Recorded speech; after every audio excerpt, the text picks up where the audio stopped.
Every year, I help hundreds and hundreds of realtors to scale their income past $250,000 a year without spending thousands of dollars on marketing and advertising campaigns and without buying leads. And so in this video, I'm going to introduce you to 10 of them who are going to break down exactly how they've scaled their income past $20,000 a month quickly. We're going to break down exactly how they're getting clients, how they're servicing their clients, all their lead generation secrets, so that you can just copy them and start implementing everything you're going to learn in this video. And if you ever want to have a quick conversation about a potential coaching relationship like the one I have with the agents you're about to meet, I'll throw a link in the description. So let's get started. Grab something to write with. You're going to get a ton of practical takeaways for you to implement right away.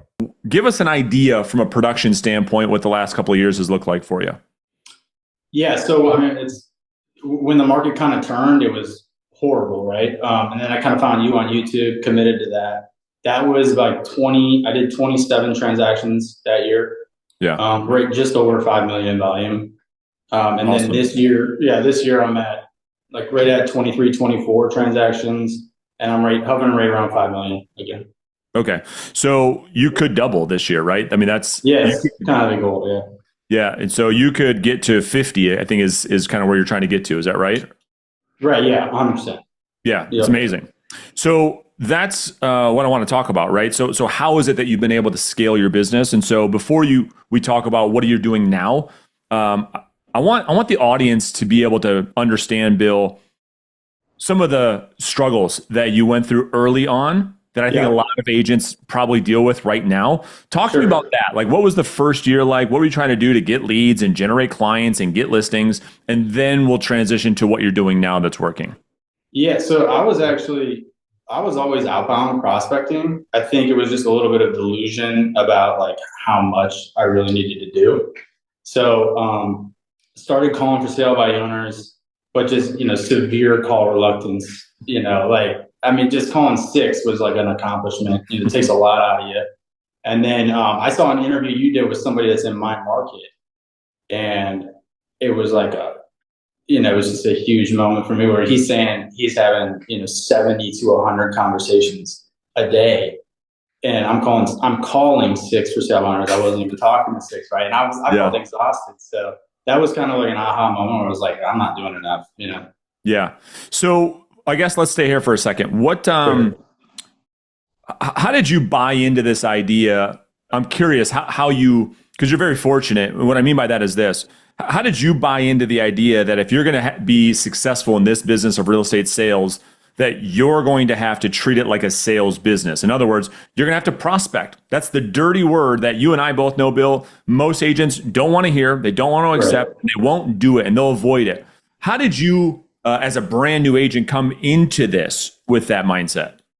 Well, so before I became an agent, I actually started off thinking I was going to be an investor. And so, like the wholesale side and everything. Yeah. So it was a lot of like sending out yellow letters and things like that.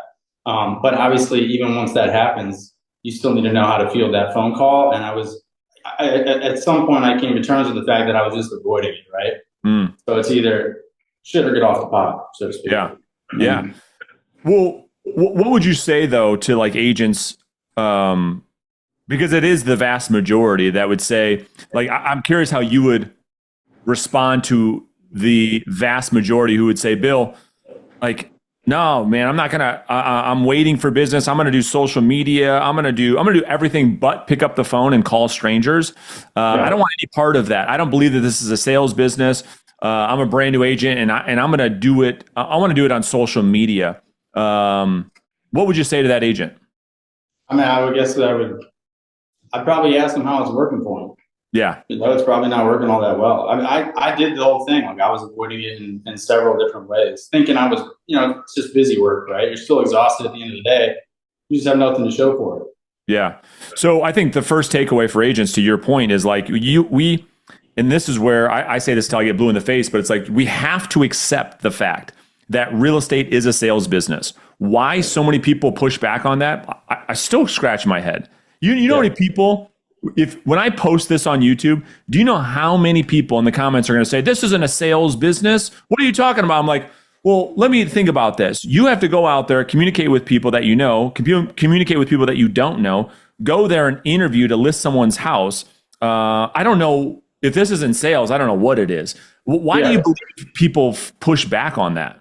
Well, I mean, it's the same. I mean, it's just like when I was calling for sale by owners, right? Like, I was so nervous, I thought I was going to throw up, right? It took a lot of energy to just call six of them, right? And then even if I was successful and someone agreed to, I'm going to meet with them, I had no idea what I was going to say.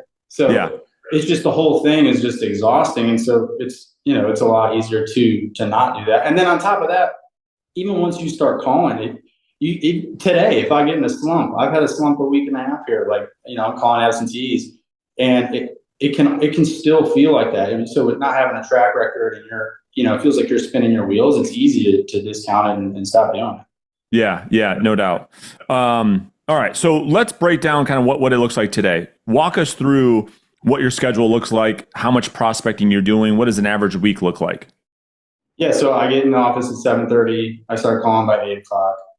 Originally, I started calling a lot of for sale by owners, some expireds, and then absentees. End of last year, I made a pretty heavy switch into absentee and circle prospecting, kind of intentionally. And so I'll prospect from 8 to about 11:30. Um, and then it's lunch, and then it's servicing, from like 1 to 3, and then appointment prep from there. Otherwise, I'll hop back on and usually do some calls.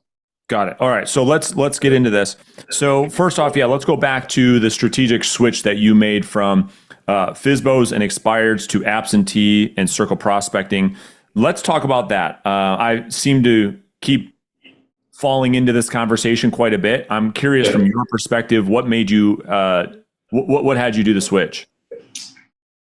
Well, so picking your clients, right? I mean, for sale by owners they were good to me. Like, that was the first year. I just followed your YouTube plan, right? It was just like, how am I going to get to 100K? And then from there, I'll hop on coaching, right? So like that worked for me for a long time. But then, hearing some of your other videos talking about picking your clients, and then also having business kind of coming back to you, and then you have enough experiences. You work with a for sale by owner, and you work with someone that you circle prospect or as absentee. Like, if you had to pick one, personally, I'm going to pick the absentee, right? Or the circle.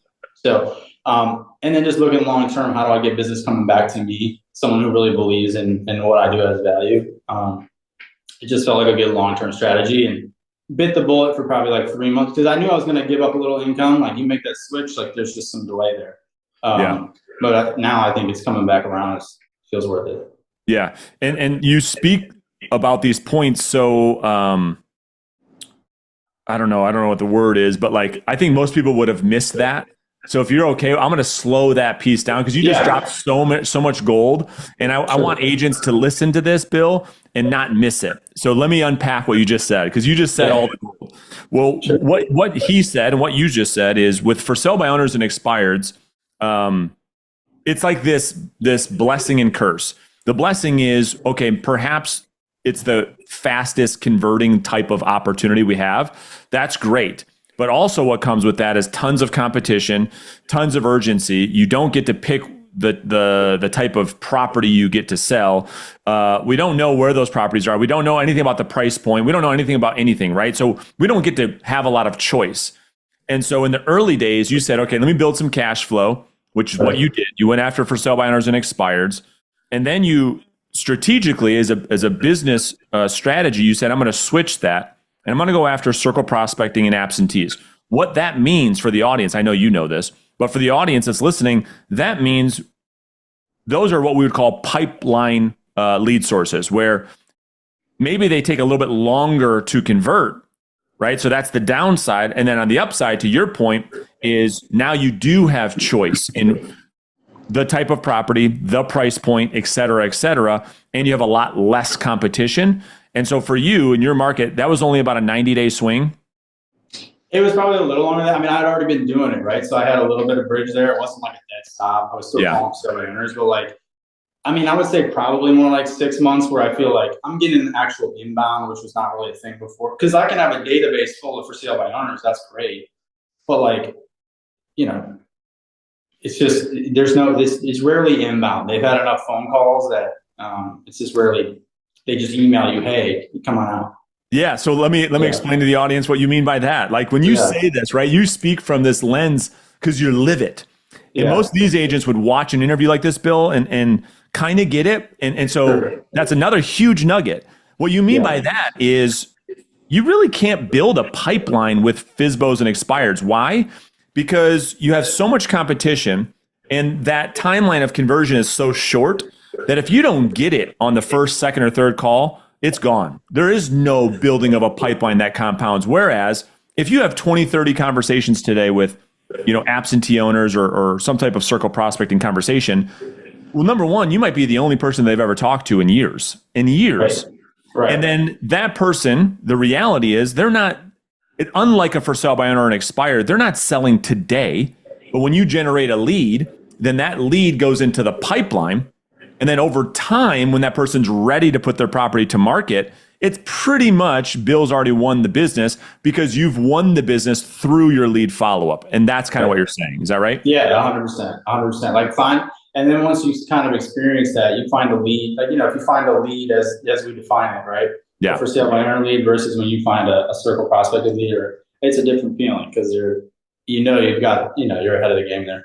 Yeah. All right. So let's give the audience some context around that. What you just said. Now, how many conversations are you having on average between call it 8 and noon roughly? Yeah, it's like 20. It's between 20 and 30. My goal is 30. Yeah. Okay, so 20 to 30, and then in the average day or week, I don't know. Some days it's better than others. How many leads are you able to generate typically?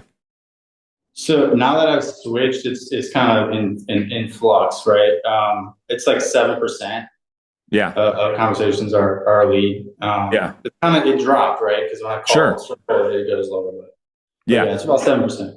So 7% is your conversion rate, which is awesome, which means that you're getting, on average, you get about 2 leads a day. Right, right. But that could be kind of, that's what I was talking about before, why people I think don't do it, right? Because like I can go 3 days without any.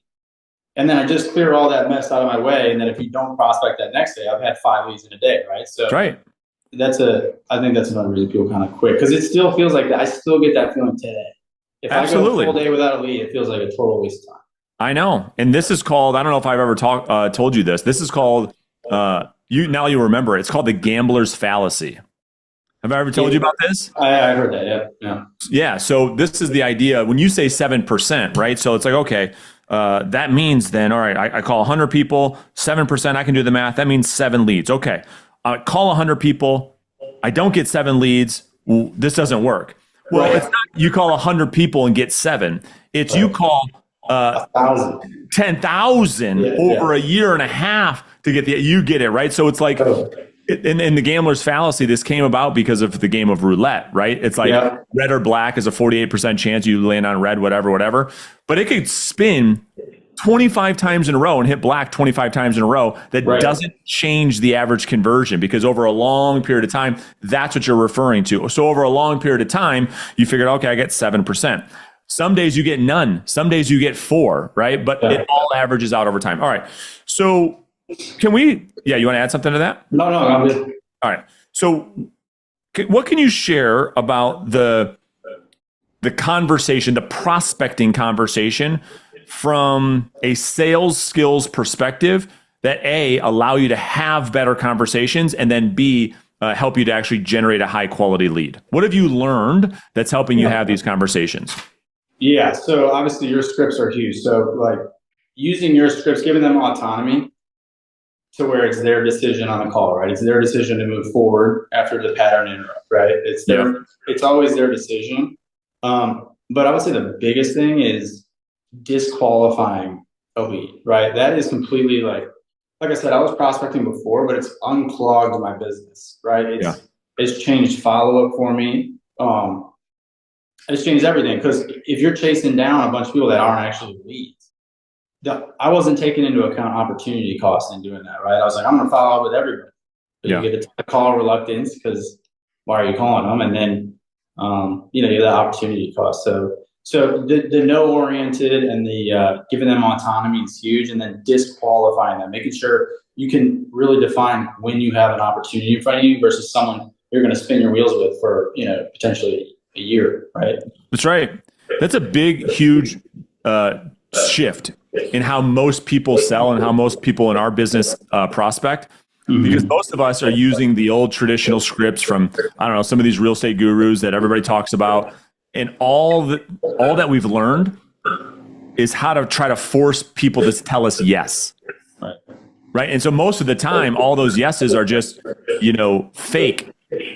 And so we end up, to your point, kissing frogs, just chasing opportunities and getting nothing, because what you've learned to do is do the opposite of that, which is make it okay for the prospect to tell you the truth. In fact, you invite them to tell you no, because what we're looking for is the truth. Can you speak to that a little bit and give us some examples? Yeah, I'm 100%. Like I said, that's a huge change in my business, right? So like when you say that, like to someone who doesn't have business in front of them, I can speak like firsthand. It sounds like a line, right? Or like a mindset. Like you want to make them think that you don't need the business, right? Like it just sounds like that.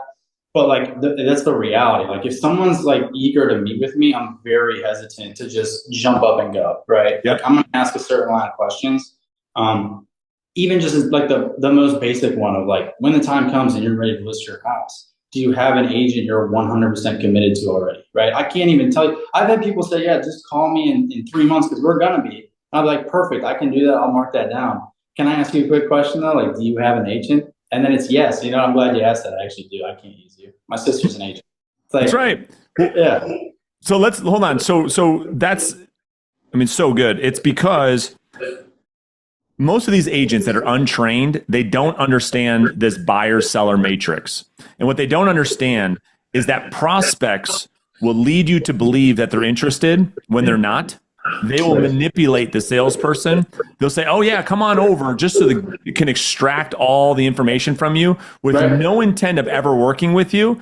And most agents will jump all over that. They're so desperate. They're so needy for a listing. They jump all over that. Someone says, go show me this house. Absolutely. They'll leave their firstborn's birth to go show a property. They're so desperate for a commission check. And here's the truth. Disqualifying what we've learned is that there are more reasons on why prospects don't do business with us than there are reasons they do. And so when you're the one trying to find all those reasons on why they shouldn't do business with us and we can't find any, well, now you've got a real opportunity. Where most agents are doing the opposite. They don't want to hear those reasons, and so they don't ask good questions. It's a great point. Yeah, 100%. Yeah. All right.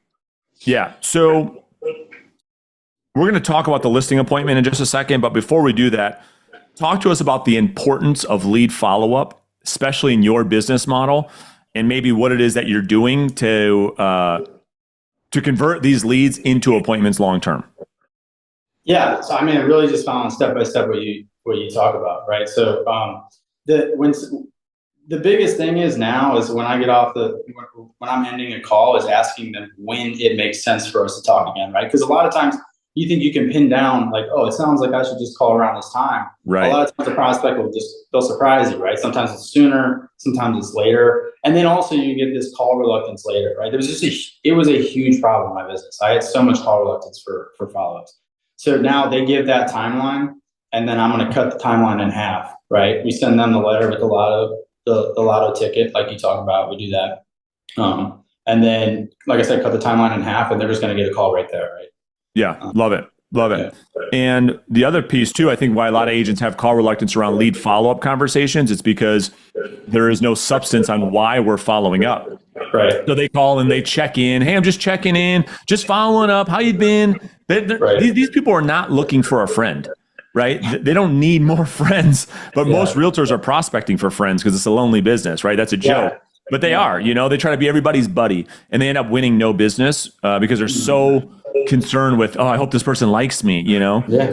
So you make it very clear that the reason we're following up is to talk about getting together and helping you get this property sold. That's why we're having the next conversation.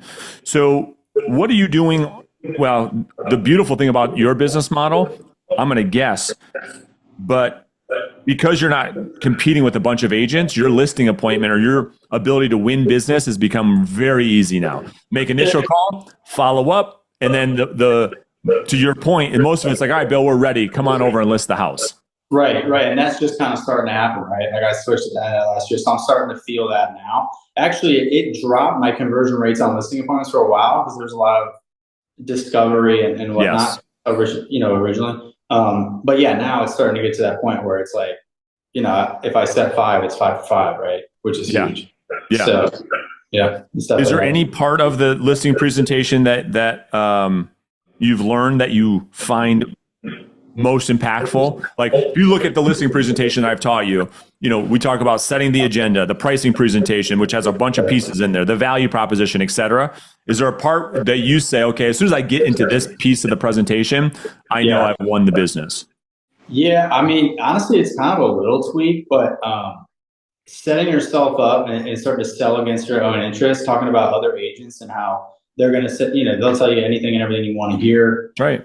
That part and saying that I'm not going to do that, I think it just does a really good job of setting the tone for there's going to be things I'm going to say that you might disagree with. I want you to bring that up to me. And that tone kind of carries throughout the presentation. So, when you're talking to somebody, you can feel when there's something they're holding back. It allows us to kind of pull that out and address it. So there's nothing left on the table. That makes sense. Yeah. We call it disarmingly honest. Yeah. And so most agents, you're right. Most agents are sitting on what we call a time bomb. Where Right. to your point, they feel a seller's like, you kind of feel it, but they never say anything. Yeah. And then they wait until the end, and then things just blow up. And so you've learned to bring those up proactively, which is a very trustworthy character trait that only someone who's trustworthy would actually bring up things that others wouldn't and put it on the table.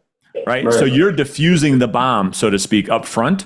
And it's like, I know this is going to come up no matter what. I might as well talk about all these things proactively and deal with them so you don't even have to deal with objections later. Is that right? Yeah, 100%. Because that used to be me. I would sit there. I could kind of tell like there was something there. But I don't know exactly what and then at the end of it, it's like, well, I think they really liked me. I got a shot. Crickets. Yeah. Bill, this was beautiful. We love what you had to say. Give us just a couple of days to think it over. But this was great. Thank you so much. And then they go into the witness protection program. You never hear from them again, right? 100%. Yeah. Yep, happens all the time. So with the skill set that you have now, I know we talked about doing 50 deals this year. That gets you about 10 million in volume. Is that right? Right. In your market, does that pay you 250 grand, something like that? Yeah, spot on. Yeah. It's great. Yeah. So as you look forward, because obviously that's very, very doable for you. What is it that when you look long term, what is your vision for yourself in this business? Yeah, I mean, long term, it's so hard long term, right? But like every year so far has been double, right? So that's kind of, it feels like the next goal is there. I'm looking at an assistant doing that. So I don't know. It's funny because I watched your YouTube channel and I had, it was like, I saw you were saying, I want to get you to 100,000. And then from there, I hope you'll have enough trust in the content provider you sign up. Right. Yeah. And I did that. Right. And then at the end of the year, I realized, I'm going to make 100,000 for sure. Right. And I started to like pull back. I'm like, I don't think I need the coaching. Right. Start to get strong. I'm doing the same thing kind of with an assistant. I feel like I'm kind of requiring. So, that's kind of the direction I'm heading. Yeah. No, thanks for the honesty. Makes total sense. Yeah. Last one for me, Bill. If you can start all over with what you know now, what are some of the things you'd be doing differently to start off as a brand new agent that other agents could start doing right away? Yeah, I would say the number one thing is just volume, like way more volume. So, a lot of people are quick to say like their contact rate is off or it's their close rate or whatever the problem is. But anytime I start feeling that, I realize like I need to go back to the numbers. Am I doing enough to actually even know that that's a problem? Is my first go-to. It just speeds up the learning curve a ton, right? And then that combined with, it kind of goes the same way, but like paying down that ignorance tax of like, I need to build skills. Who can teach me skills and how can I do that faster? Yeah. Yeah, no doubt. It's great. And so obviously you're tracking your numbers. I am, yeah. Most agents don't do that. Right. But even if I don't, right, if I start to slack on that, I feel, because you'll just start feeling a problem, right? Then I always go back to my numbers. And if they're not there, then I'm like, well, then maybe I should start tracking my numbers, right? So, but yeah, I've been pretty consistent about it this year. It's great. Well, man, I appreciate it. I mean, I got a page of notes, and so I'm sure the audience will too. So I'll thank you for them as well. And yeah, I don't see any reason why you can't, especially in your market, be able to do 100 deals next year, which would be pretty exciting for you. Yeah, I can't thank you enough, man. You've been a huge part of it. So thank you. Yeah, absolutely. All right, my friend. Appreciate it, Bill. We'll talk to you soon, all right? Awesome. Take care. And then you've been back since 2021. Is that right? Correct. So 2022 really was my first year back, starting from absolute scratch. Yeah. So let's talk about that year, because I think that's the important year. Then we'll start talking about what things look like today. So in 2022, what did your production look like? We'll start with there, and then we'll unpack it all. My production in 2022 was barely 2 million. So with my splits and everything else, I grossed about 54,000. Got it. My year. Yep. And in that first year, which is super challenging for a lot of people, looking back on that, what were some of the things that you feel like you struggled with the most, that probably looks completely different today? And we'll save that for just a second. But what were some of those biggest challenges last year? Yeah, no, absolutely. So to preface this for just a second, so the reason why I got out of real estate to begin with, one of the reasons, I got very overwhelmed. There weren't a lot of systems in place. A lot of things were happening all at once. It was difficult to manage the daily flow, just the logistics of the business. So I stepped out of it for a second. And when I came back, I wanted to be incredibly intentional in the way that I pursue things. And I also realized that patience and hard work and consistency were my best friends, and that's the only way to get ahead. So the moment I stepped back into it, I said, prospecting will be my number one thing. And regardless of the outcomes, results, or whatever happens, I just need to pull myself through until I start seeing the light at the end of the tunnel. So I would say my only struggle was to just keep myself in the game and motivated as much as I could as I went over that hump of nothing into something. And I remember even my first couple of weeks back from mortgages, I have job applications on one side and I have RedX pulled up on the other side. I'm dialing the numbers and just motivated by the fact that this is going to work one day. And so that translated into the next steps. Yes, that's such a great point. So what you're talking about is deception, right? So we all get into this business with this uninformed optimism that we're going to do these huge, amazing things. We're going to generate this huge lifestyle, make all this money. But then to your point, what happens to everyone, it doesn't matter who you are, everybody falls into deception, which is like that conscious incompetence, where it's like, dang, this is hard. This is way harder than I thought it was going to be. And that usually happens 30, 60, 90 days into the game. And because you don't have a pipeline, you have no results, nothing's really happening. You're putting forth the work. And it's like that 90-day rule in our business. You're doing so much work. You're working your rear end off for months without anything in return. So it's easy for the mind to get tricked to say, this isn't working, I want to quit. But then what happened next? So then things just started to unravel. So, I got one listing appointment, then another. Granted, in the first year, I would say my main thing was I'm just going to prospect the heck out of these numbers. That's all I'm going to do. Now, I closed about 5 sales that year from, I would say, immediate business, just people I happened to have caught on the phone. The majority, though, going into this year, which we'll talk about, actually came from the follow-up of the year prior. That's right. That's when things just exploded. I never stopped calling. So my daily quota is about 200 dials every day, at least 5 days a week. And then from that, my conversion ratio is about 10%. So on the daily basis, I'm talking to about 20 strangers plus my follow-up sphere. Yeah. And so that ultimately translated into this exponential growth that honestly, I didn't even foresee myself. But it's good to be here at the end of the day. Yeah. So no one does, because you're talking about pipeline maturity, which we're going to spend a good chunk of this conversation to help real estate agents really understand what that means in 1 second.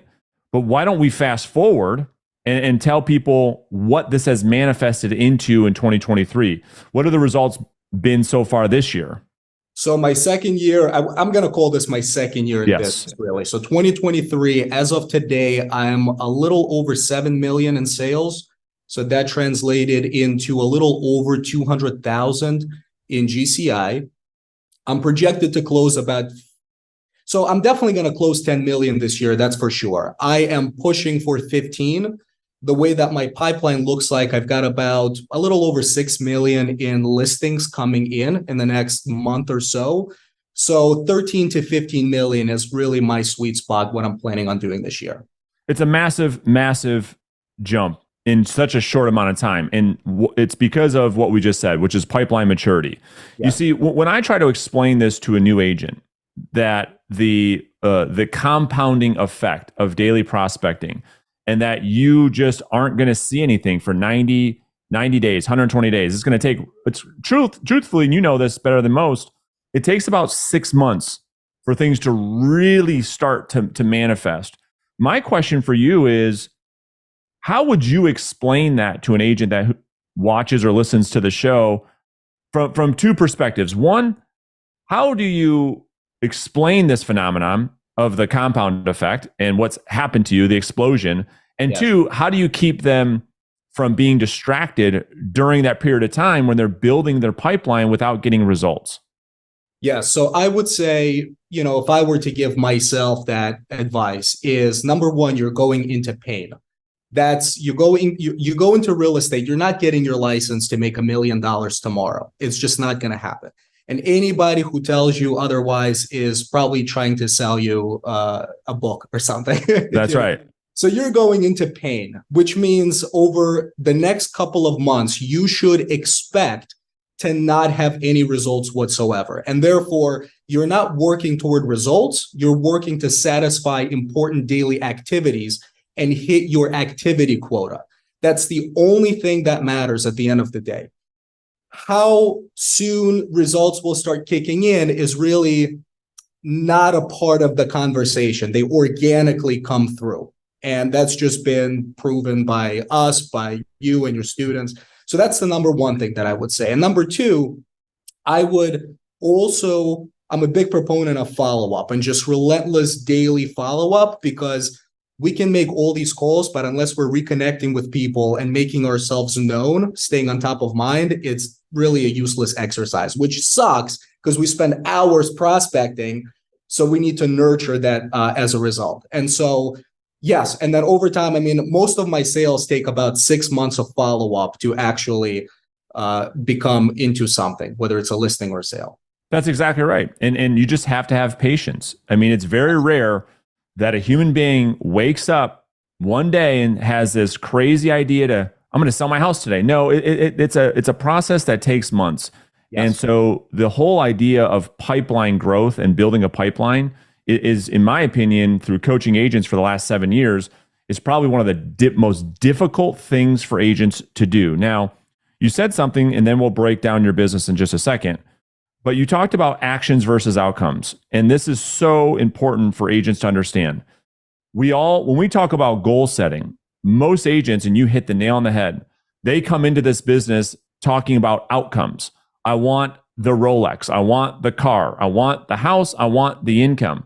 Well, the reason why they never get that is because they don't associate those outcomes with the actions that they must take every day, which is the actual goal. The actual goal, to you, and you said it beautifully, are the daily activities. That's the goal. Yes. And as a result of hitting these daily activities, results in the outcome. And that's why we always tell agents that we coach, it's actions before outcomes. The goal is to hit these activities every single day. And as a result, outcomes happen. It's like workout, diet, lose weight, get abs. It doesn't happen the other way around, right? Exactly. All right. So let's break down the business today. So what are your top maybe 3 or 4 lead sources that you're focused on right now? So I really just have one, and that's the one I've been killing for the last 2 years. Circle prospecting is my go-to. It's really the only thing that I do. I've developed a very comfortable flow in my conversation. Also with the expectation that it's not going to happen today. This is a long-term game. I'm on the same page. But yes, all I do is circle prospect, which is, by the way, why, Brandon, out of the 7 million that I closed, I've only closed about 7 or 8 units this year. So it was my conscious decision going back into the business to focus on a specific niche demographic of price points, and circle prospecting allows me to do that because now I'm in control of my desired inventory. Yeah, I love it. Again, it's something. What's amazing, Vitaly, is your business acumen. It's incredible. The reason for that is because what I want to make sure the audience just heard is the strategy that you are consciously deploying in your business, because everybody's heard of circle prospecting, but they don't understand the strategic business decision around what you just said. And that is this. When it comes to circle prospecting, we understand that I love it because you get to choose where you work. You don't get that same opportunity if you're maybe going after a for sale by owner or an expired listing. You have no control over that. You get to choose the demographic. You get to choose the type of property that we sell. You get to really become an expert in a niche, to your point, in a certain area, because that's where your focus is. And so I think a lot of people don't really understand that, and it just takes time. So let's break down the model. Yes. First off, what everybody wants to know is, okay, you call homeowner Bob. What does that conversation sound like? What are you saying? What are some of the questions you ask that allows you to generate a lead in the first place? Sure. So if you don't mind, we can do this in two parts. I can sort of give a general strategy behind it, and then I can actually show you exactly what I say. Yep. So my whole thing is, as a strategy, I'm not trying to convince anybody to be friends with me or do business with me. That's not the reason for the call. I understand I'm interrupting their day, and selling probably their biggest asset may not be on their agenda that Monday morning. So that's right. So I'm calling with the expectation that I'm interrupting their day, and the fact that I just want to gauge what is it that they're thinking, maybe now or long term. If it's a yes, I go forward with perhaps scheduling an appointment or staying in touch. If it's a no, I always try to go for an email to send them my contact, upload that into my weekly newsletter, and then passively and actively follow up with them down the road. I'm not convincing anybody to do anything. And so the way the conversation would go is, I'd say, is this Brandon? Yes, this is him. Hey, Brandon, it's Vitaly, ABC Realty. How are you? Doing well. Brandon, forgive me. I know I'm kind of calling you out of the blue, but would it be all right if I told you why I'm calling and you decide to hang up on me or not? That'd be great. So it's a great pattern to interrupt. So keep going. Perfect. Yeah, Brandon, no, just really wanted to keep you in the loop. I actually sold one of the neighbors' homes down the street on ABC Street for about 1.5 couple of weeks ago. So I really just wanted to check in and see maybe there's anything we could do for you at some point. Yeah. And from there, they say yes or no. Maybe I'm thinking about doing something. Correct. Yeah. Correct. So very low pressure, very conversation oriented. Nothing really, too harsh, if you will. Yeah. It's just about getting in the reps. And so what I want the audience to understand is maybe what the conversion looks like. So if you're having 20 contacts per day, first off, how long does that typically take you to have those conversations? So it takes me about, I would say, 2.5 hours to go through 200 dials. Now, important to note also is that I'm not using a dialer. So I'm hand dialing on my phone. The way that I'm able to get through these numbers so quickly is I have a couple of rules. I typically do like 5 rings and then I hang up and I move on. That's typically enough. I don't leave any voice messages and I just recycle them as much as I can. Yep. And so that takes about 2.5 hours every day. It's exactly my numbers, and I love to hand dial more than using any type of dialer as well. So you're right on track with what we see as far as average contact rate. So you're right around 7 contacts per hour on average. Correct. Yep. Exactly that. Yep, beautiful. Now, out of 20 conversations with circle prospecting, typically how many of those conversations will turn into a lead or an opportunity to put into your follow-up system? So I would say on average, I go through maybe about 100 connects, which, 100 conversations before anything happens. I've been very aggressively trying to get into the luxury space, million and up. And I've noticed that those conversions are a little smaller. You have to be a lot more patient to get in the door. Maybe it's my market, maybe it's my skill set, but typically if I can take a listing every month to 2 months, that's pretty much where I'm at. So let me just break this down. So this is what I'm obsessed with, right? So as a coach, I'm looking at conversions to see, okay, where can we move the needle? So with circle prospecting, it's right in line. So we see for about every 100 conversations, you get one really, really solid lead. Yes. That's what you're seeing as well, correct? Correct. So you're on average, you're getting about one a week or 4 per month. Right. And so for the audience sake, how do you define a lead? Because I think another big challenge is a lot of agents get into this business, and because they don't prospect very often, they force everybody into their database, and they start chasing a bunch of people that aren't real leads because of their insecurities, and they're not dealing in the truths. So how do you define an actual lead? Yeah, that was a big challenge in the beginning, starting out, because my database just kept on growing, but it wasn't converting and people weren't picking up. You were in the lead collection business instead of the listing and selling homes business. Correct. I was in the data entry business. That's right. Yes. No, at this point, I want to make sure that almost like everybody is on the same page. So I need to know that there is a straight timeline, whether it's next year or right now. I want to make sure that they're reciprocating with me. So I get an email or some type of an information. We have a clear expectation of follow-up, meaning they verbally agreed to talk to me at a scheduled time next week or whenever else. I always ask for permission, and just an overall flow of conversation. I don't want to convince myself that the person I just talked to may be interested at some point. That's the overview. Yeah. So you're protecting yourself from having what we call happy ears. Thinking something's an opportunity when it's not. And you said from a skills perspective, so the audience gets this benefit. One, it's permission based. So you're not forcing anything, because what a lot of newer salespeople will say, Bob, well, listen, it was nice talking with you. I'll stay in touch with you. I'll follow up. And the prospect's just being nice by saying, okay, great, sure. That's not a lead. What you're doing that's different is saying, Bob, listen, would it make sense for us to have another conversation? Well, Vitaly, yes, it would. Cool. When would it make sense for us to talk again? The prospect tells you, right? So it's all being invited. That's a lot different than just forcing a follow-up and having no one answer. Would you agree? Yes, absolutely. And for the most part, people appreciate that straightforwardness because you want to protect their time as well and, call the right people. So that's absolutely right.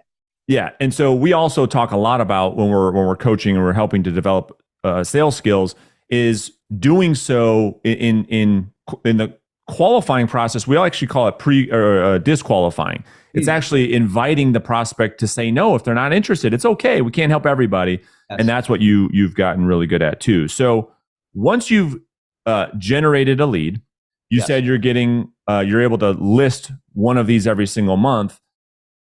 Most of your appointments before you get the listing come through follow-up, not the first conversation. Correct. 100% of them. Yeah. So that's the other piece that agents listening or watching the show, you got to pay attention. Like the process is lead generation. You're making outbound dials to generate a lead most of the time.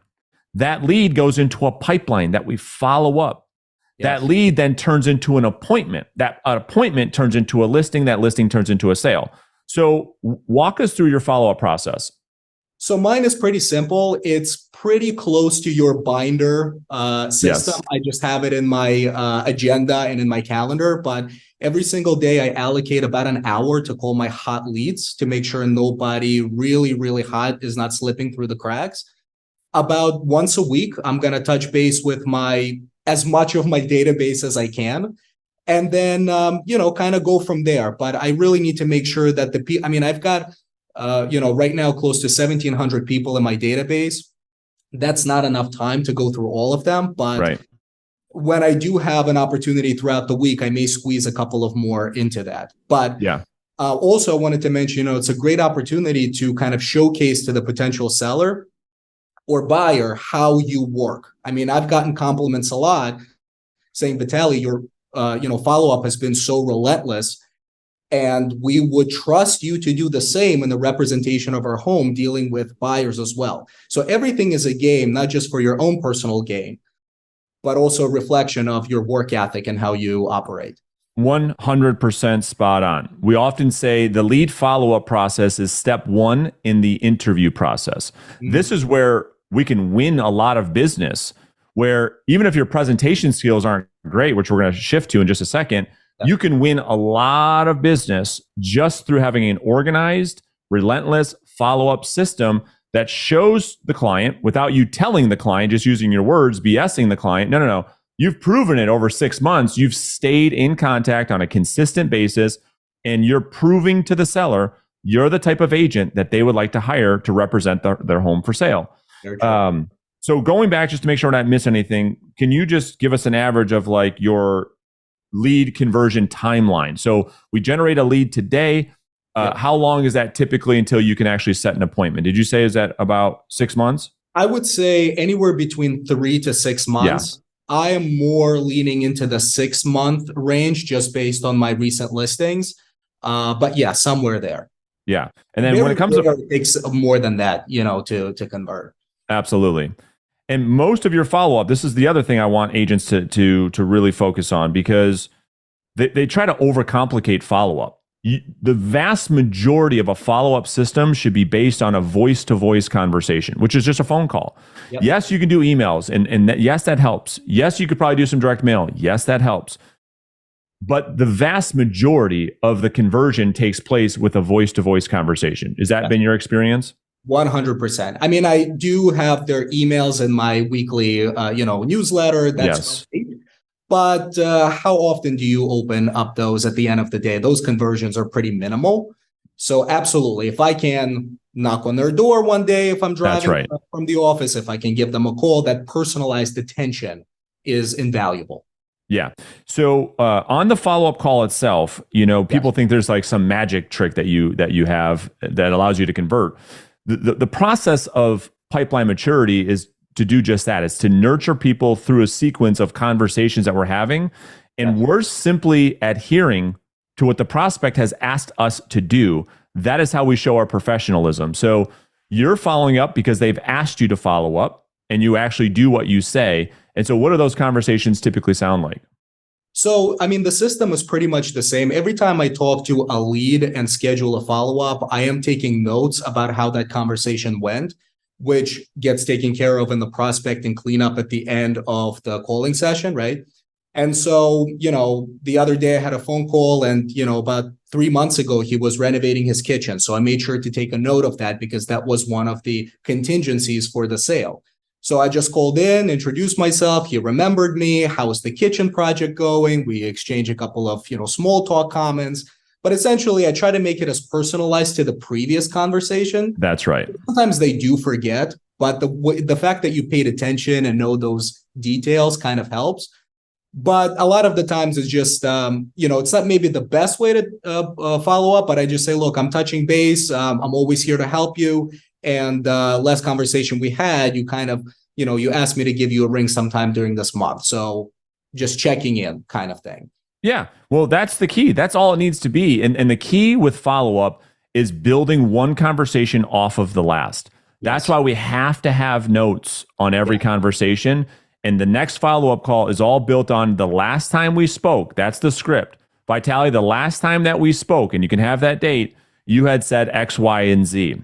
And based on that, you thought that you were going to be looking at selling the house in this time frame. Has anything changed? Ladies and gentlemen, that's the follow-up script. It's really simple. And so the only question I think a lot of agents have, Vitaly, is, okay, when the prospect is ready to meet with us and set up a listing appointment, what is it that you're saying to earn that interview or earn that opportunity to win their business that allows you to get in front of them at their home? Absolutely. So I always ask for permission and always sort of make it look like it's their idea, like they have the leverage. And so if somebody says, yeah, we've been kind of walking around and looking around and maybe at some point we'll list. So I'll say, look, that's a great idea. I mean, the market is pretty active and I'd love to be a resource for you when the time comes. Would you be totally opposed if I stopped by the house one day and took a look at what you got? And if they say, no, not really, you're welcome to come in. I'll say, okay, Friday or Monday, which one's good for you, 2 or 3 o'clock, kind of give them a couple of options and squeeze myself in that way. But I always want to make sure that I'm being invited into their home versus Forcing. making a statement. Correct. Yeah. And we do that by simply asking a no-oriented question, which is what you just role-played, and it's great execution of the script. Okay, so let's shift to the presentation for a second. So what are maybe one or two things that you've learned from the listing presentation that have been the most useful or the most beneficial? So that's an interesting sort of area of my growth at this point. So Sure. as we started getting into higher end listings, I noticed that the presentation needed to be a lot more put together. Mhm. Because up to this point, really, I mean, I walked in and it was a very relationships-based approach. Brendan, to the point where this deal I closed must have been 2 months ago, the guy texted me and he said, Vitaly, by the way, what company are you with? Right. And that's after the sale, so we Yeah. really never went through. It was just a verbal connection. Now, I'm putting together a lot more materials and sending pre-listing packages to make sure they expect me and know what the situation is. I definitely like also to print out a sheet from my follow-up. So my follow-up boss is going to have all the notes and all the times I followed up. So I like to hand it to them and say, look, in between now and the first time we talked, I've already called you like 1,500 times. That's the kind of work that I put in. So just those little things, besides a formal presentation if need be. Yeah. Super smart. And again, another reason why the circle prospecting strategy works so well, it's what we said before, which is you can get 80, 90% of your conversion through the follow-up process. So that by the time you get there, the deal is pretty much done, right? Yeah. And so that's a key thing. Yes, there's no competition whatsoever. And that's no competition at all. It's a beautiful thing. So as you look ahead, for the rest of 2023 and into next year, and you start to think about now that you've got this skill dialed in, what are some of the goals that you have for the future? So I definitely want to, in the long run, have some type of a team structure to be able to delegate certain things to. I'm not closing a lot of volume to be super overwhelmed, but I also know what I'm good at and what I'm not good at. And what I'm excellent at is business development, going out there, making connections. And quite honestly, if I can do that 24/7, I would be a happy man. So in the long run, there would be some type of a more systematic approach to my business. At this point, I'm still growing a lot in my skills and getting my price points up, not necessarily unit amounts, but price points, and then whatever skills are associated with getting those conversions as well. Yeah, love it. So let's just rewind. Let's say you got, I think you said you originally got your license in 2018. Yes. I mean, if you could go back and talk to that Vitaly and give him some advice that other new agents getting licensed right now could benefit from, what are maybe one or two pieces of advice that you would have given yourself? This really, I think, comes from your playbook. And that's where I got it when I became very intentional with things, is structure, guidance / mentorship, and consistency. That's it. I love it. I wouldn't focus on the watch. I wouldn't focus on the car. I would focus, what is it that I need to make money? I need to make sales. What do I need to make sales? Appointments. Well, where do those appointments come from? Calls. And that's the only thing I would focus on, with the expectation that it's going to take a while, but it's inevitable. Success is inevitable so long as you stick to it. Yeah, great advice. And, I wasn't going to ask you this, but I am curious, you're having such great success through phone calls that a lot of people in our industry say, well, that just doesn't work. That's old school. That doesn't work. You just got to focus on doing social media, Sure. Especially the younger people getting into this business, because they're very influenced by influencers, TV, Yes. Netflix, these shows on Netflix. What would you say to those people? Well, I would say you have nothing to lose and everything to gain. It's not like we're calling 24 hours a day. We're only calling 2.5 hours. And then you have the rest of the day to do your videos or do everything you want. And for the most part, people who are against phone calls either A, have never done them, or B, have done them for 3 days, didn't get any results, and then made a decision, an uneducated decision, that it simply doesn't work. So I would say try it out, stick to it every single day for at least 6 months, and then come back to me with an evaluation report. And I would love to hear that. Yeah. What the And I guess more specifically, and I agree with you 100%, would you be where you are at right now if you did not have an outbound prospecting business? That's the question. No, absolutely not. Out of the 8 sales that I did this year so far, only one of them was buyer, and that buyer was a seller. So 100% of my business comes from dialing for money. Yeah. And exchanging my time for prospecting at this point in time, controlling my own inventory and being responsible for my own pipeline. Yeah.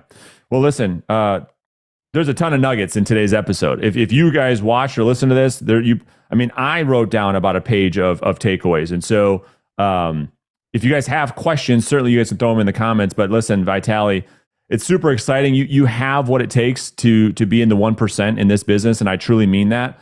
Just from a standpoint of your mindset, you don't have an ego. You're willing to learn, to do the work. And I'm excited to see where this thing takes you. I appreciate it. And I'm honestly so grateful, like I said again, to have the opportunity to talk to you today.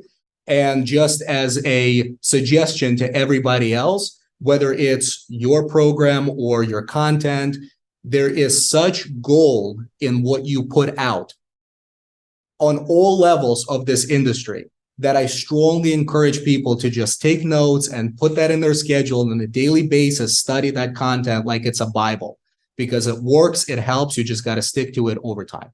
Yeah, well, I appreciate that. And we're excited to continue to watch you grow. So Vitaly, thank you so much. I appreciate you. Thank you, Brandon. Appreciate it.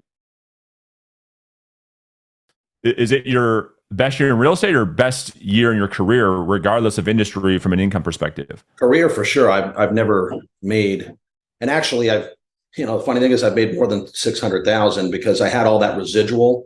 That's true. Insurance money came in. So yeah. That was kind of cool.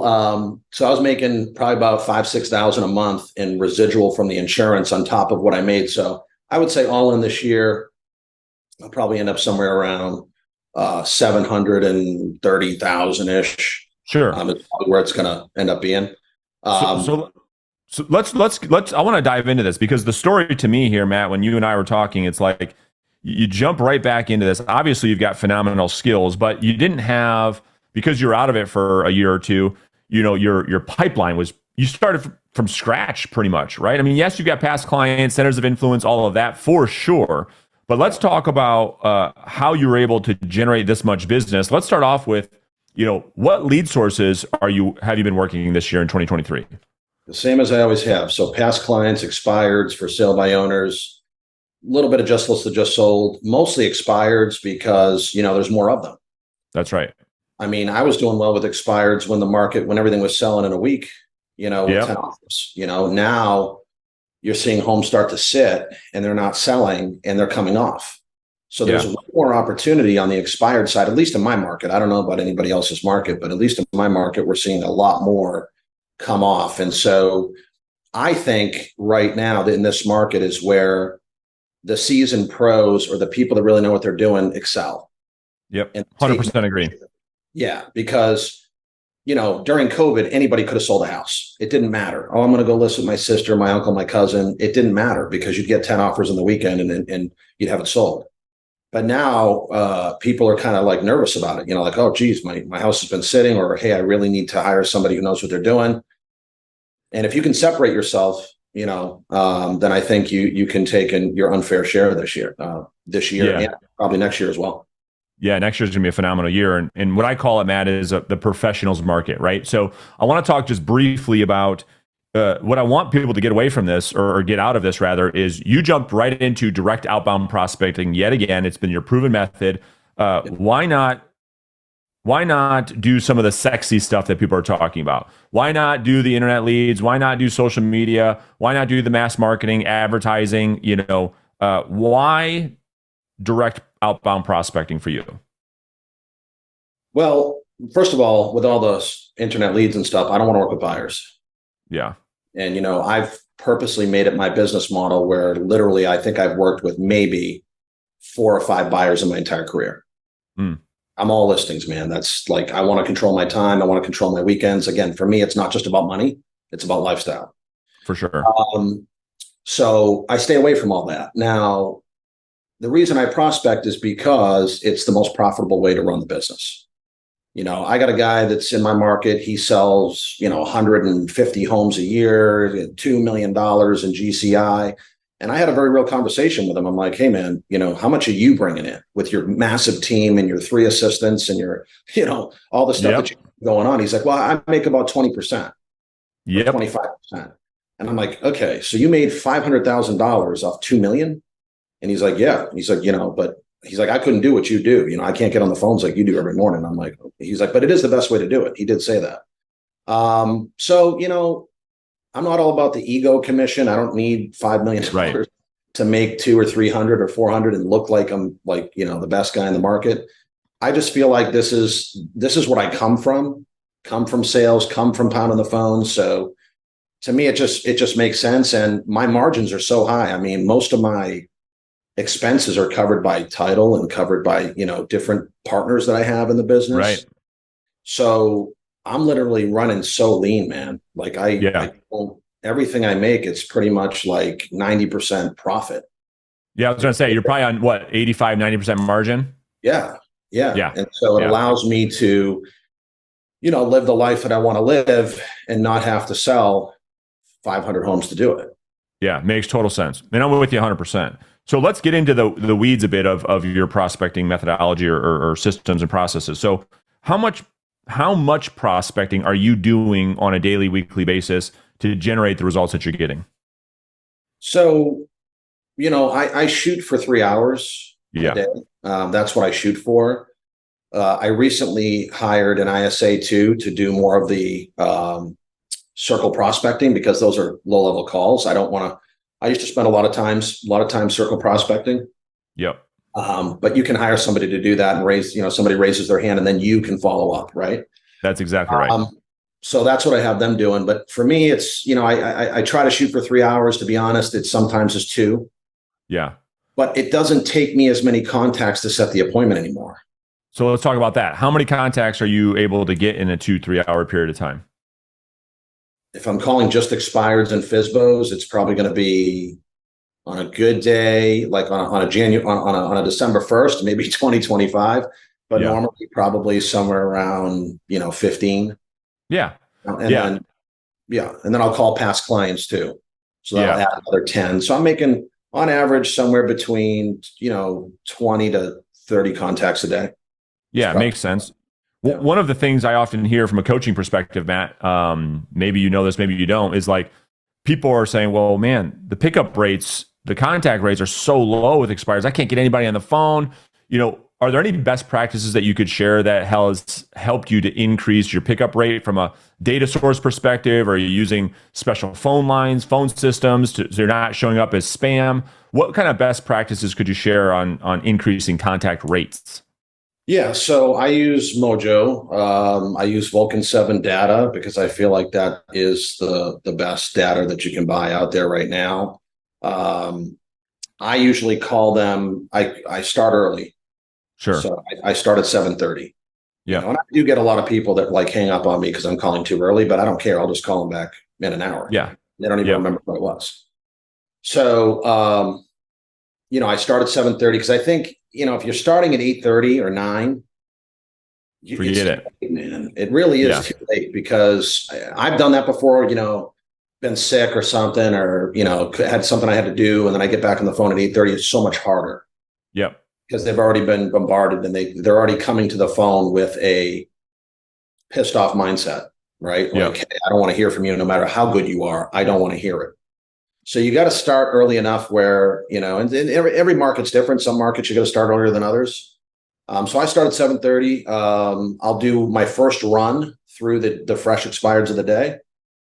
Then I'll change the number and do a second run.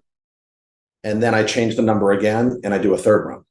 Are you buying your numbers through Mojo or are you buying them through a different service? Vulcan. Yeah. 7. Yeah. Yep. And I'll make 3 runs because, sometimes they'll be on the phone with another agent.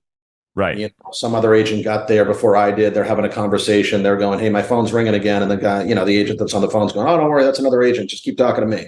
That's right. Yeah. So, you try them again, 10, 15 minutes later, you get them. Yeah. So that's been my method. And then usually I'll go back like a week, after that, I'll go back a week. And so I'm making on an expired, let's see, so 3, and then, so I'm making about probably 10 to 15 tries. Yep. Makes total sense. Trying to touch them. Yeah. Yeah. We see our top agents, average 12 attempts, and so that makes sense that you're doing 10 to 15. So I'm also playing a little bit with text too. I was going to say, that was my next question. What are you doing with text? Are you doing any video text? Are you doing any messaging anywhere else outside of just calling? Yeah, I've been doing some text. I've been so I hired an assistant this year, which has been great. Okay. Yeah. I always delayed that. I'm like, oh, I got a transaction coordinator.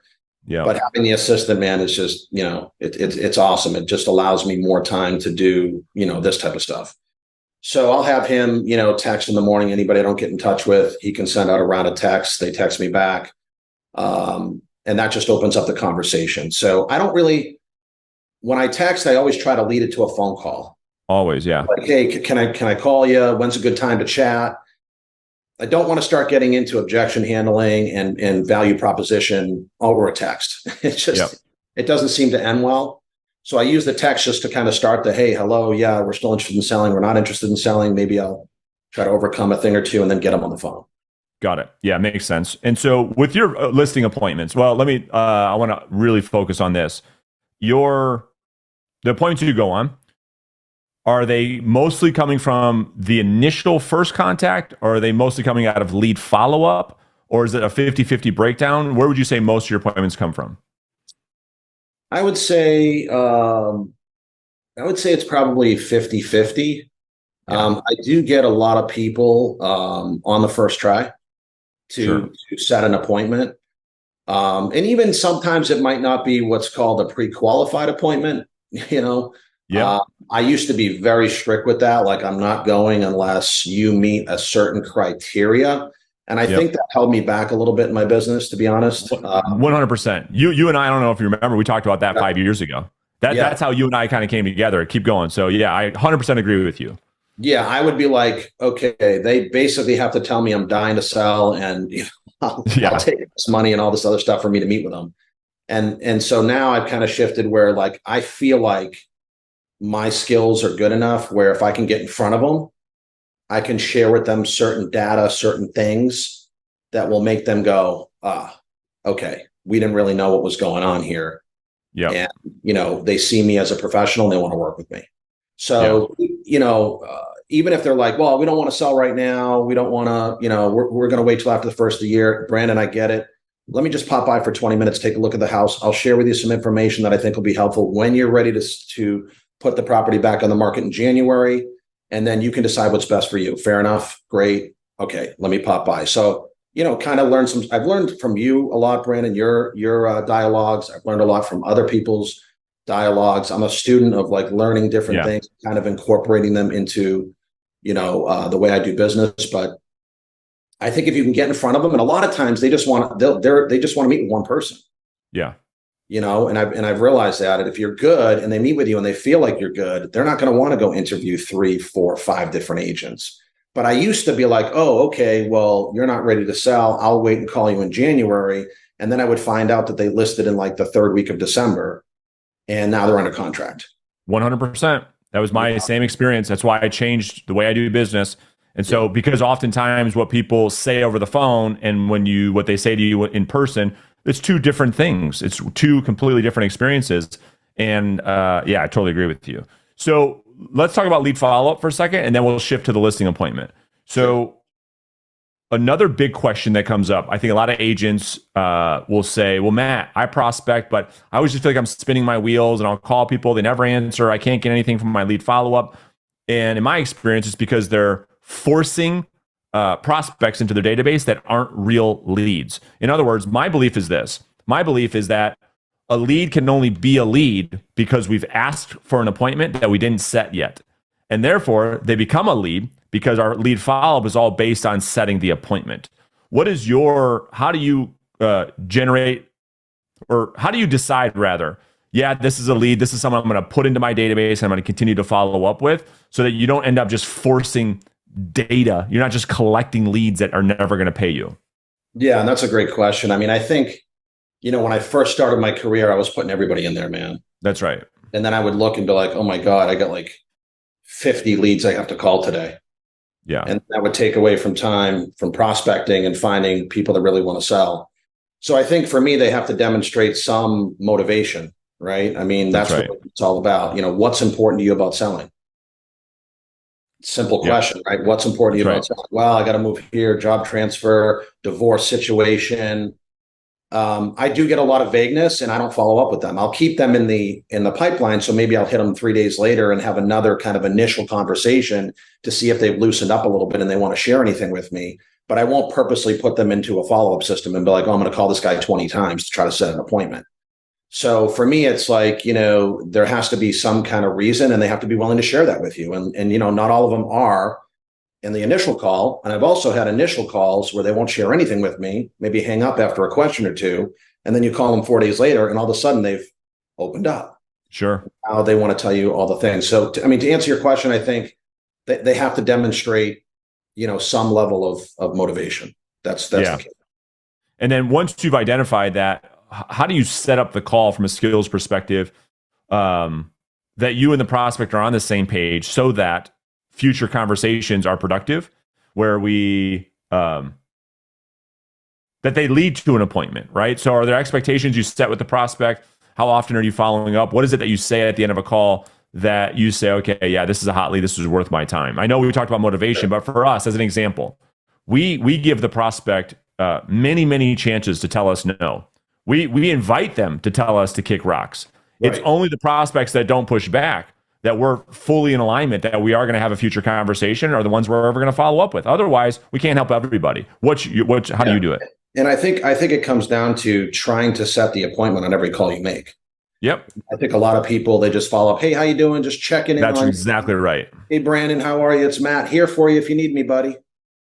Yeah. That's not really going to go anywhere. So for me, I'll try to set the appointment. So when I follow up, hey, Brandon, it's Matt. We had a great conversation last week. You told me to give you a call back this week. I know you're still looking to move to Utah. Do you have some time available tonight at 5 or would 6 be better? Just go right for the appointment, right? And then, go right for the appointment, right? And then if they kick back and say, well, Matt, I'm not ready right now. Okay, Brandon, so when do you want me to call you back? Call me next Thursday. Okay, so Brandon, when I call you next Thursday, are we going to be setting an appointment or confirming an appointment? Love it. Well, we're going to be setting an appointment. Okay, well, let's just set it right now because my calendar is busy, as I'm sure yours is. So I got next Thursday at 6 o'clock, or would 7 be better, Brandon? Yeah. So I'm putting you on the spot there. Now, if you kick back and say, no, I don't want to set an appointment right now, then I might say something like, Brandon, look, my job is not to convince you to sell. My job is to help you sell. So, I mean, some people, they kind of feel afraid to tell me like, hey, I don't want to sell. And then, kind of lead me on and keep telling me to call back every other week. And at the end of the day, I don't want to bark up the wrong tree and I don't want to be a nuisance to you. I'm really trying to be of service to you. So is that the case here? Are you just like saying, hey, Matt, I don't want to sell in an inadvertent way? A lot of times they'll say, yeah, man, I just, we're not going to sell at this point. Okay, great. Now I don't have to follow up with that person, but. Beautiful. And you're looking for the prospect to say, no, Matt, no, that's not the case. We absolutely want to sell. Yeah. I just been kind of crazy busy. And then boom, you get to the truth. And that's what we want. We want the truth because you have to have the courage to do exactly what you want. I call it, confronting with compassion. We're just confronting them and saying, listen, it's okay if you're not interested. It's okay. Yeah. You can tell me. We're the amateurs so scared to hear no that they hide behind it. So they just get a bunch of bullshit answers all the time and they chase prospects that are never going to do any business with them. Yeah. And my old coach told me this and it kind of changed the way I followed up. He said, an appointment's always better than a future follow-up. I said, so if they tell me to call back in a month, I should set an appointment for a month out? Absolutely. Set the appointment, send the calendar invite. So they put it on their calendar. Because so when you call them back, you say, hey, just confirming our appointment for tomorrow at 3 o'clock. Always set the appointment. There's just much more commitment to an appointment versus, just call me in a month, call me in 2 months. Okay, happy to call you in 2 months. Well, we'll be setting an appointment or confirming an appointment in 2 months. That's a great question, and then let them tell you and then set it. Love it. Now, I love it. 9 times out of 10, they probably won't honor that appointment, but at least you're tentatively getting something on the calendar so that we can follow up with a purpose, because it's, to your point, we're asking them, hey, listen, let's get this on the calendar. When would it make sense for us to talk again? You tell me. I'm only calling you back because you told me to call you back. Yeah, that's the thing. They're telling you to call you back. That's right. It's like, I'm just doing what you told me to do. That's exactly right. Yeah. So shifting to the appointment, there's a lot of things that we go through, Matt, you and I, at a listing appointment that might be 30 minutes, 45 minutes, maybe it's an hour. What are maybe one or two things that you find at the listing appointment that has really helped you to win business? Well, I think that a lot of it is the energy that you bring, both on the phone and in person. And I've noticed that more so over that last year than anything else, right? Like when you come with the energy, you're alive, you're excited, you're full of energy, right? Affirmation. So a lot of people, they walk in, man, with just like their shoulders hung. Hey, how you doing, John? Take a look at the house. And like, dude, you got to come in there and be like, I'm so excited to be here. Can't wait to see this house and help you guys get the property sold. And just like your energy, your tonality, they buy into that stuff, man. They when you're vibrant, when you're vibrating at that level, people, they feel it, right? And I think it's more of that than anything else, than what you say. Your body language, your 100%. confidence. They want to know, like, hey, do I feel like this guy can sell my house? And do you believe you can sell that house? Because that's it right there. They don't believe they can sell the house, or they don't believe they're the best agent for the job. So when they walk in the door, they already come with that lower kind of vibration, and the seller kind of feels it, right? So if I walk in after you were kind of just like, oh yeah, and I walk in like alive, excited, I'm ready to go, they're going to be like, dude, this guy's bringing the heat, let me hire him. So I think it's less about what you say versus how you come across. But I think, I have a good track record. Not everybody that's listening to this is going to have a good track record, but maybe they have a good company track record. So I tend to use that. I've been known to, like last night I was at a listing appointment. I got the listing. They said, we're interviewing two more agents. I said, well, let me ask you a question. If you knew that those agents were selling just a fraction of what I was selling, would you still want to interview them, or would you hire me? He says, well, I mean, if we knew they weren't selling any homes, we wouldn't even want to waste the time. I go, great, let's look them up. And I can tell you from my production level, which, I'm not selling 100 homes a year. I'll probably sell 35 homes this year. But most agents we know, 47% last year didn't even sell a deal. That's right. 83% sold less than 4 homes. Yep. So there's a 90% chance I'm going to bring them up on the MLS and be like, look, this guy didn't sell any houses, or this guy only sold 3 homes. Like, who do you want to work with? And a 100%. Lot of times that will, close the door right there, and they won't interview the other 2 agents. Let me jump in. Let me jump in real quick. Yeah. That right there plays off the first thing you said, which we're just selling confidence, because you nailed it. I've talked to agents that say, they've told me verbally, man, I don't even know if they'd probably be better off hiring somebody else. Like I'm not confident in my abilities to get this thing sold. And it's like, well, of course you're not winning business. You're selling confidence. And the whole fact of like what you're just talking about, some agents right now are like, holy shit, you pull up the MLS and look up the other agents. Well, yes, because I'm confident in my abilities to serve this person at the highest level. Why would I walk away from something I'm so certain about? That's the anti-confidence, right? Yeah, go ahead. Yeah, 100%. And I think that, I used to, when I first got in the business, I'm like, what do I have to present? All these company stats, and, look at what our brokerage did, and look at how we're going to promote you to 100 different websites. Nobody cares about that junk, man. Nobody cares. Nobody cares. A lot of times I'll walk into my appointments and say, guys, besides price, is there anything else you want to talk about? I get right down to the point, man. Besides price, is there anything else you want to talk about? What are you looking for in the agent that you hire? And just present to that. Like, what are they looking for? Don't start going off on tangents and talking about stuff that they don't care about. Look what our company does for this organization. Look what our company, is blah, blah, blah, blah. Yeah, dude, it gets, they don't want to hear that. They just, and their attention span nowadays, is like, it's very short. So you just have to hit the points, come to price. And I think, pricing has a lot to do with winning. So I try to solve these objections before I even, some realtors, Brandon, are going to tell you what you want to hear. Why do you think they would do that? And then they say, well, I don't know. Well, they want to get your listing. They want to bring it down. I got a listing yesterday, 1.1 million. Well, another realtor came in and said 1.3. And I said, okay, did they show you anything that substantiates that price? Anything in your neighborhood? Well, no, I mean, we didn't see anything, but they said the neighborhood down the street, there's a home that sold for that price. And I said, well, why do you think they would tell you 1.3 if it wasn't possible? See, I'm willing to tell you the truth and be willing to lose the listing, but at least I know I was honest. I can walk away with my integrity, right? And then maybe we'll get together in 6 months from now. But if that agent isn't willing to do that, then you have to kind of figure it out for yourself. And there are sometimes I've lost deals because I've been very truthful. And I think in this market, you have to be very truthful. That's right. If you overprice a home, it's just going to sit. Yeah, it's just going to sit, and you're not going to sell it. And you're not going to sell it, right? Yeah. Those are great 2 points. Great 2 points. I mean, that to me has been the biggest thing too, is gaining permission from the seller to be honest, to shoot them straight, to not BS them, and then to plant seeds that other agents, that's all they do is BS. That's all they do is make things seem better than they really are in hopes to do what, right? And then they get the seller to say, wow, that makes a lot of sense. So yeah, that's what I did was I said, look, why don't we figure out how many homes that agent sold? So I did the same thing we just talked about. I brought the agent up, and sure enough, how many homes did they sell in the last 12 months? 3, 2. Yeah. Yep.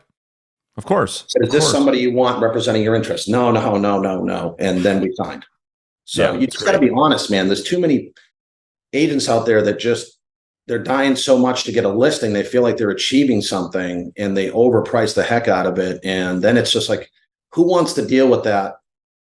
It's already tough enough to deal with a seller. If you're doing at a high level, you're going to have sellers that are very emotional, people that are hard to deal with, but overprice 10 listings and see how hard your life's going to be. Great point. It's a great point. You're going to be hearing it. Yeah. So how do you set expectations with your clients that allows you to have a great schedule working Monday through Thursday and able to take weekends off with your friends and family? So, and this is something I learned after about probably 4 or 5 years in the business. The first 4 years, I never told them anything. Right. I would just say, okay, great.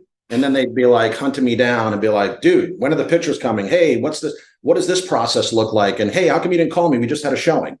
Yeah. If you do not set expectations before you leave, you're just shooting yourself in the foot. I mean, even if you do a great job, they're going to feel like you did a bad job because they have a certain expectation of what they want it to be like.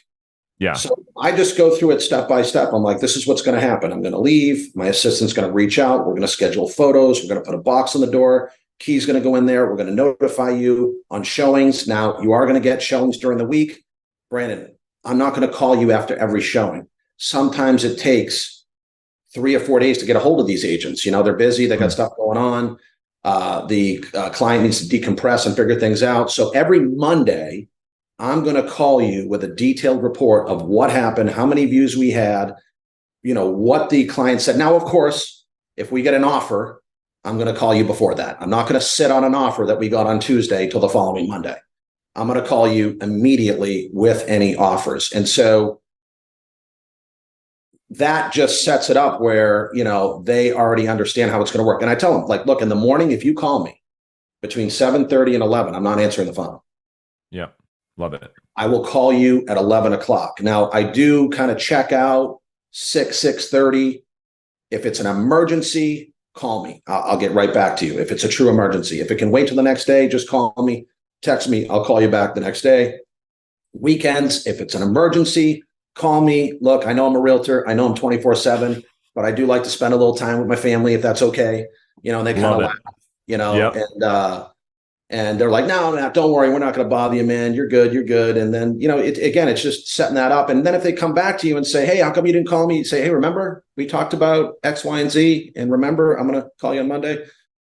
So that's the way you set it up, man. And I didn't do that, like I said, for the first 4 years. And I'd have sellers that I got them full price offers and they weren't happy. Like, oh, you didn't do this, you didn't do that. And I'm like, wouldn't give me a good review. And I'm like, what the hell, man? And in my mind, I did such a good job. And in their mind, they just had certain expectations that weren't fulfilled. Love it. What I wrote down was setting boundaries equals respect. So when no boundaries are set, to your point, you could do everything right and they're still pissed off. They don't know any better. Yeah. They don't know any better. They don't sell houses on the level we do. No. And so they're constantly blowing you up on the weekend. Hey, what's going on with my house? What's going on with my listing? So we've got to set expectations. I've always said, if you're going to be a great listing agent, you have to be great at setting expectations and great at setting boundaries with your clients. That actually increases what we call equal business stature. You actually get more respect from the client that way, not less. Yeah. And if So, you're going to sell at a high level, I mean, if you're going to sell 3 homes a year, right. that big of a deal, is it? But if you're going to sell 30, 40, 50 homes, yeah, you got to set the boundaries. Yeah. All right. So I just want to talk about the ISA real quick. Did you hire a company or did you hire a person who works for Matt? So it's a person that works for me. She's out of South America, and she actually got turned on to me by a guy that I'm kind of working with right now. We're kind of collaborating, and he's selling real estate at a higher level than I am. So you're always going to put yourself around people that are doing more than you, right? If you want to grow. And so he kind of turned me on to her, and I just started her like a week ago.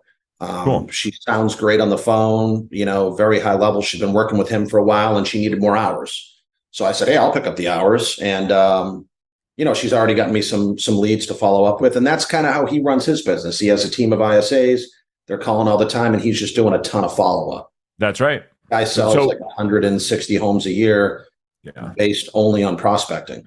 Yeah. You and I talked about the ISA thing. I don't know, maybe it was last year or the year before. And so that's exactly right. So we use ISAs to generate leads, and then we convert the leads into appointments. That's the way to do it. All these agents that are trying to get out of prospecting and think the ISA is going to get the appointments, it never really works that way. Yeah, they're just looking for people that go, thinking about selling. That way you can hone down your list. That's exactly right. So how many hours is she working? And then typically if she's doing 20 hours a week, is she able to get you a lead or two a day? Is that typically what you guys are pretty finding? much a lead or two a day. Somebody that, has some type of interest, whether it be, somebody who's looking to invest. Like I said, I don't really work with a ton of buyers, but I will work with investors. If I do have a buyer, though, I do have agents that I can give that referral to, and I take a cut out of that. So that works. They can work them all weekend, and I still get paid. Yeah. I mean, she works right now 2 hours a day. Cool. But she's willing to do 4. And I'm just starting off slow. It's not costing me a ton of money, to be honest. I mean, exactly. It's not, down there, the dollar goes a lot further than it does here in the States.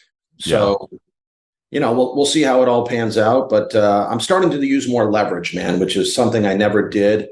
Like I hired an assistant, I'm hiring an ISA, like I'm following kind of this guy's lead. He's like, dude, you got to start getting involved with these different things just to increase your business. Cause I've kind of, been stuck at that 30 to 45 deals a year.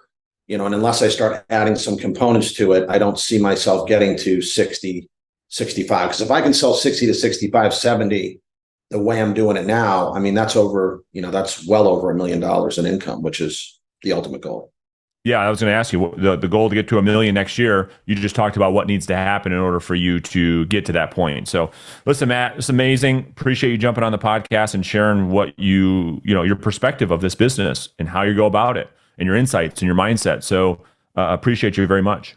Yeah, you're welcome, man. Absolutely. And if anybody knows anybody that needs help selling or buying property in Palm Beach County, that's where I work, Palm Beach County, Florida. So Boca Raton, Boynton, Delray, Wellington. Give me a holler. My phone number is 561-322-9189. And we'll put all of Matt's contact information in the show notes. So yeah, if you guys have a referral, reach out to Matt. He'll take great care of your clients. So Matt, appreciate you. We'll talk to you soon. All right. Have a blessed day. So 2020 was your first year in real estate. You get to sell real estate in Hawaii, which I'm sure that has its ups and downs. But before we get into it too deep, break down your 2023 results, because I think the trajectory from when you started to how you finished last year is pretty remarkable. And then we'll break down how you were able to do that for the audience. Okay, so you want to share just 2023? Yeah, and then we'll work our way backwards. Okay, for 2023, the GCI was about 523,000. So sales volume was about 18 million. That's awesome. And how many transactions was that? How many closings? That was 26 closings. That's amazing. Awesome job. And to give the audience context, the reason why that is incredible is because your first year in the business in 2020, I think you still had a great year. I think you did 150 your first year. Is that right? Yeah, around there. Yeah. And so huge growth over 3 years. I mean, massive. We don't see that type of growth like we have with you. And so that's why I wanted to have you back on the show and talk about what in the world are you doing to have such phenomenal results in a market like yours. So how did you first in 2020, you started off with one strategy, and I think that you've shifted over to a different strategy over the last couple of years. So what were you doing before when you first started? So when I first started, I started your program because it was just how to get FSBOs. So I was Yeah. like, okay, I'm just gonna get for sale by owners. That's gonna be like my bread and butter. I'm just gonna focus on for sale by owners. But then when the market shifted, the for sale by owners were selling their homes on their own, so they didn't need me anymore. Yeah. Okay, so that first year, it was mostly for sale by owners. And so you were able to make six figures your first year going after pretty much one lead source, which you did a great job converting for sale by owners. Is that right? Yes.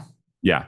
So now fast forward 2023, can you break down kind of your top lead sources and where most of the business is coming from now?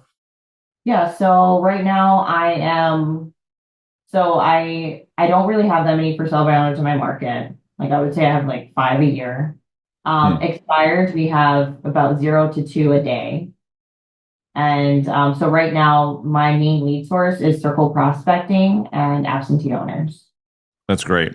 Do you, before we kind of break that down, do you feel like as interest rates, start to come back down, as the market starts to come back, do you feel like FSBOs will re-enter the marketplace in your market? Do you feel like they will come back eventually?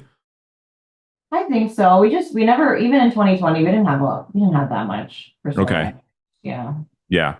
All right. So you're circle prospecting and absentee owners. So this is great. I really want to talk this through. So you did 18 deals. First off, how is it that you are generating the opportunities with inside these lead sources? Are you calling them? Are you marketing to them? Are you mailing to them? Are you texting them? Are you door knocking? What are you doing to talk to these group of people mainly?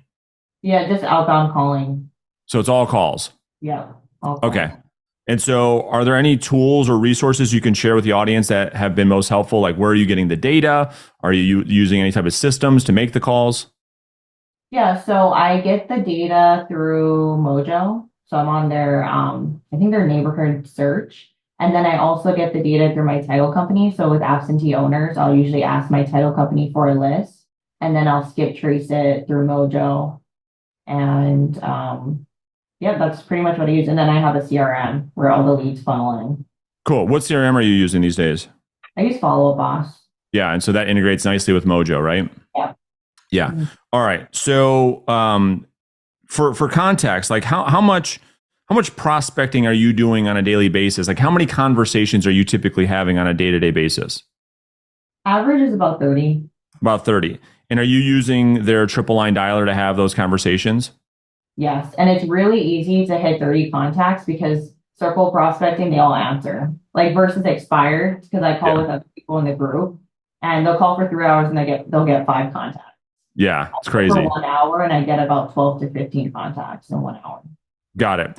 Now, the conversion is probably a little bit different though, right? So if you do 30 contacts a day or 150 a week, walk us through, what does that typically result in? Like how many leads will you get from that? Because the big challenge with circle prospecting and absentee owners is people are like, I have all these conversations, but none of these people are doing anything until 6 months, 12 months, 2 years, 5 years in the future.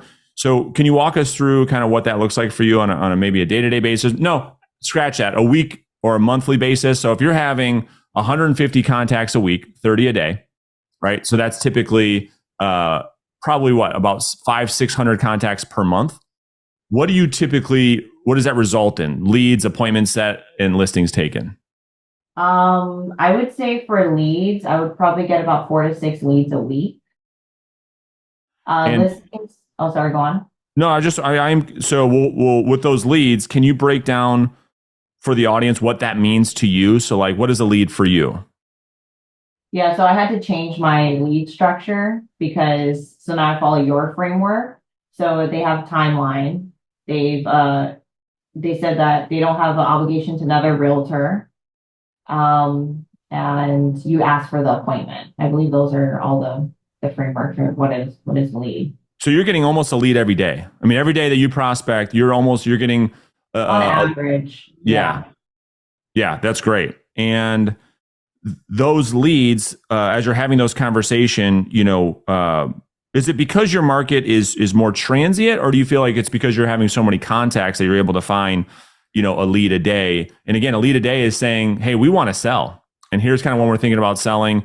And yes, Marlene, we'd be open to interviewing you when the time is right. What does that typical time frame turn out to be? Are people saying, hey, you caught us and we're looking to list our house this week? Or is it typically 3, 4, 5, 6 months into the future?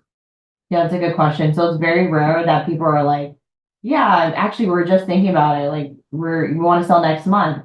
But it does happen where I'm like, oh, wow, I caught them at the right time. But I would say about 6 to 12 months out, even longer. I just I obtained a listing last week. I had her in my CRM for 2 years. So I've been following up with her for 2 years.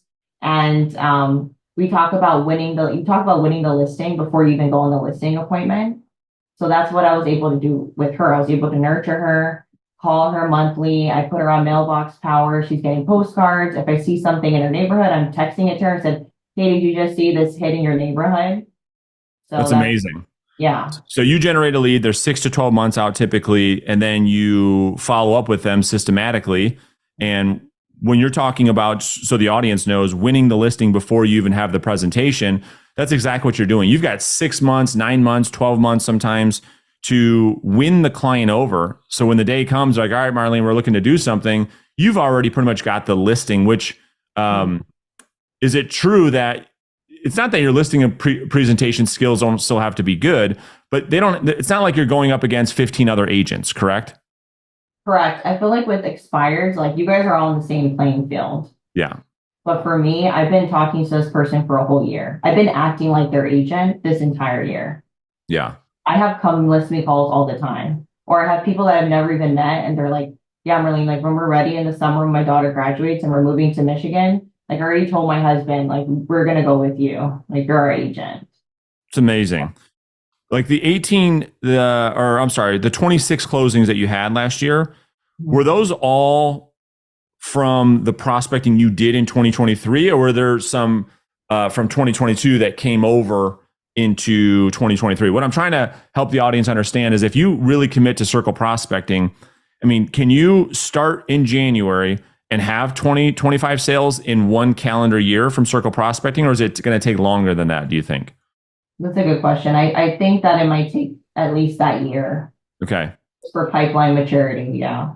Yeah. So when you started doing this, it was a couple months for you to fill up a pipeline, build up a pipeline, nurture that pipeline, follow up with that pipeline before you got your first listing. Would you say like 3 to 6 months into circle prospecting and absentee owners before it started to really turn into something? Yes. And now are you consistently getting 2-3 listings a month from your efforts over the past 18 months? Last month, I think last month I took 6 or 7 listings. Wow. So that's because of last year's work. Yeah. Got it. So and I talk about this business model. I should talk about it quite often. I need to talk about it more. Do you find it more enjoyable, more fulfilling than the quick, expireds or for sale by owners and having to compete and everything's crazy and everything is really high urgency? Do you like this business model better? So I started calling expireds. So I was talking to people in our group and they're like, really, you need to call expireds. Okay, I start calling. But I do like it. It can be boring sometimes because you're just like circling. But I like it. I like to have my iced coffee. I listen to music. I'm just hanging out. And people are usually nicer than expireds. Yeah. And then I don't have to be on the phones like 7:45, like calling the expireds, dropping off my resume at their house, or do you want to meet? Like, let's meet right now. Let's meet this afternoon. So it's more on my time.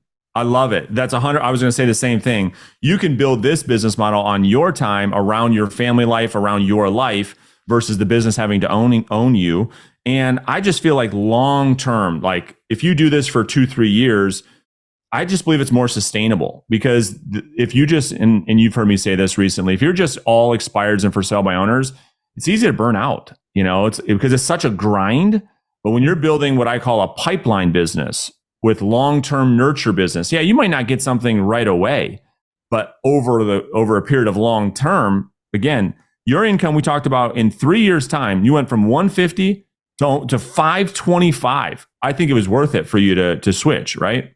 Yeah, I do. And Yeah. even if you're calling just, I talk to other people in the group that just do expireds. I'm like, just do 5 contacts a day, circle. Just start somewhere. You know, you talk about contact distribution. Like you said, don't just do one lead source, do multiple lead sources. Yeah. And your business model is just the way I would sum it up is like the compound effect. Like you're having contacts every day of people who are selling in the future. Time is going by the entire time.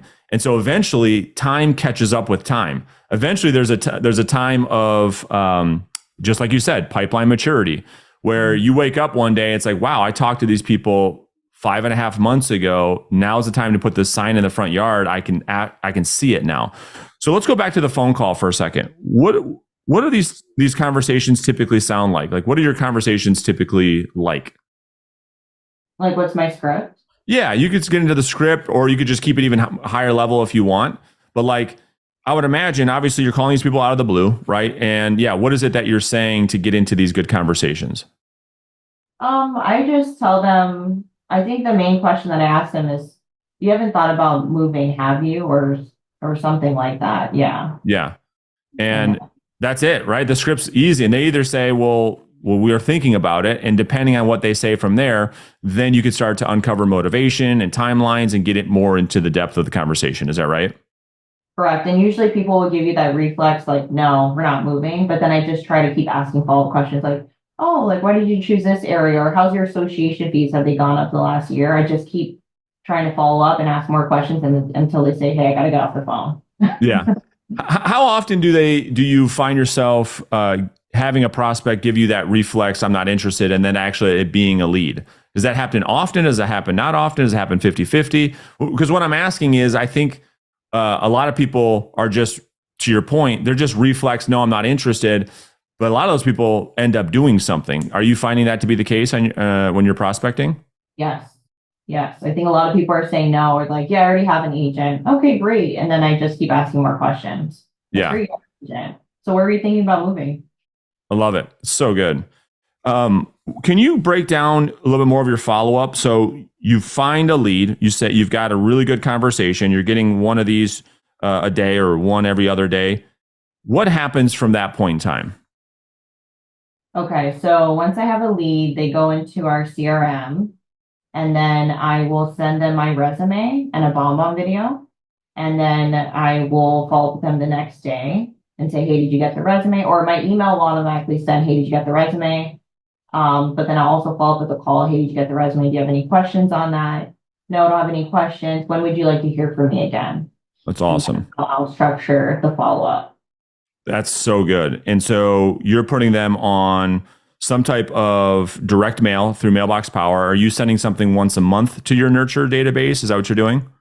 Once a month, yeah. Once a month? 12 months out. If they're 18 months out, I'll wait a little bit because plans change. Yeah. And then how often are you calling them? Did you say you're calling your nurture folder every month? Yeah, I'm calling once a month. And then I'm usually sending I'll send them, hey, did you just see this closing in your neighborhood? And then I'll give reason to call, like, hey, I sent you that listing in your neighborhood. Did you see it? How do you think it compares to your home? Yeah, that's awesome. I think if agents are listening to this, I can hear them saying right now, well, if someone tells you they're moving 12 months from now and you're calling them every month, what are you saying to them? Typically, how do those conversations go? Yeah, that's what I'm saying. So that's why I like to send market updates. And then I'll just ask them, did you see the market update? Yeah, I've seen it. How do you think it compares to your home? All my bathrooms are much more updated, whatever it is. When do you want to hear from me again? Good for you. Yeah. So you have no issues with staying top of mind. Because some agents, if they say, hey, don't call me or call me back in a year, they won't do anything. And they'll think they'll just try to call back in a year. But you have no problem staying top of mind and calling that person 30 days and saying, hey, we talked last month. Did you get the market update? Here's what's going on. What are your thoughts? You're going to stay top of mind the entire time. That's what you meant earlier when you said winning the listing over that 12-month period, correct? Right. And I did have a problem with that when I first started circle prospecting, and I was following up and they're like, Marlene, who? I don't even know who you are. And I'm like, wait, I called you. Yeah, you told me to call me back in 6 months. See, don't do that. Like, I split the time in half when they say to call back. Yeah. So now I'm learning to just call them. Just call every month. And do prospects, do they sit there and say, hey, wait a minute, I told you to call me back in 7.5 months, or are they open to the conversation every time you call? They totally forget that they told me. Yeah. Yeah. So you're just reaffirming things and you're just taking them 1 month at a time through that entire journey until they're ready to actually make a move. Correct. And then every time I do have a call with them, I'll send a handwritten note card as well with my business card. Got it. Yeah, that's great. Are most of your sales people moving off of the island? Correct. Yes. So there's no such thing really for you as a past client, referral system. I guess there could be, but most of your business is going to be people, you're selling a house and they're gone forever. They're gone. Yeah. So, but I do get referrals because I do work with a lot of military clients. So they know soldiers that are coming into the island. So I just got a referral last week from a client that I was circle prospecting his neighborhood. He lives in Washington now, but then a buddy is moving to Hawaii. So that was a referral. Yeah. Yeah. So you have to have if you're selling real estate in your market, you have to have proactive lead generation all the time for you to build that pipeline. Because unlike other markets that are, you could do 2, 3, 4, 5 deals with one person. That's not the reality for your market. No, it's too expensive. People tend to stay where they're at or they move off island. Yeah. Yeah. Yeah. That makes sense. So now we talked about the past. Let's look forward for a minute. First off, what's your goal for 2024? My goal is here I have it over here. My goal is to net 500,000, like after expenses. So GCI would be 766,000. Got it. Okay. So, all right. So we got to create another $200,000 in GCI. And so what type of, so you have a couple $100,000 in expenses. Can you break those down? Like where the money's going? Yeah. So I just did this in one of your classes. So I did so broker split, I think it's about 16,000. So my EXP expenses about 15%. So that's 75,000. And then I put taxes 35%, 175,000 because we pay really high taxes over here. I bet you do. All right. So that makes sense. So on a $500,000 income, your expenses are only $75K. Correct. Yeah. Yeah, that's great. Just keeping it high level, you don't have to get into the weeds of that, but like what type of expenses do you incur with your type of business? So I would say just Mojo, my CRM, my phone, my internet, the mailbox power, my email, and property marketing, like photos and stuff like that. Yeah, photos when you're looking, I'm just thinking about monthly, but yeah, transaction, I'm looking at photos, I'll do home inspection. But I would say my expenses are pretty low compared to someone that is like paying for leads. That was my point. That's exactly what I was saying to you. Your expenses are so low. You have a high profitable business because you do it all through your skills and hard work. You're not buying the business. That was exactly my point. Because most agents, if they're going to buy leads and they generate 500K, they probably net 30%. Yeah, I actually called like Zillow for my area and they quoted me, I'll give you 4 leads a month for $1,500. Wow. I was like, okay, I can just call my neighborhood and I'll find those 4 leads without paying $1,500. Yeah. Exactly. Unbelievable. Yeah. So you're running at 85% margin. I mean, that is such a healthy business model. And that's why I'm such a proponent of an outbound business, So the goal is to net 500K. Are you going to be doing anything different? Are you adding lead sources? Are you doing anything different when it comes to your prospecting, your conversion, your follow-up, your listing presentation? Anything that you're going to be adding to the business that you didn't do last year? Nope. I think I'm just going to make the same amount of contacts and I'm going to keep improving my skills and just stick with my schedule. And that's pretty much it. I'm not going to do anything different. Smart, because now that compound effect is going to work yet again. You did a lot of contacts last year in 2023 that haven't yet listed. So now you're going to reap the reward again, just by doing the exact same thing, not working any harder, still 30 contacts a day. Now you could do more business simply because you got more leads in the database in 2024 than you did in 2023, than you did in 2022. It's just this snowball that keeps building and building and building and building. So in 2 or 3 years' time, do you have your eyes set on 7 figures? Is that kind of where you see it going? I don't know. I'm pretty comfortable where I'm at. Yeah. Well, if you keep doing what you're doing, again, the pipeline just keeps spitting out these come list me calls, right? Right. And so over time, it's just going to keep growing. Do you have someone helping you manage the business? I know your husband's works with you, but is it just you two?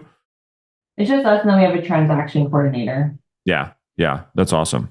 Cool. Last thing is advice. All right. So someone who's starting off circle prospecting, again, there's a lot of, I think, head trash we have to deal with because it's not like an expired. It's going to be really rare for you to pick up the phone, call a random person, set a listing appointment for this afternoon. Going back, if you could have just given yourself the advice when you switched business models, when did you have to switch that? 2021 when the market kind of shifted? 2020? Yeah. Yeah. So when you started again, what would you have told yourself that other people just starting circle prospecting right now, they've never done it, they have no pipeline? What advice would you share with them and yourself? I would say just start with a small goal. Like just start with 1 hour of calling a day and that's it. And you can still call your FISBOs, you can still call your expireds, but just start small. Yeah. Yeah, that's great. Just be consistent, right? I mean, you got to do it every Do it Yeah. every single day. Yeah. Can you break down your schedule for us real quick? Yeah, so I wake up at 4 in the morning and then I go to the gym and I have someone that I go to the gym with. And then I come home, I help my husband get the kids ready for school. He takes the kids to school. And then from 8 to 9, I am role playing. I either role play by myself, like I'll do the scripts or with another partner. And then 9 o'clock, I am on the phones. From 9 to I think 1, I'm on the phones.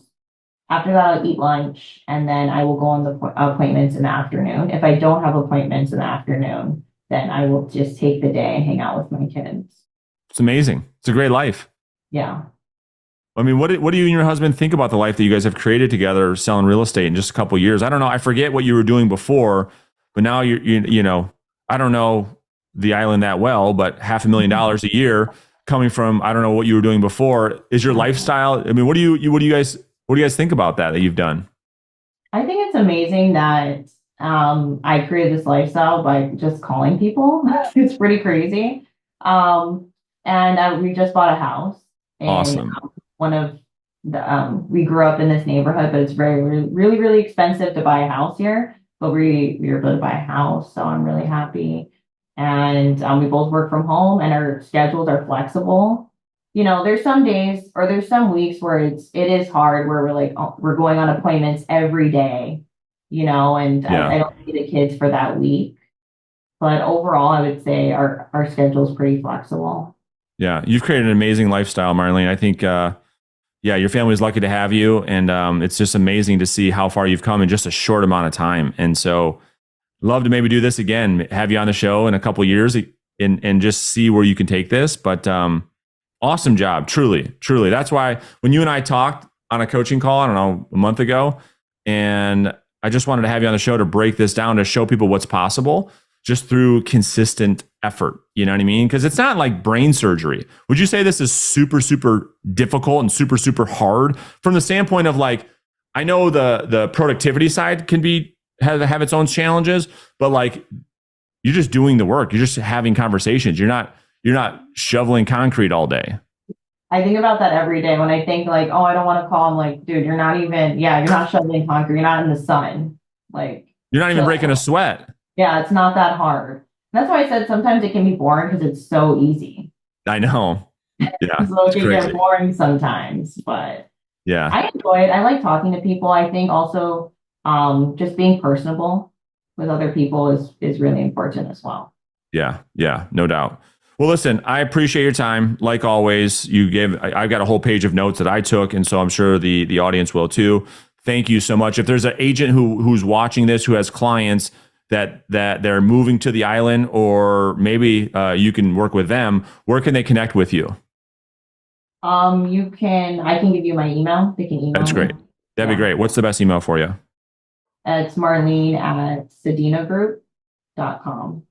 And do you care if I put that in the show notes? So if they have a referral of someone moving from the mainland to Hawaii, that they can touch base with you?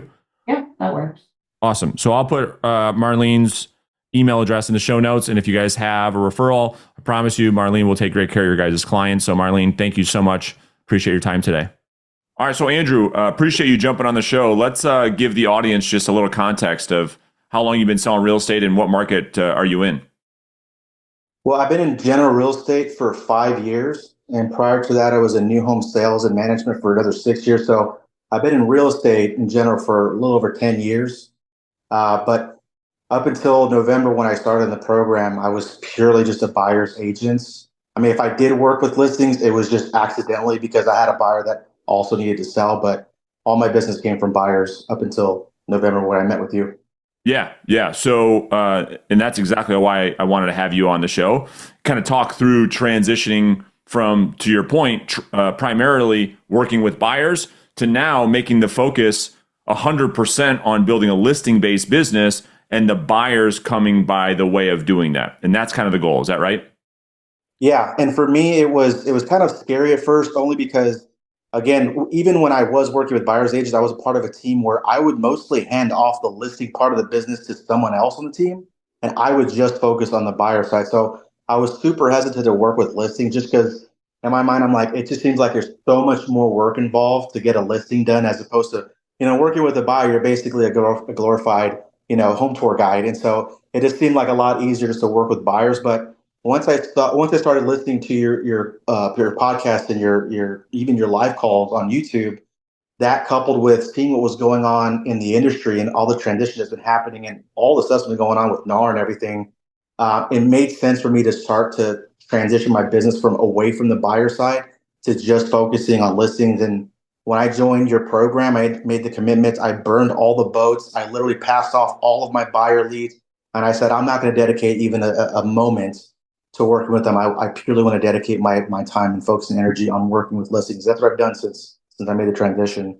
And that's a massive change. I mean, I think, and thanks for sharing that, because I think a lot of agents are in the same boat that you were on, whether they're on a team or they're just, having to, a lot of them feel frustrated because they feel overworked, underpaid, because they work so much with buyers. Is that how you felt before you said, okay, enough is enough? I'm going to commit to this thing. And is that what made you want to start working together in the first place? Yeah, absolutely. I mean, it was partially because yes, like when you're working with buyers, your weekends are gone, your evenings are gone. Like in all honesty, it's from the buyer's perspective, they don't really understand the all that goes into working with them and trying to get them to their goal. And so I found myself just running myself ragged on the phones every morning trying to generate business and then spending all my times on the evenings and weekends trying to put buyers under contract, putting fires out, et cetera. And so I felt like I've been in that position where I've had 10 active shopping buyers at the same time, and it was just madness. It was, I had to just pay people to go open doors for me. I had to do all this stuff. Whereas, working with 10 listings simultaneously is relatively easy when you compare the two. Absolutely. And so it's a no-brainer, right? So I think what the people would want to hear on this episode is getting into the how, right? Because I think most agents, if they would prefer to have a listing-based business versus the buyer business because of all the reasons that you just outlined. So let's talk about your transition from November. First off, like how has that transition been? What does the business look like today as in terms of results? And then we'll get into the actual details of how you're able to do all of this. Yeah, so it started in November. You had a prospecting challenge. And to be truth be told, I signed up a month prior to November, but like probably most people in the program or most people that are going to be listening to this, I just kind of read through all the material, watched the videos, and I never took a step of faith and actually just started doing it until November when you had that prospecting challenge. And it was a 3-day challenge at that point. I set 6 appointments. I met with 2 of them and I got 1 signed that first in those 3 days. So it Yeah. was just like a mind shift of like, oh my gosh, I can actually do this. And so since then, in these 5 months, I've had almost 2,000 conversations on the phone. I've set 88 listing appointments. I've gone on 36, so right at 40%. And I've taken 18 of them right at 50%. And so far, I've got 7 of those under contract, and I just closed my 4th one today since joining the program. And right now, I've still got 10 active listings on the market, and hopefully, I got like 3 pending. So those should be closing this next month. It's incredible. I mean, truly, it is incredible because relatively speaking, I mean, we're talking about a short amount of time when we look at the grand scheme of your career and how fast you've been able to transition out of the buy side into, in just 5 months, taking 18 listings. And so that's a huge transformation. First off, let's get into this because you're right. It isn't easy. What I ask people to do isn't easy. And I think you'd agree with that, right? Yep, absolutely. It's hard. It's really hard work.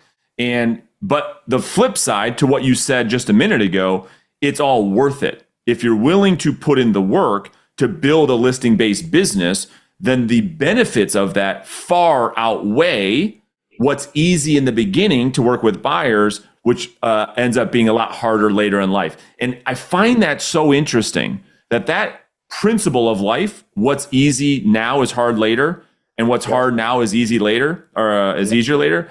There's no better analogy than a listing-based business. Would you agree?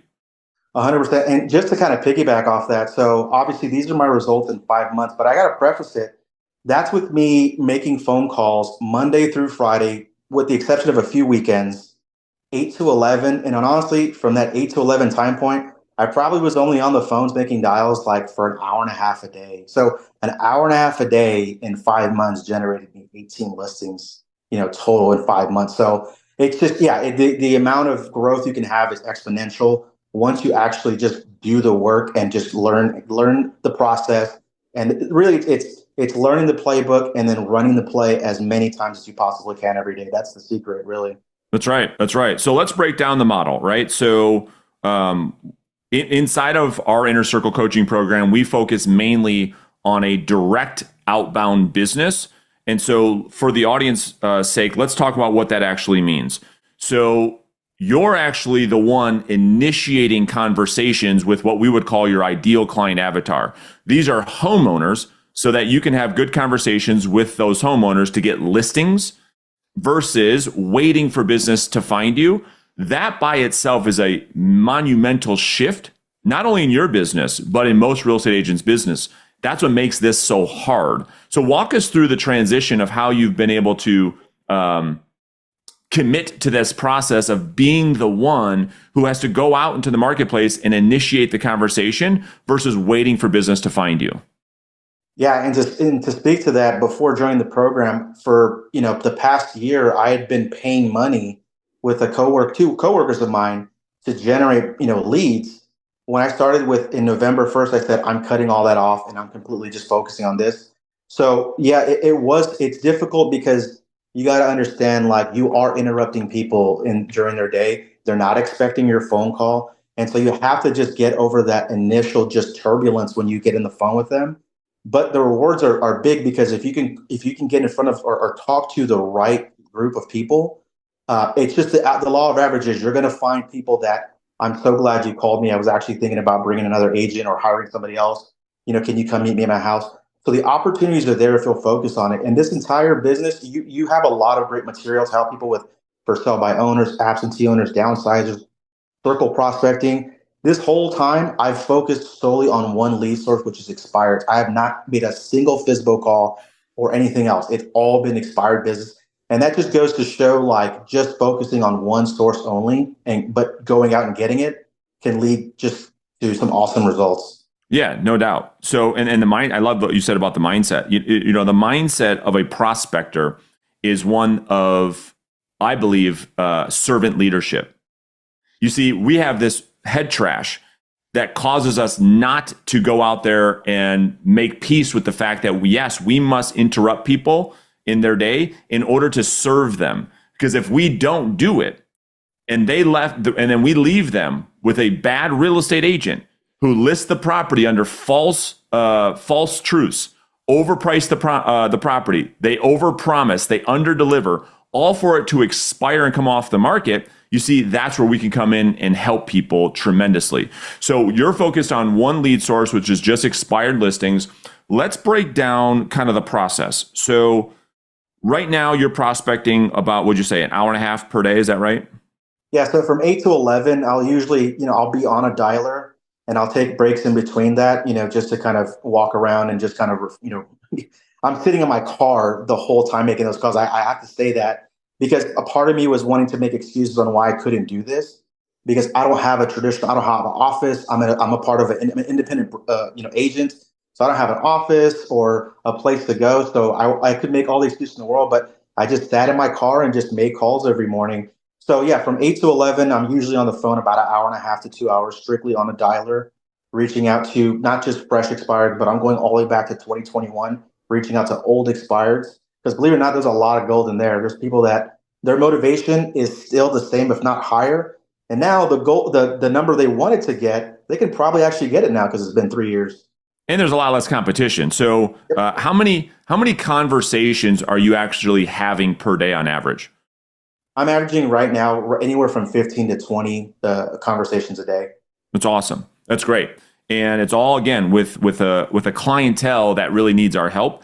And so one of the questions that often comes up that I want to get your feedback on is, what are the systems that you have in place to help you increase your contact rate, getting the right people on the phone?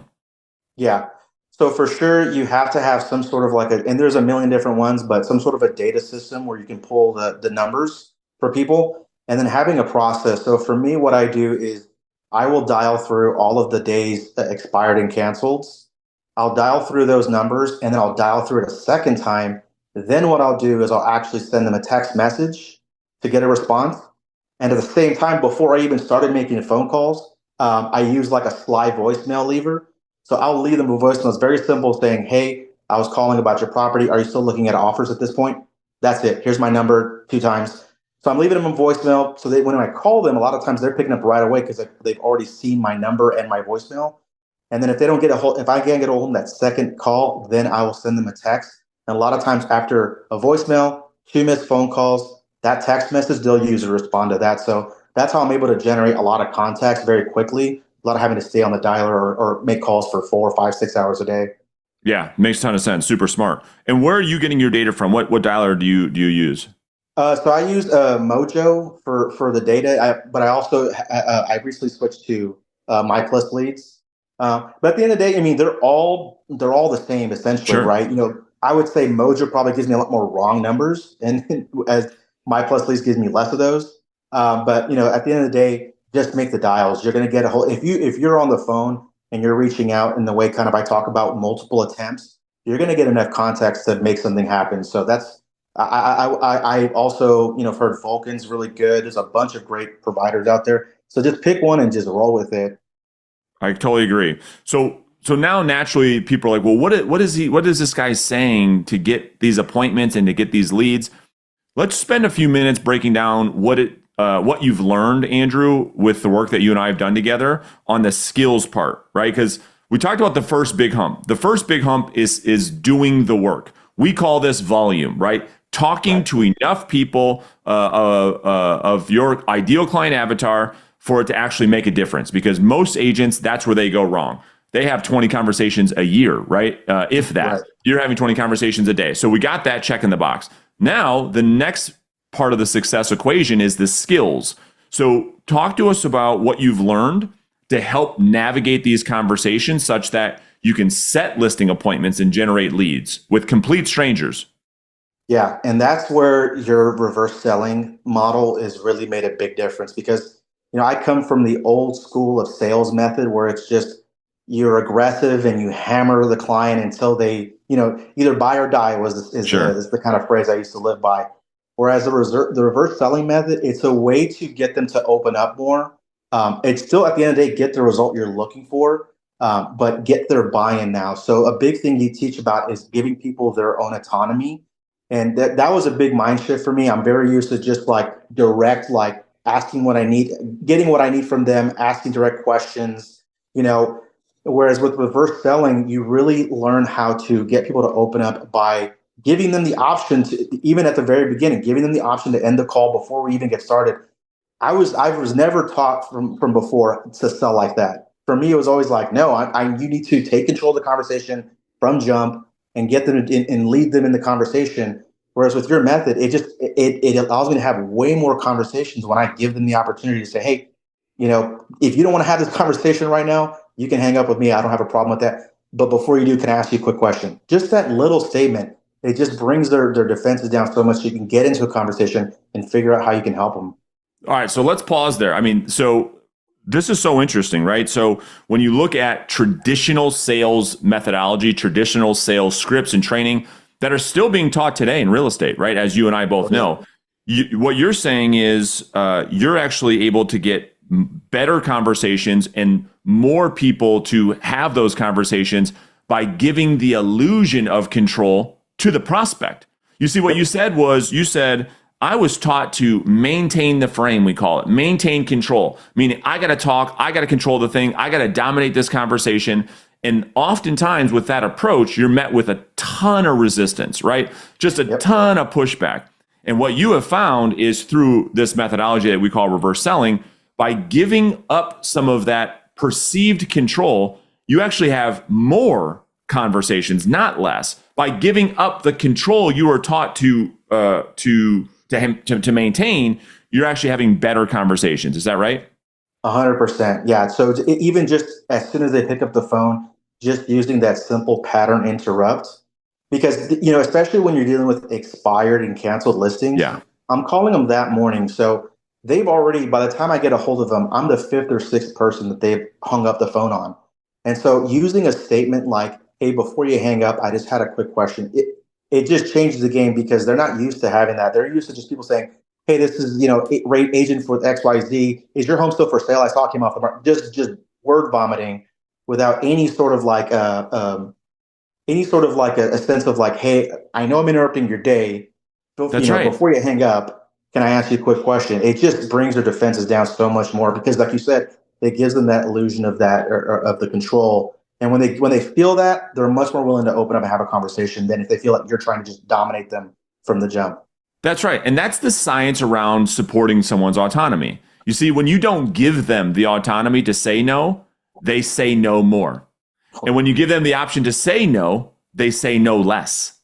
Yep. Just because you gave them the option of freedom to make their own decision. And that's how we lower what we call psychological reactance. For the audience, go Google it. You'll see what that's all about. All right. That makes a ton of sense. Now, we talk a lot about in the training how to frame your conversation in order to set appointments. Can you walk through a little bit of that and what you've learned that has helped you set more listing appointments with these calls? Yeah. So the big thing for me is, obviously from the jump is as soon as you can get through that initial resistance, then the conversation is basically what you call DART, which is, which is basically the 4 steps to figure out if you've got someone that is worth having a further conversation with. So D for desire, figuring out, do they still want to sell their property? And even there, you can kind of get caught in a trap because especially if they've gone through a very negative process, their initial response is, no, I do not want to do this again. Yeah. Because they're thinking, I don't want to repeat what just happened.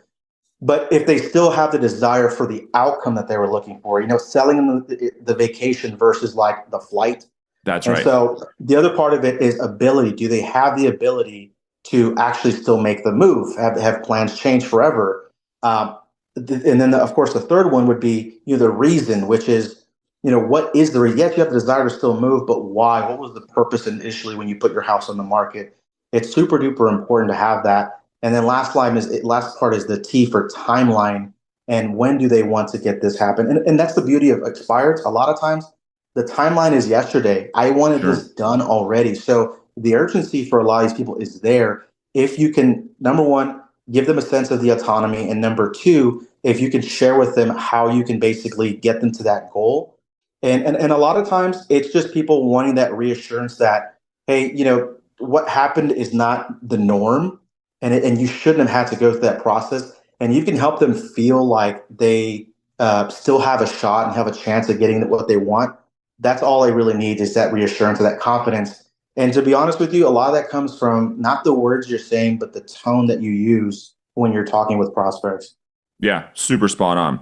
So I'm curious, how many of your appointments come out of the first conversation versus how many appointments you're getting out of your lead follow-up efforts and your ability to build a pipeline? Yeah, so this is definitely the area that I need to improve in because the majority, I would say, 80% of all my appointments have come from that first call. Yep. Which is great. However, it's one of those things where, it's just a law of averages. Some weeks I'm not talking with anybody that meets those qualifications to meet with me. So what I need to do is focus more on the follow-up process, because I do have a database full of leads that have said, now is not the time. I'm not looking to meet right now. Follow up with me, check in with me. So I know that if I can get the results I've gotten now with just focusing on like same day call appointments, I could, I can really scale this business and even double or triple the amount of appointments that I'm getting on by focusing on the follow up. 100%. And that's the one thing that, I kind of figured that was the case. And so, that's a huge thing that we need to work through, right? Is, because if you look at your conversations and your ratios, you start to see, okay, well, where's the breakdown? The breakdown is on that pipeline maturity. Because right now you're setting a good amount of appointments, but to your point, we could double the amount of appointments set by not having to work any harder once we start to build that pipeline. I love it. All right, so let's transition to what I believe to be perhaps the most important part of this process, which is the value that we create at the listing presentation. You see, I think the problem is, Andrew, is no matter how real estate agents are finding themselves on listing appointments, it's their inability to demonstrate true and tangible value that causes sellers to want to hire a different agent. And so we spend so much time on perfecting this presentation so that you stand out as the obvious choice. Can you walk the audience through maybe one or two things that you've learned at the listing appointment that really has helped you? Because I've got some of my favorite parts of the appointment, but I'm curious what's really helping you win the business. There's so many of them. I would say right from the jump, setting the agenda up front is such a huge piece that a lot of agents miss. First off, they're just walking in with just some loose pieces of paper with some comps. There's no real structure to their actual presentation. But number two is setting that agenda up front of like, here's what's going to happen in this conversation right now, and here's a couple of potential outcomes that could happen, and giving up that autonomy and also saying like, hey, I am fine with whatever you choose to decide. If I'm the right person for you, great. If this doesn't make sense or you feel like I'm not the right fit, I'm also okay with that. And getting their agreement to say, I'm comfortable with one of those three outcomes as well. And so I would say setting the agenda is very, very important. You talk about the haunted house. If you walk into a haunted house, obviously you have no clue what's going to happen. And that's part of the fear of it. But if all the lights were on when you walked in and you had a tour guide that worked at the haunted house telling you where all the scary parts are, it loses all the fear. And so that's what setting the agenda does, is it literally flips the lights on, it lets them see what's ahead, and it makes them feel a lot more comfortable, because at the whole time they're waiting like, what's going to happen? So if they know what's up front, what's going to happen, it makes them just bring the defenses even further down. That's the first part.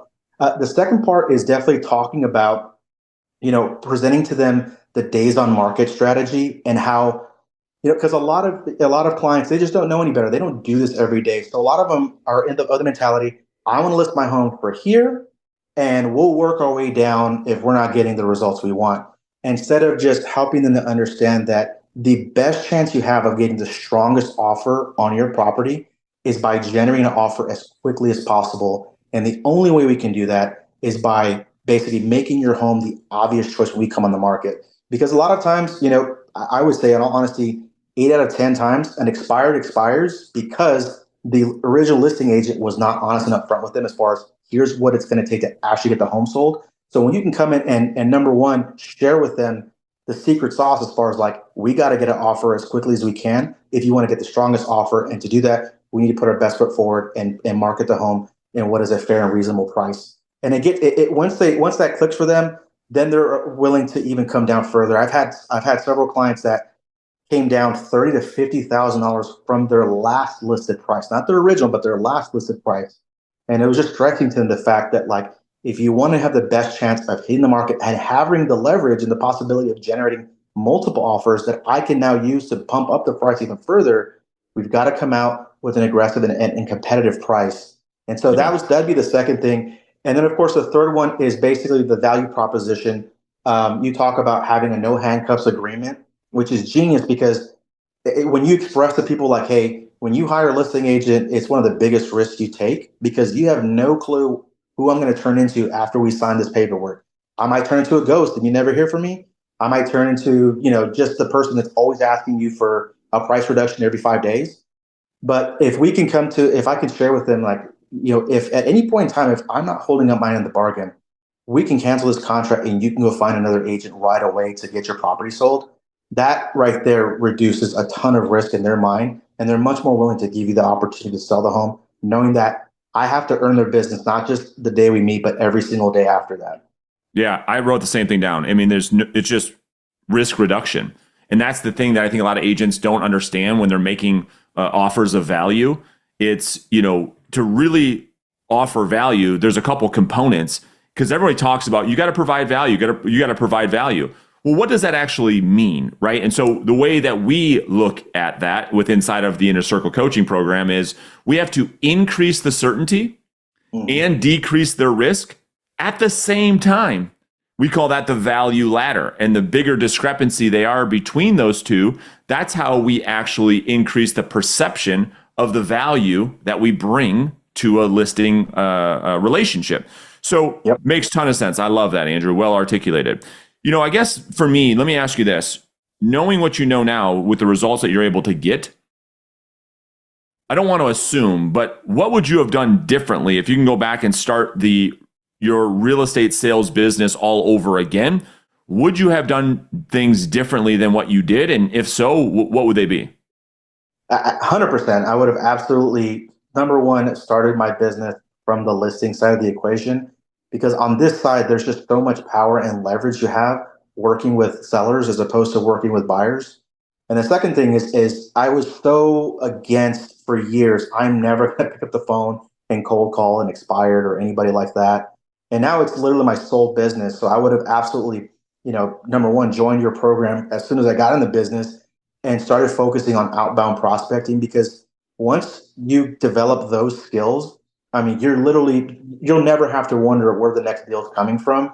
And not only that, it only gets better and compounds the more time you have doing it, because all the leads that continue to pile up that you're staying in contact with, all the past clients that you've sold their property, and honestly, 20% of all the listings that I've sold have purchased with me as well. So there's even an inbuilt buyer business already generated in there. And so I would say, yeah, I would absolutely started working with listings right away and started outbound prospecting immediately. Yeah, 100%. And I like what you just said. It's once you learn these skills, you never have to worry about money again. Doesn't that give you such a great peace of mind? Whereas before, the whole, like, whether you're buying leads or you're waiting for business to find you, there's agents that just live in fear because they just don't know if they're going to be able to generate consistent income for their family. And so now, do you have a nice peace of mind? Like, you can sleep peacefully at night. You have a controlled schedule that you get to have some freedom to do what you want on nights and weekends. Is that your new mindset? Absolutely. And just like you said, like in just in the last, between this month and March, almost $60,000 worth of commissions in 2 months, just from purely focusing on this listing business. And that's the beauty of it. Again, working Monday through Friday from 8 to 11, and then I'll take an appointment or two in the afternoon or the evening. And that's basically it. And just to generate that type of an income for that type of the return is just, so far outweighs the actual work. Then now I can see where, okay, now that I've seen what I can do, honestly, with just the bare minimum work, now I can see how much more I can scale this and actually get to a position where, I mean, I'm in my head, I'm thinking of really, really big goals for myself going into this year and next year. What are they? You got to share them. Yeah, so this year I'd love to, my goal would be to clear over 300,000 GCI. And then next year I for sure want to hit that $500,000 mark, which is totally possible. I mean, when you teach through the business planning portion of it, just like the haunted house part where it's like, I don't know what that's going to require. I have like a pie in the sky type of goal. You literally break it down to like, this is exactly how many hours you need to work, how many contacts, how many appointments, leads. You take it through the whole process, so it removes all the doubt. And now I can just focus on the action steps and let the goal take care of itself. And I think that was a big mental block for me. Is I just focusing on the goal as opposed to just focusing on the actionable steps that I can take that will eventually get me to the goal anyways. Yeah, well said. And so $30,000 a month in income over the last couple of months for you. What were you earning before? I'm curious. Like, what did you used to make? And we know now that you're doing roughly 30,000 a month. What did that look like before? Yeah. So I was for the last 10 years, I've always, made over six figures, but it was always between that, 150 to $200,000 range. So I kind of just, and again, when you're working with buyers, it's always, I have a colleague of mine who still is just focused on buyers. And every day he calls me, he's like, oh my gosh, I just had another closing. Now I'm down to only three. And so it's such a quick turnaround where it's like, I've got 10 listings right now that could pop under contract any given day. Yeah. And I can just keep filling up that pipeline where, it can be a much more sustainable income, because before it was like, you make 30 grand 1 month, you make nothing for 2 months, you make 20 grand, you make nothing, it is so unpredictable. And now it's so much more predictable because you have a pipeline of inventory in the business. Yeah. Last one for me. Agents that might listen or watch the show, they're sitting there maybe feeling frustrated. They feel a little overwhelmed. They're filled with fear that you and I talked about. One piece of advice to get them into action that might get them to where they want to be in just a short amount of time. Yeah. So I would say, professionals make the real money in any business. And so if you want to be a professional, one of the things that every professional has is a coach or a mentor. And so you need to get into mentorship. You need to have somebody that has done it before that can show you the way to remove all the mistakes. They've already, Brandon's already made all the mistakes that we could ever make. So instead of making them yourself, join with someone like Brandon. I would highly recommend him. He will show you the roadmap, how to get there. Take the action, take massive action, fail your way to success. And then ultimately you'll end up there. And you just keep the right mindset, get the coaching, take the action, and then just continue to grow from there. Well, I appreciate that, Andrew. And we appreciate you jumping on the show and kind of sharing just everything you've gone through over the last couple of months. It's cool to see you been able to make this transformation. And I can't wait to continue down this path with you to see where you could be in 12 months. So truly, we really appreciate you doing this. I appreciate you, Brandon. Thank you. All right, brother. Talk to you soon. Yes, sir. And how many people did you know when you moved there? Like, did you have this huge sphere of influence? So like you moved there and you had all this business waiting for you? I wish I did, but I didn't. I knew one person, and funny enough, he's actually on the call. So that's a story for another time. So not only did you start as a brand new real estate agent, you started in a brand new market. You didn't even know anybody, and so share with people how you did your very first year in total gross commission earned, and then where you're at this year. Yeah, so I took the test in August of 22. I started actually working probably October 1st of 2022. Didn't close my first transaction until January of 23. So that was really kind of my first full year was, January to December of 2023. So that first year I finished the year just under 200,000 in GCI. I was at 198 and some change. And then this year closed and pending. So as of today, I'm at $391,251 closed and pending year to date. It's incredible. So you're going to do just about $400,000 in income in your second year in business. Is that right? Yeah, it is. And it's crazy to say that because, it doesn't feel that way, right? I'm sure you know that. You don't really realize it until you put it down on paper. And in fact, I didn't even know that was the number until I wrote it out this morning. So it's kind of crazy. It is crazy because what were you doing before you got into real estate? So when I first got out here, I was a bartender actually. And I did that for a couple years, managed restaurants, bartended. Were you making $400,000 a year? No. I think the most I ever made in a year was 60 grand or something like that. Yeah, it's crazy. So the people here want to know how you did it. Okay, so let's do this. We're going to break down kind of what your business looks like, what the numbers look like. And so in speaking around 2024 numbers, how many listings have you taken so far this year? Let's see. I pulled a total transactions amount. So total transactions amount was 16 transactions. Yep. I would say probably around 11 of those were listings, just going off the top of my head. Perfect. Okay. So 16 closed transactions. And as we kind of break down your conversion funnel, if you will, what is your listing met to listing taken ratio? In other words, Brandon, how are you closing these days? When you go on 10 listing appointments, how many will you typically get? Yeah, so I got all the numbers right here. So met to taken right now, I'm at 55%. And I'm counting. So a lot of my business, just kind of due to the nature of what I'm prospecting, a lot of circle prospecting, a lot of them are kind of like hybrid preview appointments almost, I guess you could say.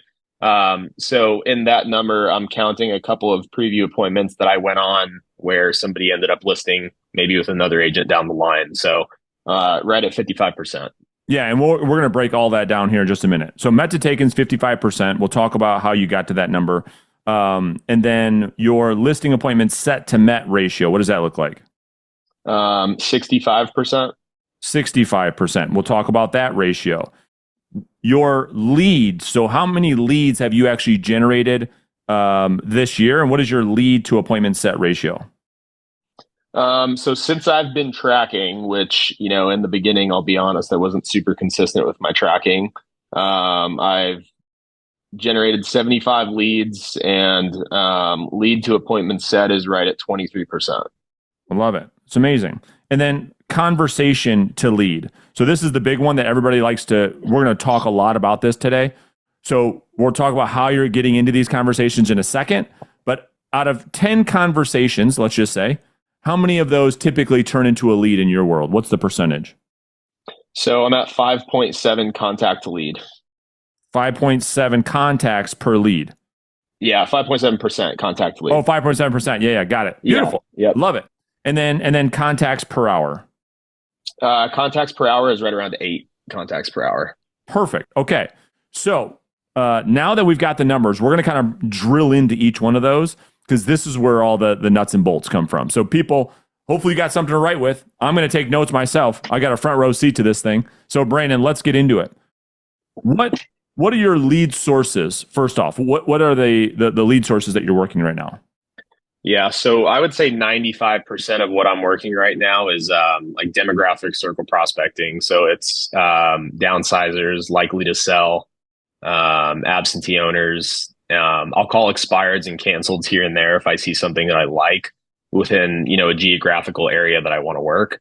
But it's really just those demographic circle and expireds and canceleds. All right. Now, this is what's so interesting to me, because most people are talking about for sale by owners and expireds. And for years and years and years, I'm trying to get people to expand their approach when it comes to client acquisition, to focus more on demographic prospecting. Because with your business model, the complaint is, well, all that business takes so long to convert. I need business now. I need business now. But somehow you're able to make this happen, because with expireds and for sale by owners, the competition is so high. So we got plenty of time. Help the people understand, when you say demographic prospecting, you talked about downsizers. You talked about some of these different demographics.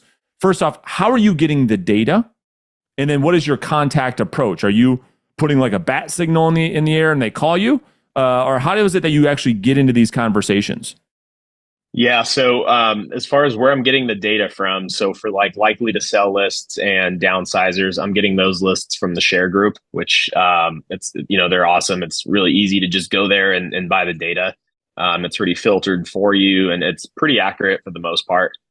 And then as far as how I'm getting in touch with them, I wish that they were calling me, but no, it's an outbound approach, which is no surprise here. So plugging them into the triple line dialer and just, getting after it. Well, wait, you call them? Believe it or not. Yeah, I do. You're crazy. You're one of the crazy people that call people. Insane. Okay. So you call people and you're telling me they answer the phone in 2024. They do. They do answer the phone. You don't always know what you're going to get on the other line, but they do answer the phone. Insane. So joking aside, so you take an outbound lead generation approach. You're being proactive. You're focused on this area of business where competition is very low, right? You are in probably one of the most competitive areas when it comes to real estate sales in the country. Probably where you're at, and then like South Florida are probably two of the most competitive places. And so you made a business decision to say, well, I'm going to go after the business that I want, the business that I know I can sell, the product line that I know I can sell, and the clientele that I want to serve, where it's more of a blue ocean. You don't have to worry about all the competition. So how would you answer the question from agents to say, dude, how are you doing all this business and you're going after these lead sources, which historically take 6-12 months to convert? What would you tell them?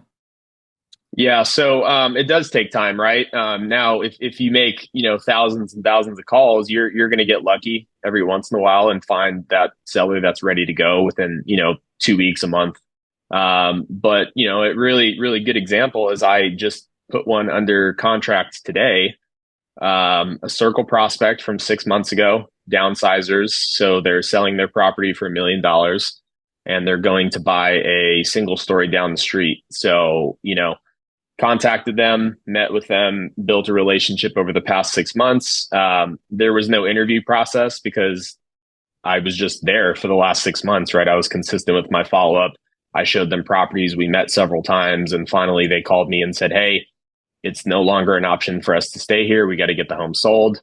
And, from contact to open contract, it was literally 6 months. So to answer your question, it does take time. But if you do it consistently and you're consistently hitting those numbers and you're building a pipeline, it kind of starts to it's a snowball effect almost. And then all of a sudden you're taking listings that you talked to 6 months ago, which That's is right. Great. It's the first 6 months. It's the pipeline maturity that you're talking about. The first 6 months, it might be like, dude, man, I don't know if this is working or not. And then boom, you get one. You get a listing from someone you talked to 4.5, 5 months ago, and now you're in momentum. And as you guys have questions, you guys can throw that in the Q&A function. So for those of you that are part of the inner circle and you're watching this live and you want to ask Brandon a question at the end, throw that in the Q&A and I'll go back and answer those questions. Okay. So we'll do like we always do every week. We'll do 15 minutes of Q&A. So you can throw that right in the Q&A tab. All right. So let me just clarify that. So if you sold 16 properties and the vast majority coming through this methodology of lead generation, how many of those were from people that you spoke to this year versus the people that you spoke to last year that just converted this year? I want to give people an understanding of this pipeline maturity thing, Brandon, because until you've experienced it, people can intellectually understand it, but they don't understand emotionally how it feels. So I don't know if you know the number off the top of your head or if you could give us your best guess, but how much of your business that you've actually got paid on in 2024 came from the work you did in 2024 versus the work you did in 2023? So I think it's kind of a skewed number. I think going forward, like if you ask me this question next year, I think it'll be more. I think this year I would say between 30 to 50% probably. I actually looked at my sources from where some of my business came from this year, and I actually did do a lot of referral and past client SOI business this year, which is kind of funny because I'm not from here, but it's past clients that are buying multiple properties that over the past 2 years I've done a lot of transactions with. So I would say probably this year between 30 to 50%. That's great. And that just keeps building and building. That's how your business continues to scale. That's how you went from your first year making 200 to your second year, you made 400. Like that jump is huge. Why? Because you have a pipeline. Okay. Now, when you're talking about prospecting, you're calling these people, how much time are you spending making those outbound calls typically on a daily basis? Yeah. So I would say probably up until recently, it's been about 2 hours a day. It needs to be more. So going forward, my goal is going to be 30 contacts a day, regardless of how long that takes me. When I do hit 30 consistently, it usually takes me somewhere between 3 to 4 hours. Got it. Okay. So 2 hours right now gets you what? Right around 20 contacts, something like that? Yeah, 20 to 25. Yeah. And one of the numbers that you mentioned already is that so contact, just for the audience, you're talking about talking to somebody, a Bob Jones, you call Bob Jones, you get Bob Jones on the phone and you talk to Bob Jones. And regardless of the outcome, that's a contact. What you said earlier is 5% of the time, You're having a conversation with one of these people. It actually turns into a lead. Can you define for us what you mean by lead? What does the lead mean in your business? Yeah, so obviously, you teach us the criteria for what a lead is. I think the biggest thing for me when I'm talking to these people on the phone is I've been guilty of lead stuffing in the past, and I think that some of the leads I've generated this year, even since the early days of being in the program, I would say there's probably definitely some hopium built into that lead pool there. But for me, it's just identifying, is there motivation, right? Is there pain? Do they have problems with where they're living now? Like, are they, if it's a downsizer, right? Are the stairs too much for them? Is it too big, right? Do they need to get closer to family? So there has to be some sort of driving force. It can't just be, I would sell if I get this crazy price, because I think everybody would do that. So, that's been my biggest thing, is just drilling down what an actual lead looks like. So motivation, ability, right? Obviously, depending on what they tell me, I'll ask them, if you did get an offer in the next 30 days, 1 month, 2 months, is that something you could actually do? Or, do you have to wait until next school year? So just seeing, do they have the ability to actually move? Reason, again, why are you moving, right? And then timeline. So kind of just hitting on the DART framework. And then also, with a lot of my contacts, being that it's circle prospecting, I'm asking them if I can stay in touch. So I'm asking, would you hate me if I stayed in touch? Would, if I sent you my resume, would you throw it in the trash? Like, I'm just trying to slowly nurture these people over time. That way, when they are ready to transact, there's not much of an interview. It's just like, hey, come over, I'm ready to sell. So those are kind of the biggest things I'm looking for. I don't focus too much on whether or not they have an agent. It kind of just depends on how the initial conversation goes. If they lead me to believe that they do, then I'll ask them something along the lines of, how committed they are to working for that agent, even if I could provide them some sort of value, if that makes sense. Totally. I'm the same way, right? I mean, through that conversation, it naturally comes out. If we're talking about, hey, when the day comes and you're actually making a move, that's going to come out if they've already got somebody they're going to work with. And so what we're talking about, for clarity, is that every about 20 of those conversations, you're actually generating a lead. And here's the thing. Most agents won't do the work. They won't do the 20 conversations to get the one lead. They'd rather just pay a company to get the lead. You're able to generate it through your skill set. And that's why we love this business model so much. It's because, and I would make the argument that the leads these agents want to buy, Brandon, are nowhere close to the quality that you're able to generate, because you've had a personalized voice-to-voice conversation with them yourself. And so it's amazing that if you just are willing to put in the work, the leads are plentiful. Would you agree with that? 100%. It's funny you say that, because my previous brokerage, I came from somewhere where there were a ton of lead opportunities. So I got to see every single lead you can imagine: Zillow buyer leads, Zillow seller leads, home light leads. And these people, like, when you call them, I mean, it's terrible. Like, I think it's harder than like just a random cold call, right? Exactly. Because they want nothing to do with you, right? Half the time they're not serious. So, and granted, I wasn't paying for it. So, it wasn't like I was paying for it and I was wasting money on it. They were being provided to us, which was great. But 100%, just being able to have that natural conversation with somebody, and again, see if it's a relationship that it even makes sense to nurture or not. I mean, at the end of the day, that's what we're doing. Where you always say it, right? Red gumball, blue gumball. Like, you're looking for that one or two people that it makes sense to have a conversation with at another point down the road. And I think one of my biggest issues early on was I just tried to make everybody a lead, right? I was like, oh, like, you don't want to sell? Well, are you selling in 10 years? Cool. If you are, then I'm going to put you in my database, right? So it's just having that abundant mindset of like, who do I actually want to continue to spend time on? Versus, hey, if you're never going to do business with me, that's totally fine. Like, I'm just going to delete you out of my database and never have to worry about you ever again.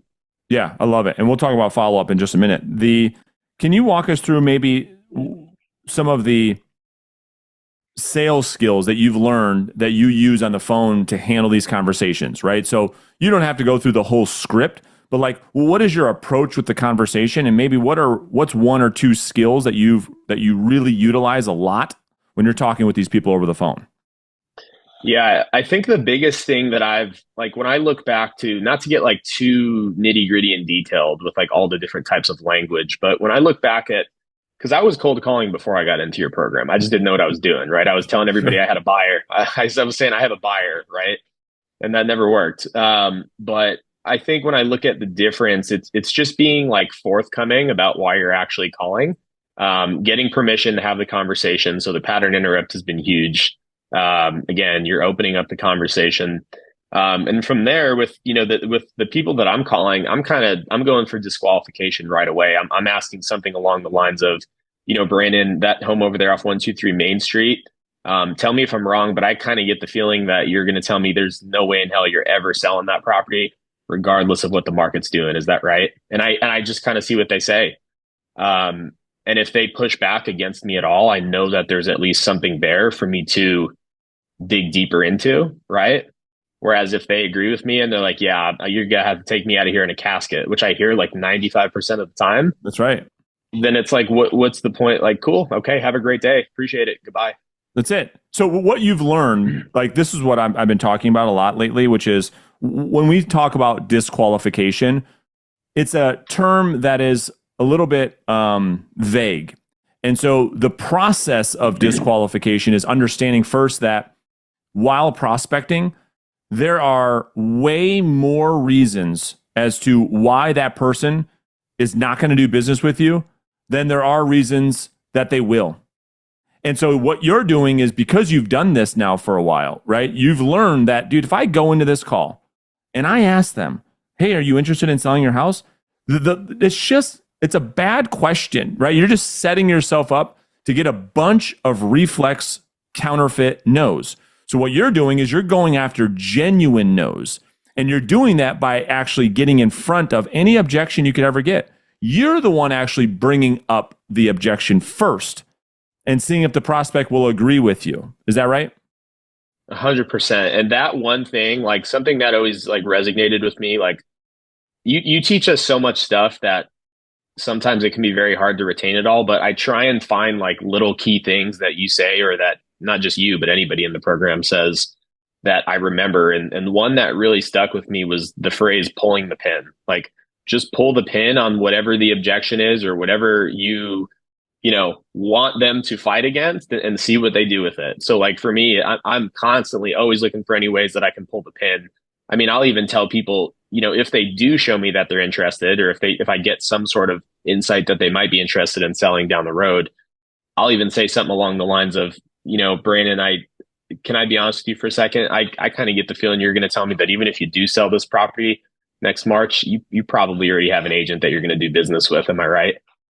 And I just see what they say, because I'm not going to ask them, do you have an agent that you're going to work with? It's so easy to just say yes to that question. Like, yes, get off the phone. Goodbye. So smart. Yeah. I mean, I'm just, any chance I can get to use that language, I'm using it. Yeah. And it's so powerful. And for people that don't understand how to yet use that type of technique, it takes a little while to get used to, because it takes a while for you to really grasp what it is that we're doing, And so, because that didn't come naturally for you at first, right? When I started to teach you this, you were probably like, what are we doing here? Did you have one of those moments?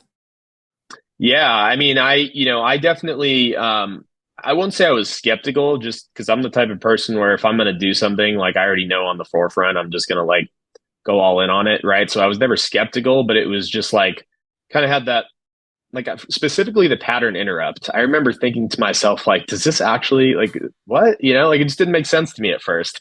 I was just like, this doesn't seem right. But then you start to do it and you realize like, wow, okay, this is so much more powerful than I realized. Yeah, it's so advanced that the first time you hear it, you're like, there's no way it could work. Like there's this huge moment of like, it's kind of like, you're really challenging your own worldview on on language, because what we teach is so different that the language and how it comes out is all designed to speak to someone's like limbic system And so we don't speak like that. Normally, we don't speak that way. And so when you hear it for the first time, it kind of takes you back a second. So anyway, I'm always curious to see what techniques that you're finding that are working the best. Now, your business model especially is built primarily on lead follow-up, right? I mean, it's probably extremely rare, if ever, that you're getting listing appointments on the very first call. Would that be fair? Yeah. In fact, I'm looking at where my businesses came from this year, and I've signed 2 expireds. That's it, like 2 expireds out of all the calls I made. Like it's not super prevalent for me. To your point, majority of my business has came from, whether it was somebody that walked into an open house at a listing of mine last year. Like I have one that's, going to close in 2 weeks. My 3rd highest sale ever that came into my open house at another listing I had in the neighborhood. And, I built a relationship with them over the course of, they walked into my open house last September, right? So it's taken over a year for that to convert. So yeah, a lot of it's just built on follow up. And I've, to counter that, I've seen myself lose so many listings because of not following up enough. Like Brandon, if I told you how much GCI I've left on the table these past 2 years off of just shitty follow up or not staying in touch with people, it's absolutely insane. So follow up is like 100% where it's at, especially with this type of business model. Yeah, exactly. So let's talk about it. Like, what are you doing? How do you approach lead follow up? What are your systems? Like, how you generate a lead? Kind of walk us through what happens. Yeah. So I want to preface this by saying it's still very much a work in progress. I still need a lot of work with my follow-up, but I am aware of it and I'm consciously trying to get better at it. So, I generate a lead and I kind of just follow what you've taught us, right? So I'll add them to my database. I'll send them a handwritten card and a scratch-off ticket. Depending on how the conversation goes, I might mention something about the conversation, or I'll just send something generic like, hey, great chatting with you about 123 Main Street. I hope I'm lucky enough to earn your business in the future. From there, depending on if it's a, hot, warm lead or a nurture, which most of mine are nurtures, I'll add them to Mailbox Power. So I am using Mailbox Power. I just, copied all the templates that you provided to us, right? Obviously branded it with my information. On top of that, I'm sending usually like a weekly newsletter. Just high level overview of the market. And, if I just listed something, I'll send that out, or if it's just sold. I leverage my team stuff as well. Right. So, and then outside of that, like, I guess for more personal touches, you can say, I used to have a hard time with calling people, like if nothing happened, because it was just like, hey, I want to check in. Right. Sure. And nobody wants to be that guy. So I've tried to not limit my follow-up, but I try and be very intentional, right? Mm-hmm. Like, hey, Brandon, 123 Main Street just got listed down the street. That's super high price. What do you think about that? Right. So it's just more about staying top of mind, right? Because these people, whether it's a circle prospect or not, like there's always somebody else. There's always somebody else calling them, reaching out to them. I'm sure they know 5 agents. So it's like you just got to be the last man standing in the sense of you've just stayed in touch with them for the longest. That's it. So let me just clarify a couple things. So what you just said, I want to help everybody. Everybody struggles with the follow-up call until they do what you just said. So number one, you've got them set up on Mailbox Power. And are you sending them the monthly seller nurture mailer? Yep. Just there's like 12 different templates and one a month. One a month. Okay. And then you're sending them an email, weekly newsletter, recapping the market. That's easy, right? You put it together, boom, goes out to everybody. Super scalable, right? Easy to deliver. Both of those are fully leveraged, right? They don't take any of your time to do. And then the calling, if you build the call around setting yourself up with an actual MLS active pending sold search, it's, if you're going to do with nurtures, and to your point earlier, everybody always wants to argue that when I ask them to call a nurture monthly, well, Brandon, they're a year out. They never not get the business because they follow up too much, but they always not get the business because they don't follow up enough. And so instead of trying to say to yourself, okay, isn't that a little bit too much? Well, if you actually call with a purpose, to your point, which is all you have to do to simplify the whole thing is if you set yourself up on a search, you look at the search. Okay, there's Bob Jones. I owe him a phone call. He's on my monthly nurture list. And just pull up your MLS. Look at the last one it sent you, right? You just look at one. What went active? What went pending? It's not hard. And all you do is reference one of the things on there. Hey, listen, I had you on my mind. It looks like Brandon, a property had just sold. I didn't know if you knew that. And I just tell them what happened. It was listed for X amount of price for X amount of days, and they got this for it. Did you know that? And then it puts me right back in the conversation. I know the last time we spoke, you guys, I know you're not doing anything until next spring, but like I told you, I'm going to make sure that between now and then that you know exactly what's going on so that when the day comes, you know how to navigate this real estate market. Cool. And then to your point, that's when the business is won. Because you do just those three things, right? Generate leads, send out a handwritten card, set them up on Mailbox Power, set them up on the weekly newsletter, and then call them monthly. From that moment to the day they're ready to go, tell us about what you have to do with the presentation to win the business or the lack of. Talk to us about that. Yeah, there is no presentation. Like, it's funny. I have one specific example that I can think of. When I got, so like early last year, the broker that I was with, he took a listing that was like way out of area that he wanted nothing to do with. So he literally was like, "Hey, I'll pay you $5,000 to go like do the open house and basically like manage the listing." Like, you know what I mean? Like basically, yeah, like it wasn't my listing, but I was like, sure. I didn't have anything else going on at the time. And, manage the listing start to finish. And then after it sold, what I did was I had my title guy provide me a list of, like next sellers, right? Like AI generated next sellers or whatever, people with high equity. Yeah.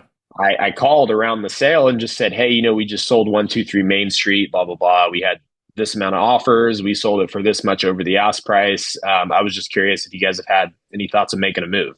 Brandon, this is back when I had no skills, right? So whatever I said was probably a lot worse than that. I had a lady that gave me, a yes, right?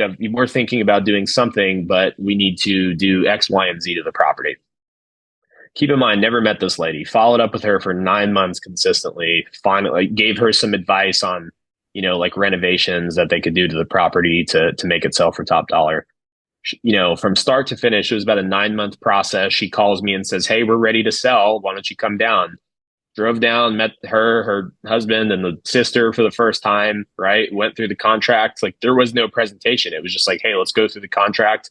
Let's sign it up." I took pictures that day. It was sold a month and a half later, right? So I met these people twice and, it led to a $20,000 paycheck. So it works. If you do it consistently and if you're consistent in the follow-up, it works.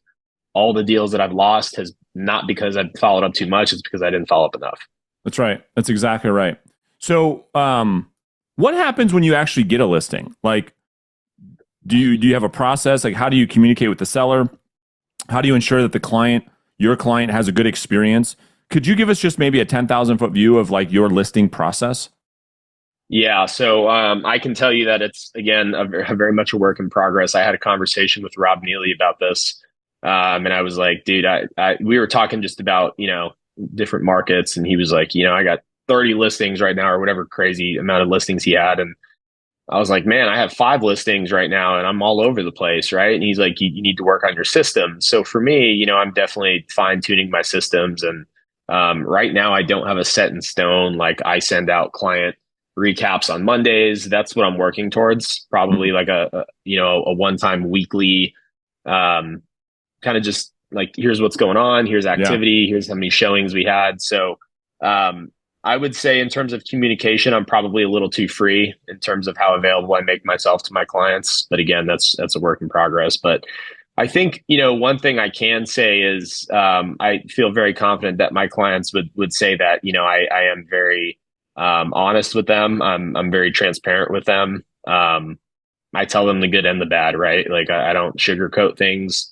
And I think they appreciate that. So, from start to finish, I take a listing, my market, you have to, I would say you might need to like people expect a lot here in Orange County. I'll put it that way, Sure. right? They want you to put a lot into their property, and they like the kind of the flashy stuff. Like, Sure. where are you going to market it? Are you going to stage it? Are you going to do this? Are you going to do that? So, from start to finish, if I take a listing, I'll usually have a stager come through and walk it and just tell me, here's what we could do.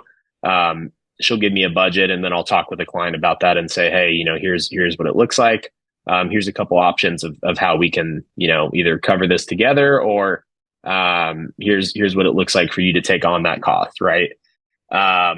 From there, we do obviously professional photography, videography, and then from there, I'm big on inviting the neighbors, right? So I'll call around to the neighborhoods, invite everybody to the open house, because you want to create that buzz, right? That's right. You want to create the buzz, you want to get people there.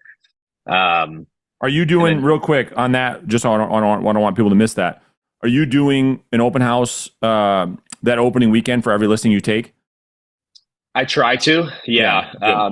If I have more than one, then sometimes I have to leverage it. Sure. But I usually always try and be there for the first one. I'll usually do like a twilight open house with like some wine and cheese and crackers or something like that. Yep. That's worked really well for me in the past. In fact, I did that at one of my listings last year. That led to another listing this year because they came to the open house and they were like, right. "Oh, we loved what you did there." That's the whole point. I mean, that's just what we don't have time to get into the whole, like, what do you do when you get a listing? But like part of that process should be that you're doing some type of what we call, we brand it as the grand opening event, right? And it's just for neighbors. And it's the whole goal is to build relationships with those people that are watching to see how are you handling this house? Because those are all people that are future seller leads, right? So that's great. Okay, keep going. I'm sorry. So yep, you do you promote, you prospect around your open house to get people there, which makes a lot of sense. Yep. And then throughout the transaction, just I think just one thing that I've realized, like as I've taken more listings, is just being honest with the client, right, about where things stand. I think in the beginning I took some listings that I probably shouldn't have taken because I was too afraid to communicate the truth. Yeah. And that's not only up front, right, but that's also throughout the process, right? Like if you take a listing at a price that you think makes sense, and let's just say the market changes and it doesn't make sense at that price anymore. I mean, you need to be able to explain that to the client and provide data to support that, right? Hey, Bob, we've had 2 showings in 3 months. Like we need to do something here. So I think just being honest and upfront with your clients, not only from the jump, but throughout the entire transaction is super important. No doubt. So that's amazing, right? And I'm curious, if you had an agent right now, it was like, Brandon, I heard this whole thing, right? I heard you go for 40 minutes talking about you're calling these people and you're prospecting and you're doing all this, you're cold calling. Dude, there's got to be an easier way. Like, is there anything, Brandon, how would you communicate or how would you coach that agent who says, dude, there's got to be a better way? Like, can I just post on social media or can I do something else, like, and just not call? Like, how would you respond to them? I would say no. I would say the quickest way to get paid in this business is by having multiple conversations a day. Especially if you don't have a network, right? Or if you don't have people that can buy homes, right? I live in Orange County. My average sales price is $1.2 million. I didn't know a single person that can buy a $1.2 million house, right? That's the people right. that I was working with bartending, or they weren't buying $1.2 million houses, right? So just having conversations, because not only do you talk to more people that way, but it's like Atomic Habits, right? He talks about like the what does he call it? The period of latent potential, right? Where it's kind of like it's an increasing curve, right? Like you're going to talk to a lot of people in the beginning and you're not going to see anything from it. But what you don't see is your skills are getting better over that time. That way, true. Fast forward 6 months later, well, now it doesn't take you 100 conversations to get one person to invite you over. Maybe it only takes 20, right? So That's right. It's not just like the result of what the calls equal. It's building those skills over time. So to not get too long-winded, I would say, like, you got to talk to people and you got to talk to a lot of people, because you're going to get better doing that, which is only going to serve you down the road when it comes time to actually service those people. No doubt. I mean, do you believe you could be where you are right now if you took a passive approach to lead generation? And in other words, if you did some type of advertising or marketing thing and you just waited for people to call you, is there any way you could be where you're at in your second year? No, I would be broke because when I started, Brandon, I quit my bartending job, and I basically was about a stone's throw away from being broke to begin with. So if I would have spent that money on leads or anything like that, social media, I mean, I wouldn't have made it. So. Well, and that's my last question before we open this up for Q&A. You were broke in the beginning, but somehow you made a decision to invest in yourself and get into coaching. Like, how did you get to that point? Like, you just told me, you just spent the last minute telling me, like, you were on your last leg, you were broke, but somehow, some way, you thought to yourself, wow, it might be a good idea for me to invest and get into coaching. How did you come to that? Yeah, I mean, I've been an athlete my entire life. I've always had a coach, right? So it's just like you call it the knowledge tax, right? Like, if you want to know, like, sometimes you got to pay to get the information, right? And part of getting better at something is, yes, most of it is implementation, but there is a piece of it that you need the information. And for me, I did not know what to say on the phone. I just didn't know, right? I was calling people saying, hey, I have a buyer, blah, blah, blah. It wasn't working. So I was like, I need new information. Okay. And then I can go out and implement it. It's like, you can't show up on day one of football practice or basketball practice, right? Not have the playbook and then go out there and play with the rest of the guys. Like, you got to have the playbook. Yeah. Right. So for me, it was an easy choice. I mean, I've paid thousands of dollars to go to seminars, put it on a credit card when I literally didn't even have the money in my account, because I always just knew that, like, I would get something from that would 10x it down the road, if that makes sense. Yeah, and I mean, our relationship hasn't been like that, though, right? I mean, it wasn't worth it for you to invest in doing anything with me. I think I probably paid for like my next 10 years worth of coaching. So so funny. So let's do some Q&A. All right. So if you're wondering, where's the Q&A section of this video that just kind of cut off? That's for our private coaching clients and for agents that are in our free course, the Listing Agent Blueprint. You can also get access to that course for free. Right now, there's a link in the description. It'll show you exactly how to go out there and build a business like you've just seen, step by step, and you'll be able to participate in these weekly agent workshops. Why don't you start off by kind of walking us through what this year has looked like as far as your 2024 results? Let's break that down. And then we'll talk about like the journey to get there. Is that fair? That's fair, yeah. I think it's been a great year so far. I just broke 30 million this month in November. And then October was the best month I ever had. I did about 8 million in October. And then I'm set to close the year with 32 sales. 32 sales, so over 30 million, and literally since the Great Recession in 2008. So the whole audience wants to know, how in the world have you been able to do that? So what we're going to do, Mark, is we'll kind of break down what that looks like, what you're doing from a lead generation standpoint, what your conversion looks like. We'll break down the tactics, strategies, techniques that you use. And then what we'll do for everybody that's in the live audience, we'll have an opportunity to do some live Q&A with Mark. And so we'll have about 10 or 15 minutes to do that at the very end. All right. And so why don't we do this? So last year you said you did about 250 in GCI. Is that right? Yep. Got it. Now you obviously have a huge team of agents that are doing this 30 million. I mean, it can't just be you alone. You probably have 10, 20 agents on your team?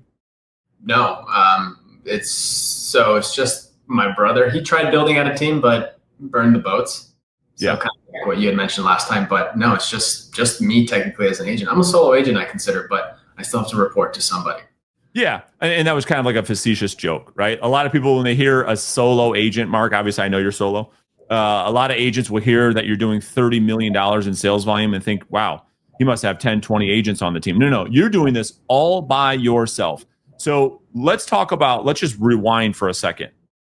Because this has been your biggest year, obviously you've made some mistakes along the way. And so, like, what were some of the things early on that maybe got in the way? Like, what do you think was keeping you from doing 30 million for the last couple of years, when arguably it was a better opportunity? It was a better housing market in the last couple of years than it was this year, yet you've done so well this year. So what were the roadblocks before? So And by the way, I'm not sure if this is for you or not. You can decide.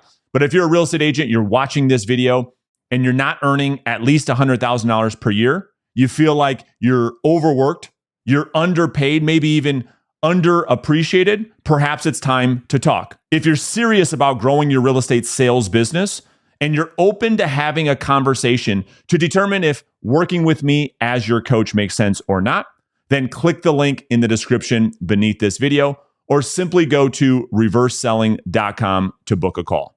the biggest thing for me and people who maybe don't join the program or do know of Vulcan 7 or know of, something that can benefit their time per dial. I was self-dialing for the last 3 years. So I would go on the MLS, I'd hand pick, I'd hand search your contact info. I'd spend 8 minutes trying to find one contact. I'd make 20, 30 calls a day, and that managed to get me to 19 to 20 million, but it didn't do what it did for me in the last, and I discovered Vulcan 4 months ago. That's when I joined. So that in the last 4 months, I've done about 14 million. So I was set not to reach my 2023 stats that I hit, and I thought I was going to double it, let alone in the last 4 months, I doubled it. Yeah. Well, it can't be just Vulcan 7. It can't be you got a dialer now all of a sudden everything's like hunky dory. Because if that was the case, man, oh man, that would be pretty easy for people. Because let me just ask you this. Maybe it's a better question. When you come to client acquisition, you've made a decision that you have to go out there and initiate conversation. Was it always that way? Or do you believe in this idea that agents can passively approach lead generation and maybe post some content on the internet, do a little bit of social media, do a couple open houses there, and do that type of production? In other words, you at some point said you have to go play offense and prospect. How did you make that decision versus doing what most agents do, which is take a passive approach and wait for business to find them? Yeah, I think I got into it young, and I never wanted to have someone hand me an opportunity to serve like a family member or a cousin. So I made myself a promise, and I said the first client I'll close is going to be off my own efforts. But also that is, I printed something that I just found online from a mentor, and he called it the Greatness Tracker, and it's 75 conversations a week. I've been doing that for 4 years. Love it. I love it. I do 2 of them a week, 3 of them a week. Try to have as many as I can, but it was a minimum of 1. Yeah, and so we're going to kind of break down that business quickly. We don't have to go too deep on this.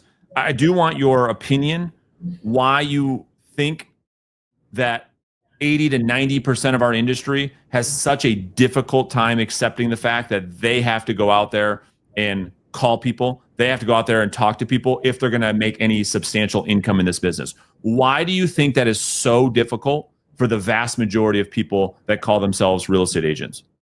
I think it's difficult for them because of the agenda that they've bought into, that, they don't realize it's only a step up from used car sales. So they're treated the same way, but they think they're treated lavishly. And I think they just don't want to get down and don't want to do the hard work to it. I think it's very convenient to just post a reel and sit there and say, hey, this is great. Let the leads flow in. Yeah, no, it's a great point. So just taking the path of least resistance and then sit back and live in what we call hopium, right? Hope that it's going to work out. All right, so let's break down your business. So you do $30 million this year. First off, let's talk about lead generation. What lead sources primarily are you working right now? It's like 95% canceled expires. Got it. Okay. So you're working the lowest hanging fruit, but at the same time, you're working lead sources that are the most difficult to convert because the amount of competition, right? And so let's talk about how you're able to convert these types of leads, because everybody has heard of, okay, I want to go after canceled, expired, or withdrawns. And a lot of people try. And it's very rare, Mark, that people actually have success going after that source of business, although they understand that it's probably the quickest way to get a listing. They try it. They do it, Mark. I have agents tell me every day, I'm doing it. First off, I can't get anybody to pick up the phone. When I do, I can't get past resistance, et cetera, et cetera.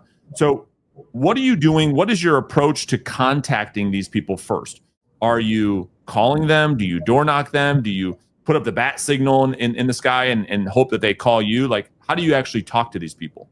Yeah, the biggest thing for me is I don't really door knock to them. I mean, I'll door knock and hand deliver a resume in the sense of if I feel like there's a good opportunity for me not to waste my time. But the biggest thing for me was just the phone. I mean, if I have that good first conversation, I'll put them in the pile of, hey, maybe I can give them a follow-up call. Back in the day, before I realized of how to disqualify a prospect, I would just call out of the blue and say, shit, let's hope they don't cuss me out and block my number the second time I'm calling them, because I felt like they would remember me a week later. They don't remember me. It's always been on the phone, and I try to have a unique conversation where, you can disqualify the prospect and they can remember the conversation and say, hey, I remember you. I think I had a good call about you. And we talked about what went wrong in the sale of my home. Everyone else just wanted to put up a sign in the yard. Yeah. And we're going to talk about that in a second. One of the biggest challenges for agents that are calling expireds, canceled, withdrawn, that type of business, and you hear it all the time inside of our community, is, well, no one picks up the phone. My contact rate is so low. So Mark, how have you gotten past that? Because how many people do you talk to? How much prospecting are you doing per day? Let's start with that. I freaking love prospecting. My schedule, 90% of my schedule, Brandon, I'll be completely honest, is just prospecting. I used to try to buy people lunch. I used to try to show as many houses as I could, or try to at least meet people on their job sites, let's say contractors or something. It just never worked for me until I sat down and I would call from 8 a.m. to like sometimes 8 to 3 p.m., 4 p.m. is a daily. That's non-negotiable. That's just because I clear my schedule to call. I've put systems in place where I don't have to be outside of my office. I can just be on the phones. But I've probably done 8 a.m. to 3 p.m. and then I leave the office to go do whatever I need to do for the last 3 years consistently. And that's just the thing. I hope everyone heard. You're prospecting from 8 a.m. to 3 p.m. in the afternoon every day, 5 days a week? 5 days a week. Yep. I just started doing weekends. For the past 3 years consistently. You see, most agents, Mark, they don't prospect that much in a month, let alone in a day. And because you've understood that you're either on an appointment presenting or you're on the phone looking for an appointment. These are the only two things that pay really well. Everything outside of that is a waste of time. And your results this year has manifested over what you've done over the past 3 years, in that you're going to generate $600,000 in income doing this thing that most agents are avoiding like the plague. Talk to us about the importance of the consistency, the compound effect, and the accumulation of all your prospecting. Because most people say, well, Mark, that's bullshit, dude. I prospect, I called for a couple hours here and there, and I didn't get any leads. I didn't get any appointments. Talk to us about the importance of consistency, and then we'll break down some tactical things. Consistency is key in everything. I'm really big on personal development. So that same aspect of personal development just bled into my business. But for me with consistency, I have two really, two big testimonies I could share. Is one, I had called a developer who came off the market with some like 2-unit build here in the area. And I was like, hey, we had a great call. He didn't pick up the phone for 6 months after that. I was supposed to meet him later that week too. He just ghosted me. And I eventually called him back 6 months later after, multiple attempts. And he's like, hey, I have a new project. Why don't you just show up and take a look at it? And I was like, okay, well, what's this? That landed me a 12-unit development that he just handed to me. And he was just like, hey, I want you to list this. And he never gave me a why, never gave me anything else. Another really big consistent factor to it is I had a client who I sold, I had represented a client to sell a property to a builder too. And I ended up really wanting to work with that builder who was represented by another agent, but he would just always ghost me. And he had a lot of agents wanting to give him a call. I eventually became really persistent to him, and he used me to write some pretty substantial off-market offers, one that we're pending on right now for about $12 million. That's off market. And he was like, I only chose you because you're well-spoken and you kept freaking calling me, period. Yeah. That's it. You just kept calling me. Yeah, it's amazing. I mean, is there any tactical thing that you can share with the audience to help them increase their contact rate? Because once we get to the Q&A section of this conversation, people are already starting to ask, like, well, I call and I can't get anybody on the phone. That's like the number one, I don't know if I'll call it an excuse, because people are putting in the reps, but they can't get the results. So what have you done to increase contact rate with that source of business? Number one is always try to be the first to the phone, but that was something I picked up from Tucker, and that was only the last couple of months. I honestly would say to pick up your contact rate, the best thing that I can do is you just have to really get a hold of more people. Some people don't want to call in the morning. I mean, Jeb Blunt talks about it. You always have to call in the morning. It's when they're least irritated at you. But really just calling from, I wouldn't say I've ever really discovered the magic sauce to it, Brandon. It's just been, if I can talk to the next person in line, sometimes the most random people pick up the phone who have ignored me for months, and I have a conversation with them for an hour. So that's just been, for me, the more contacts. Well, what's interesting about that, Mark, is that most people were looking for, and I didn't know what you were going to say, right? This isn't scripted. You and I talked for 5 minutes before I went live. Yeah. But what they were hoping you were going to say was that you were going to have all these secrets, these nuggets. Okay, you're going to do this. You're going to whitelist your number, then put your number here, and then do this, that, the other thing. And then you're going to show. You didn't say any of that. All you said was, well, I don't do anything, Brandon. All I do is make the calls, and I get results because I'm just putting in the work. Like, you're not doing, there's no secret sauce that Mark Popovich knows that nobody else knows that you're not sharing with everybody. Is that fair? It's 1,000% fair. Yeah, like you don't have this key thing that, like, you're the expired man, you're going to make 600. He knows something that I just don't know, and that MFer is just not telling us. I know it. I mean, that's what they're thinking, but that's not the case at all. You just simply have a list of expireds like everybody else does in every other market, and you just simply make phone calls for 6 hours a day. I mean, there is no other secret around that. Now we're going to talk about the skills and the thing and how to handle the conversation in just a second. But from a pure effort perspective, you're just putting in the reps. Would you agree? That's it. There's nothing else to it. Yeah, nothing else to it. I love it how matter of fact you are about it. It's so good. So let's talk about the actual conversation itself.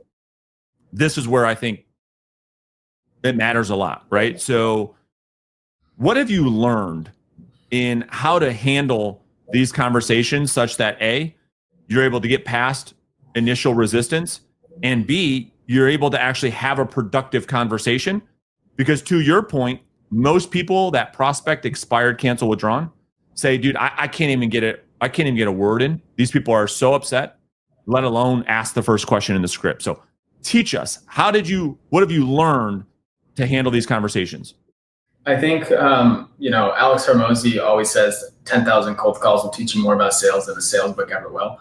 I mean, the moment I pick up the phone, I can sense someone's like emotional stability on the phone when they're pissed off. They're open to the conversation. It's pretty quick. I mean, you can quickly understand it. For me, it's just been, just trying to pivot from the conversation. Sometimes I'll jump in and say, hey, look, you'll hate me. Can I have 30 seconds of your time? Sometimes I'll just flat out go. If I see the door, I'll just start asking the questions. There's some people where I don't have to repeat the script every single time. But really, I think it's just understanding the person's, emotional or tone of voice. That's been the biggest key for me, is I can sense their pain point just right off the bat when they pick up the phone. So what you're saying, right, from a coach's perspective, someone who's been selling over the phone for 20 years, what you said was the key to having productive conversations isn't what you say. It's what you hear that determines what you say. You see, everybody else has that wrong, right? So when they come to me for help, Mark, well, what's the script? What's the script? What's the script? What's the script? You know the scripts, right? You know what to say, but that isn't the secret. The secret is what you just said, which is I'm listening for who I'm actually speaking to. That will then determine what it is that I say. And so you're not listening with the intent of, because what most people do is they've got their finger literally on the script, and they don't hear anything that the prospect says. They just have their finger on this script. I'm telling you, this is what it's like. I shadow them. They go like this. So they got the script in their hand. If this was a piece of paper, this will be good for the audience. So you could see my iPad. They're like this. As soon as they hear like a dead noise, and then they just read the next line of the script. They don't even hear what the person said. They're just going down one. You see, the secret to having productive conversations is first understanding and knowing what to say. I mean, can you and I agree on that? Because what the audience is hearing is like, yeah, Mark's been doing this a lot longer than me. What if I'm just getting started? Like, I don't have the confidence. First, understanding how you're going to approach the conversation from a script perspective, I think you would say that's fairly important. But then once you get past that, really trying to listen will determine whether or not you can have a productive conversation. Is that what you're saying? Yeah, you said the words I couldn't even come up with, but that's exactly what I would have said if I would have known what to say. Yeah. So, which is all fine and dandy, but like your skill level is a result of your own emotional intelligence. In other words, people can see it right now, just in this interview, that you're pretty comfortable with, I don't know, call it maybe being uncomfortable, in that because you could stay calm, you could stay cool under fire. Like, somebody can be upset with you and you could still not respond emotionally and get in this argument and be able to probably respond to some resistance and some objections and stay on the phone longer than most people that don't have that emotional intelligence. Would that be fair? Yeah, not always, but yeah, I would say so. All right. So talk to us about that. Talk to us about, okay, the key thing is you've got to, for the most part, set appointments with people, right? Yeah.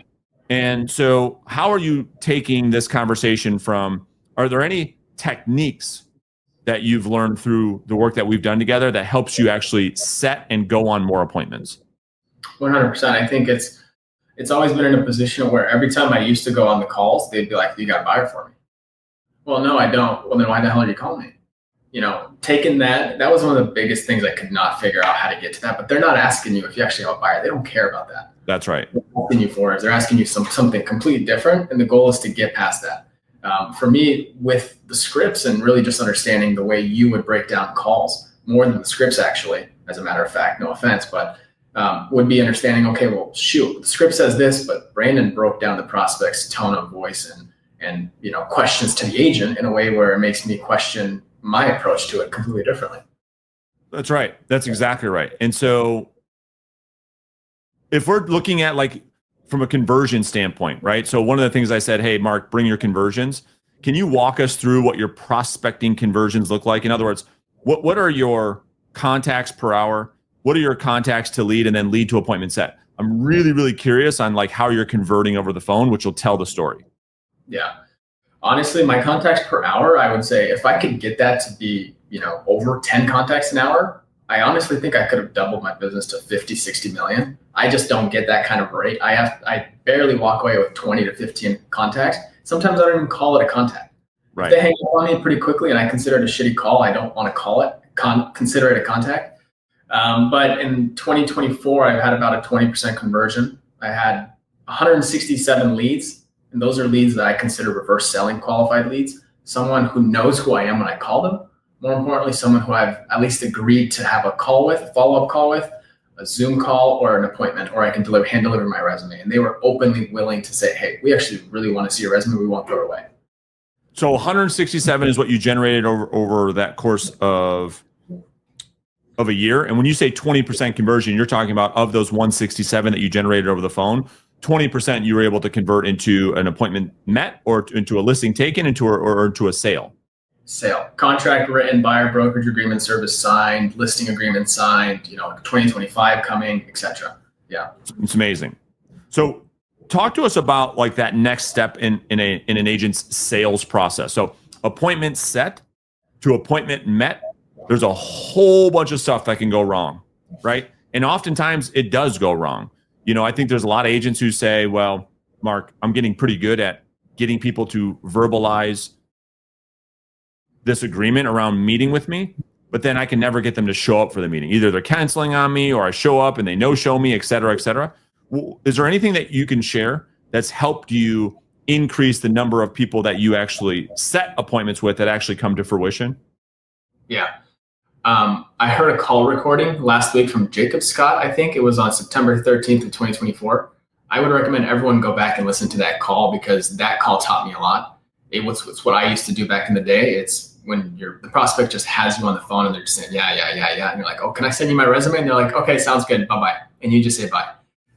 But I think understanding that aspect of it is when I can speak with the prospect, where am I pivoting to from there? So in other words, you're talking about, like, this technique we talk about all the time, which is disqualification, right? Versus what we would say forcing leads or having happy ears, right? Yeah. So can you explain the difference between those two so the audience can say, okay, I kind of get what Mark's talking about here. Can you talk to us about the difference of that, of, like, all the agents that force any Tom, Dick, and Harry into their world, right? Versus the technique of disqualifying so that quality goes up? Yeah. I think it comes down, I'm someone who when I show up and I can sense the intensity between the seller or the buyer or whoever I'm working with. If it's an awkward interaction, if I'm knocking on their door, showing up to an appointment, you force that lead. For some reason, people are willing to invite you to their house and they do not want to know who the hell you are. It doesn't make any sense to me, but I've had that before. And I think that if I'm showing up to the door and I'm confident, I'm like, this is going to be great. Like, hey, how are you? You know, Brandon, good to see you. I had a great call. And you're like, oh, welcome in, come inside my house. My kids are upstairs. You're a stranger, but I trust you based off our phone call. I think just understanding that, because I've had people who have not shown up to appointments, and I drove 2 hours to listing appointment and no one opened the door. And I drove home feeling like a clown. Yeah. Yeah, no doubt. Are you doing anything from a tactic perspective of like, okay, I set this appointment on, let's just say Thursday afternoon, today's Tuesday, or do you just hang up the phone and then hope they show up, or do you do anything in between there? No, I always try to at least have another conversation with them. Some people prefer different strategies, approaches to it, but if I don't have another conversation to them, if they don't respond, I just won't show up. Even if they don't respond and they show up, that's their fault, because I gave them multiple warnings of like, hey, I'm only showing up if I can actually communicate with you. I'm not going to show up if I'm not getting any communication back. Whether it's a simple text of saying, hey, I look forward to seeing you later today, being courteous and professional, I consider it. If they're not responding, I don't show up either. Got it. So the second piece of communication when you set an appointment is simply just to confirm the time of the appointment. Is that right? Is there anything else that you're doing or saying? Yeah, I mean, in the process, for example, it's like I hang up the phone and they've either said, hey, we want to click your resume, or we don't. I'll either mail it to them, I'll email it to them. They'll usually follow up and say, hey, we got it. If they don't get it, I have the tracking number. I just want to see if they got the resume, if they had any questions for it. I always do try to ask hey, can we have a call before I meet you on this day? And then if I never had the opportunity of getting the question of the upfront close on the first call, I'll try to do it in the second call. Say, hey, I have an agreement. If we break it down together and you feel like, hey, I think Mark's the right agent for me, is there anything that would not allow you to move forward on Thursday at 1 p.m. with me as your agent? Yeah, we have to wait till March because my mom-in-law still lives here and she's moving out. Okay, that makes sense. Well, I'll leave it with you. I'll just make them feel comfortable about it. Love it. So good. It's great. So now let's shift gears and talk about the actual appointment itself. So we talked about prospecting. We talked about what lead sources you are working. We talked about where you're getting your leads from, et cetera. We talked about all that. Actually, before the listing appointment, just quickly, I don't even know how good or not good you are at this. Talk to us about how lead follow-up has played a role in your business personally. Some agents are great at it. Some agents are not. What I tend to find, which I'm going to find out right now, is that most agents that go after expire, cancel, withdrawn aren't very good at lead follow-up. They're such good salespeople that most of their business comes from that first contact to appointment set, that they don't really actually have a pipeline. But how has that played a role in your business? Follow-up is everything for me in expires and cancels. I have a Google sheet. It's about 10 rows. I mean, starting from the name to the type of lead that I got to the day that I called them, the day I sent you a thank you card, the notes, the MLS number. So anytime I'm calling through them, I usually have a day that's in my opinion, in my calendar, it's blocked out for Wednesdays. You consider it calling hot and cold leads. If I'm calling them, then, we had a conversation that I can pick up on. But if I'm reviewing my follow-up calls and I say, this is not a follow-up worthy call just yet, I'm going to push it. I'm not going to prematurely call the lead, because that could just diffuse any potential I had to light something up, Yeah, I love it. And if you had to guess, I don't know if you know this number, but what percentage of the listing appointments you actually go on come from lead follow-up versus that first initial phone call? Yeah, if you had to guess. If I do 10 in the last month, I would probably say 7 or 6 are lead follow-up. It's huge. It's massive. I mean, that's really, really good. And that's where I think a lot of agents that prospect this type of business are falling short. That's probably a whole other episode in it by itself, because 60 to 70% of your total income comes out of lead follow-up. Like, that's how important this thing is. And so a lot of agents, they get stuck in what I call first contact-itis, which they're super good at making the initial call, and whatever they get from that initial conversation, whatever leads they get, whatever appointments they get from that first call is what they get, because from there, things kind of just fall apart. So lead follow-up for you has been literally almost the biggest substantial piece of your entire business. Is that true? 100%. And if I can say something, Brandon, is that okay? Yeah, please. So the reason I've say 6 to 7 is because I feel like that's a very conservative number, but it's also, in my opinion, when I say that, it hurts me because I feel like it's not enough. Yeah. For example, I'm trying to buy a new car. And if I show up to a car dealership, I'm always just driving by them and I stop in and see what they have. No one effing follows up with me. That's right. It actually irritates me. I'm giving you my number. I'll give you what I want. Can you just please give me a call? I tell my wife all the time. I go to the dealership. We sit down. We talk about pricing. Here's what you can do. There's this. I'm like, okay, this is great. This is the car I want. I'll call you back next week. I need to think about it with my wife. They don't follow up. And I'm like, I really want the car, but I'm not going to buy it because I feel a disservice with you not following up. I just genuinely won't buy the car. So I can only imagine what they're like when you're selling a $2 or $3 or $1 million home. They're like, hey, give a crap and call me back. You're so right. And that is why most agents fall short of their financial goals, is because of their misunderstanding of lead follow-up. You see, lead follow-up is the only evidence that a prospect has to how it's going to be when they do business with you. And so for most people that have a lack of follow-up, there is no reason, there's no compelling reason as to why, to your point, the prospect should engage with you. And therefore, what I'm saying is, Mark, most agents are like, oh, I don't want to be annoying. I don't want to just be the follow-up guy. And they have this lack of lead follow-up and they have no business. Yeah. Versus the other people who follow up all the time are the ones with all the business. And so you've probably dealt with that too. It's like, oh, I don't know. I don't know what to say. It's like, just follow up. Following up too much can never hurt. Following up too little can absolutely crush your business. Right? Yeah. Yeah, I mean, there's key words to it, Baron. It's sales 101. I'm hoping everyone here knows not to use the word follow up or circle back. I mean, that's just pretty simple stuff. But that's right. You always want to have an interesting conversation. I'll always call them. If I'm calling them once or twice a month, it's a neighborhood update. It's a market update. And it's something that's saying, hey, I don't know who you're interviewing right now, but I just had an open house a mile away from you. I had 20 freaking people at my house. And I know for a fact 15 of them would be interested in your house. And that stuff like that has won me listing agreements. They're like, hey, we know you're in the market and no other agent gave us this information. We really want to work with you. Love it. All right. Now let's transfer over to the listing presentation. So this is probably the most important part of a listing agent's business, the ability to have a compelling presentation or the lack of. So there's so much when it comes to the listing presentation. We don't have time to go through that whole thing. However, is there maybe 1, 2, or 3 parts of your listing presentation that you've learned that really, really make the difference as to having somebody hire you or not hire you? Yeah, I think one of the biggest factors for me was learning and asking them up front, saying, hey, can I be honest?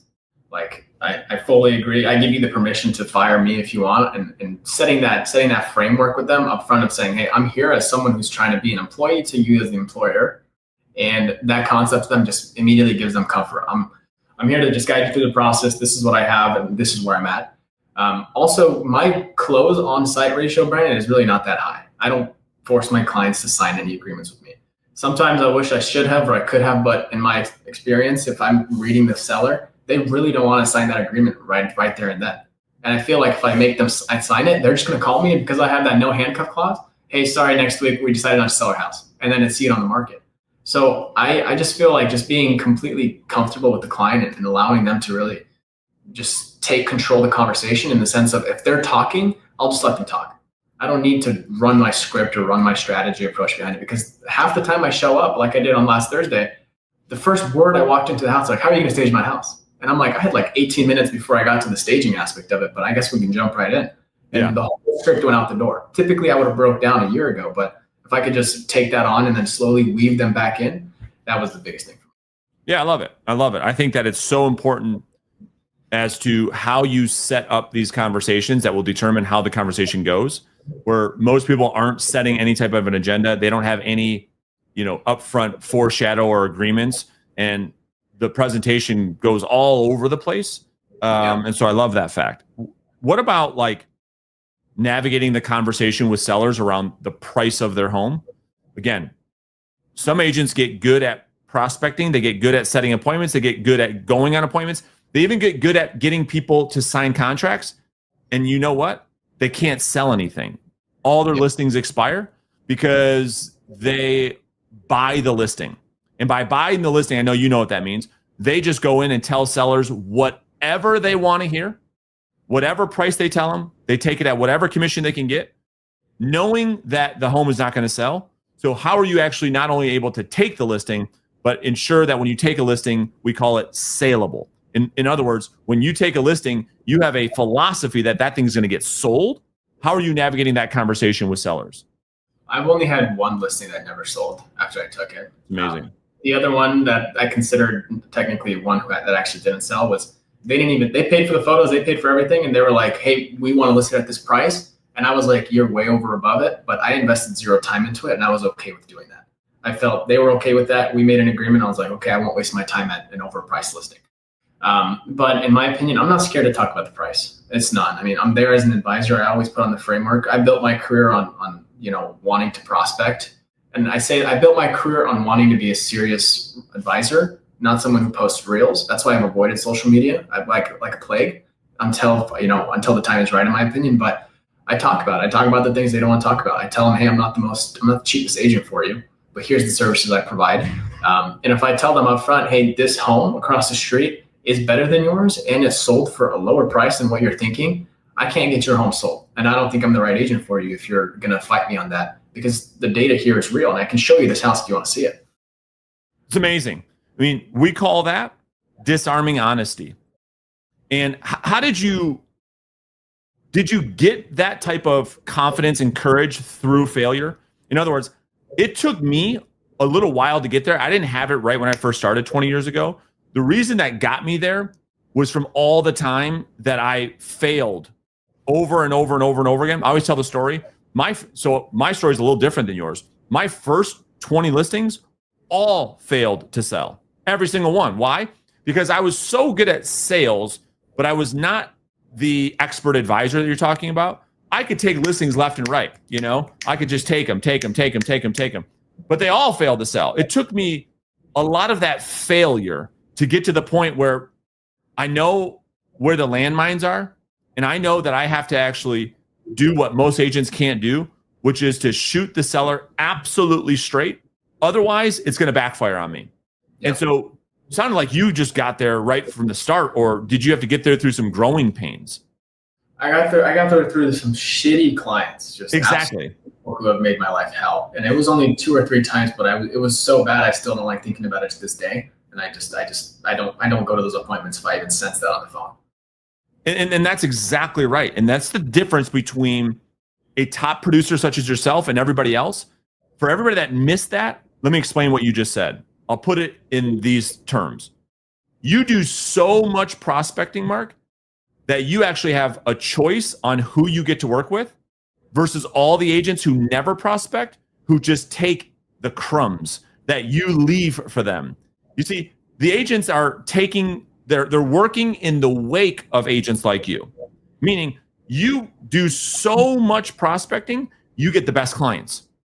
And the agents that don't do any prospecting, they don't have any choice. They have to take what they get. So they end up with the shittiest clients, with the worst listings at the worst price, with the most unmotivated seller, the clients from hell, because that's all they can get, because the top producers like you have said no. And so we always talk about, like, if you prospect a lot, it gives you choices. And I think that's what you're talking about. Is that right? That's 100% right. I mean, I couldn't have said it better, honestly, Brian. You live from a world of abundance because you have so many choices, because you talk to so many people.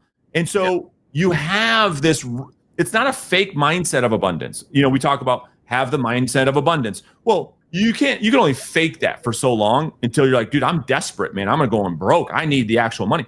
No, you see, you actually live abundance because you have an abundance type of action plan. You do so much prospecting that it's easy for you to say no to a prospect that isn't super motivated. It's easy for you to say no to a listing at an appointment where the seller just isn't super, super motivated, because you're not worried about getting more appointments. Is that right? It's 100% right. I mean, I consider it in the way, sometimes if I'm at an appointment, I'll say, well, I enjoy giving this person a Tuesday update call. Is it going to suck? Am I going to say, hey, I don't know what's going on with your house, I can't do anything to sell it, and they're going to cuss me out? Because I genuinely want to enjoy calling my client. I would genuinely want to enjoy inviting you to my holiday party. I don't want to block you from my phone and never talk to you ever again. Or even I'm scared of you coming after me, like with bad reviews and stuff like that. That's right. It's not worth it for me to have that headache. It's just not worth it. Again, just to be really clear on this point, and then we're going to open this up for Q&A, you guys. The only way you can actually get there for real, is because of the amount of prospecting you're doing. So what I mean by that, Mark, and I want you to speak on this last point, and then you guys can throw your questions down below and I'll grab them. If you are only going on one listing appointment per month, that would be tough to behave that way. Versus when you set a plethora of appointments and then you get to choose which ones you want to actually go on, you're able to approach that from an abundance mindset. Does that make sense? That's 100% right. So that's the key takeaway for everybody that's listening to this live or maybe on the replay. I get it. I understand that if you've only gone on 2 listing appointments this whole year, I mean, the fact of the matter, Mark, is, I don't know if you know this, 50% of all licensees have yet to sell one house in 2024. Yeah. 50%. So if you've only gone on one appointment, of course you reek of commission breath. Of course you reek of desperation. Of course you're going to take the listing at whatever price you can get it at, under whatever terms you can take it at. That's why these agents behave that way. And so if we don't want to behave that way in 2025, we have to actually have an abundance type activity plan where we do a lot of activity so that we can be more picky and choosy. Okay. All right. So last thing, and then you guys, again, throw your questions in the comments. And if there aren't any questions, Mark, we can let you off early. But can you walk us through what you do when you take a listing? Are there things that you do to bring the property to the open market such that you put its best foot forward to make sure you get it sold? Brandon, I didn't catch that. Could you say it again? Yeah. So after you take the listing, someone signs a contract. Yeah.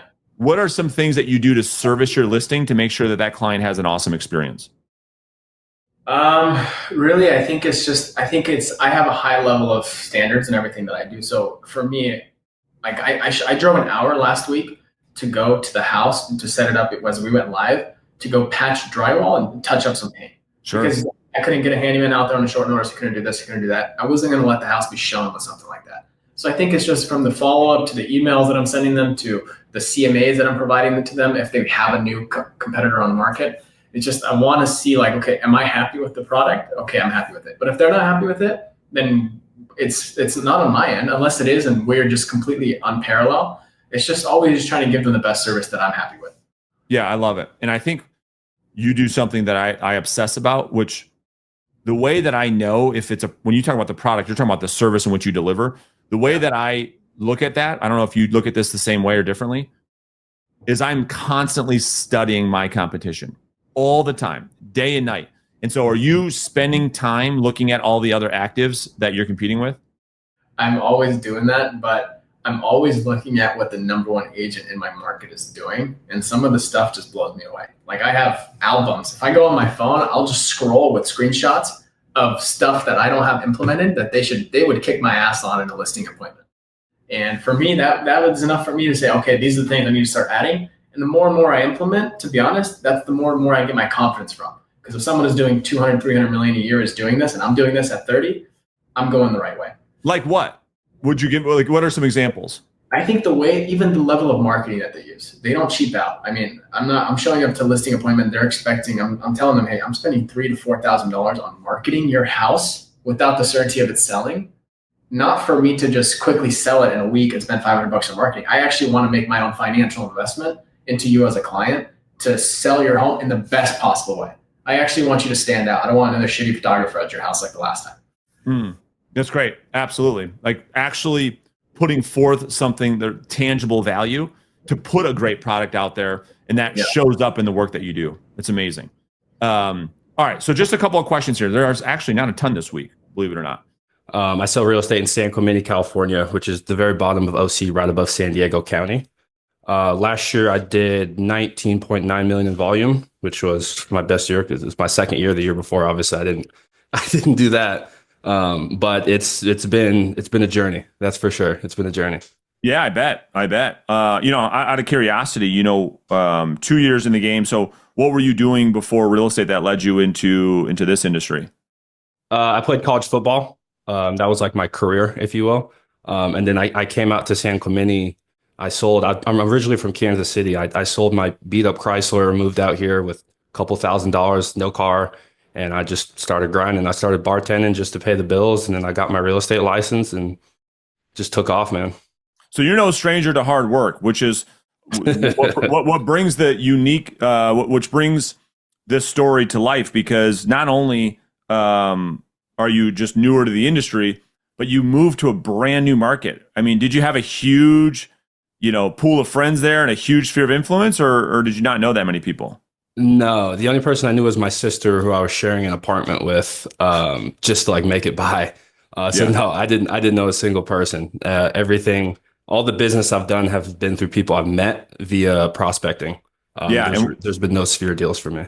Yeah, so that's amazing. I mean, truly. And so, because there's a lot of people on this workshop right now that will listen to the podcast later that do sell real estate where they grew up, and they're filled with all types of limiting beliefs and all types of stories on why they can't succeed in this market and interest rates and the housing market, et cetera, et cetera. So you, last year, in one of the most difficult real estate years in a brand new market, do almost $20 million in sales volume. What type of income did that represent in your market? Yeah, so earned income. I have the luxury of having a really high price point out here. Earned income was just under 400,000. Yeah, so that's really good for your second year. What's the goal for this year?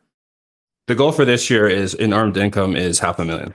It's $500,000. Got it. Yeah, I love it. Big jump.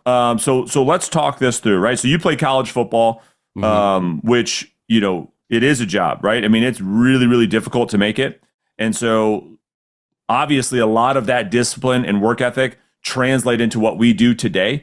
And so just going back to when you were brand new, maybe before we were working together, like what were you doing when it came to client acquisition? What did you think about how you were going to get clients in this market where you didn't know anybody? Yeah, so it's actually really funny you asked that. So I started cold calling just because everyone told me like, this is how you get business. I started cold calling like my second week in real estate. I had no clue what I was doing. I was just calling people saying, hey, I have a buyer. Are you looking to sell? And people were just hanging up on me.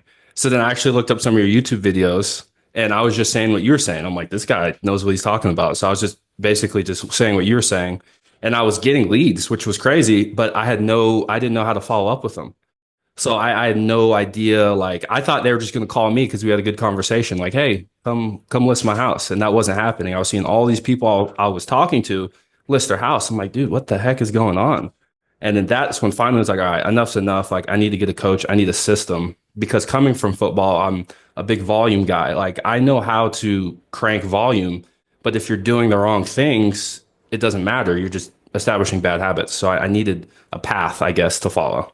Yeah. So again, your problem wasn't work ethic. I mean, you were going to work hard no matter what. But to your point, doing a lot of the wrong work still doesn't make up for those lack of results, right? Exactly. So if you're running a bad play over and over and over and over and over and over and over again, no matter how many times you practice a bad play, you still end up with a bad result. Would that be fair? Exactly. Yeah, makes a ton of sense. So let's tell the story. So brand new market. Who were you calling? Like, what lead sources are you working these days? Where are you finding the most success? So right now, I really just call absentees and circle prospecting. I don't call expireds. I don't call cancels. There's really like no physibles in my market. And that's just because what I like to do is target neighborhoods that excite me, because I have more conviction behind it. And it makes everything easier for me. Like, here in the town I live in, I know the restaurants, I know the parks, I know the schools, I know how to talk about it. So when I do talk to people, I'm able to add so much more value, rather than when I was calling expireds, because I called expireds for a little bit. It was taking me all over the county. I don't know these areas. So I felt like I was at a disadvantage because I'm not able to talk in depth like I am about the neighborhood that I know. So I'm just targeting specific areas and cities. So I'm just hammering those over and over. And then once I do get a listing in there, I'm able to then grow through open houses and meet all the neighbors, because then I have proof of concept, and I'm able to use that as almost leverage to then circle prospect again, saying like, hey, we just sold your neighbor's house successfully. There was a ton of interest. You've seen what's going on with values these days. So I'm able to just get where I want to through circle prospecting and then expand through open houses. Yeah. I mean, it's my favorite business model. I mean, it's why I see you out there. It's like, this is why what I talk about all day, every day, like with people that I work with even closer. this is my favorite business model because not only are you in a brand new market, but the other big excuse, the other big one is, but Brandon, I don't have any FSBOs or expireds in my market. How am I going to do this? I'm like, well, be thankful you don't. Be thankful you don't have to even go down that path. So you're going after absentee owners and circle prospecting, and the benefit of that, okay? So the benefit of that is what you're saying is you get to pick where you work. Other than unlike, I should say, expireds and for sale by owners, we don't have any control where those pop up. And so that has people and agents going all over the place, driving an hour and a half to an appointment there and a 2-hour commute here, where you've targeted this. Were you on the coaching call yesterday, by the way? I wasn't yesterday. Yeah, I need to watch a recording. You did? You watched it? I haven't watched the full thing yet. So for 2.5, 3 hours, we talked about targeting, niching down. This was the whole discussion, which is so ironic that we're now having this conversation. So for those of you that were on the coaching call yesterday, right, Andrew, this is what we talked about. Now here's why it is second year in the business, doing exactly what we talked about, having great success. Okay, but now the next big thing with your approach is, yeah, but Brandon, if I circle prospect and I call more top of funnel lead opportunities, it's such future business, I can't get any business. So let's just really get specific here. How many, and I'm assuming, and I shouldn't assume, but what is your method of prospecting? Is it door knocking, mailers, phone calls, text messages, flying out of, jumping out of airplanes? What are you doing? Yeah, so I just have Mojo triple line dialer. I knocked for a quarter, like consistently. I was actually doing 50 door contacts a day. It was the fourth quarter of my first year, and it just didn't seem as efficient to me as calling. I like calling a lot more. And what I like to do is it's called warm knocking. I'd have a good conversation with someone who, let's say 6 months out, I'll go to knock them then to get a face-to-face. So it's kind of best of both worlds. So I have the efficiency of calling, but I still get that face-to-face interaction. Makes total sense. Okay. And then are you getting the data from Mojo, or are you getting the data somewhere else and putting it into your Mojo? Yeah, I mean, I wish I could sit here and say I was super strategic on how I get my data. A lot of times I just draw a circle around the neighborhood that I like, and I just start going after it. Yeah. Yeah. So, okay, good. And so going back for a second, so 20 million, how many units was that? I know you have a higher price point, but you can't control that. But how many units are we talking about? So it was 11 units, and 2 of those I double-ended. So call it 13. 13. Okay. So the first question, if I'm an agent in the audience saying, okay, great, man, if I don't have to call FSBOs and expireds, that'd be great. But the problem is that I don't get any business. So 11 to 13 units, were those from conversations, Wyatt, that came from the first time you spoke to them? Or did it come out of you building a pipeline and you following up with that pipeline that turned into appointments later down the road? Yeah. So my first listing from Circle Prospecting, to be honest with you, I don't want to say I got lucky. What do they say? They say the harder you work, the luckier you get. Sure. I called a lady who was getting ready to list in 30 days, which doesn't happen very often, but it does happen. But it does happen when you do the amount of volume that I think that you're doing. Of course, it's a numbers game. You're going to run into somebody for sure. So totally. 1 out of your 13 deals fell in your lap and you hit somebody at the right time at the right place. Exactly. What happened to the other 99% of them?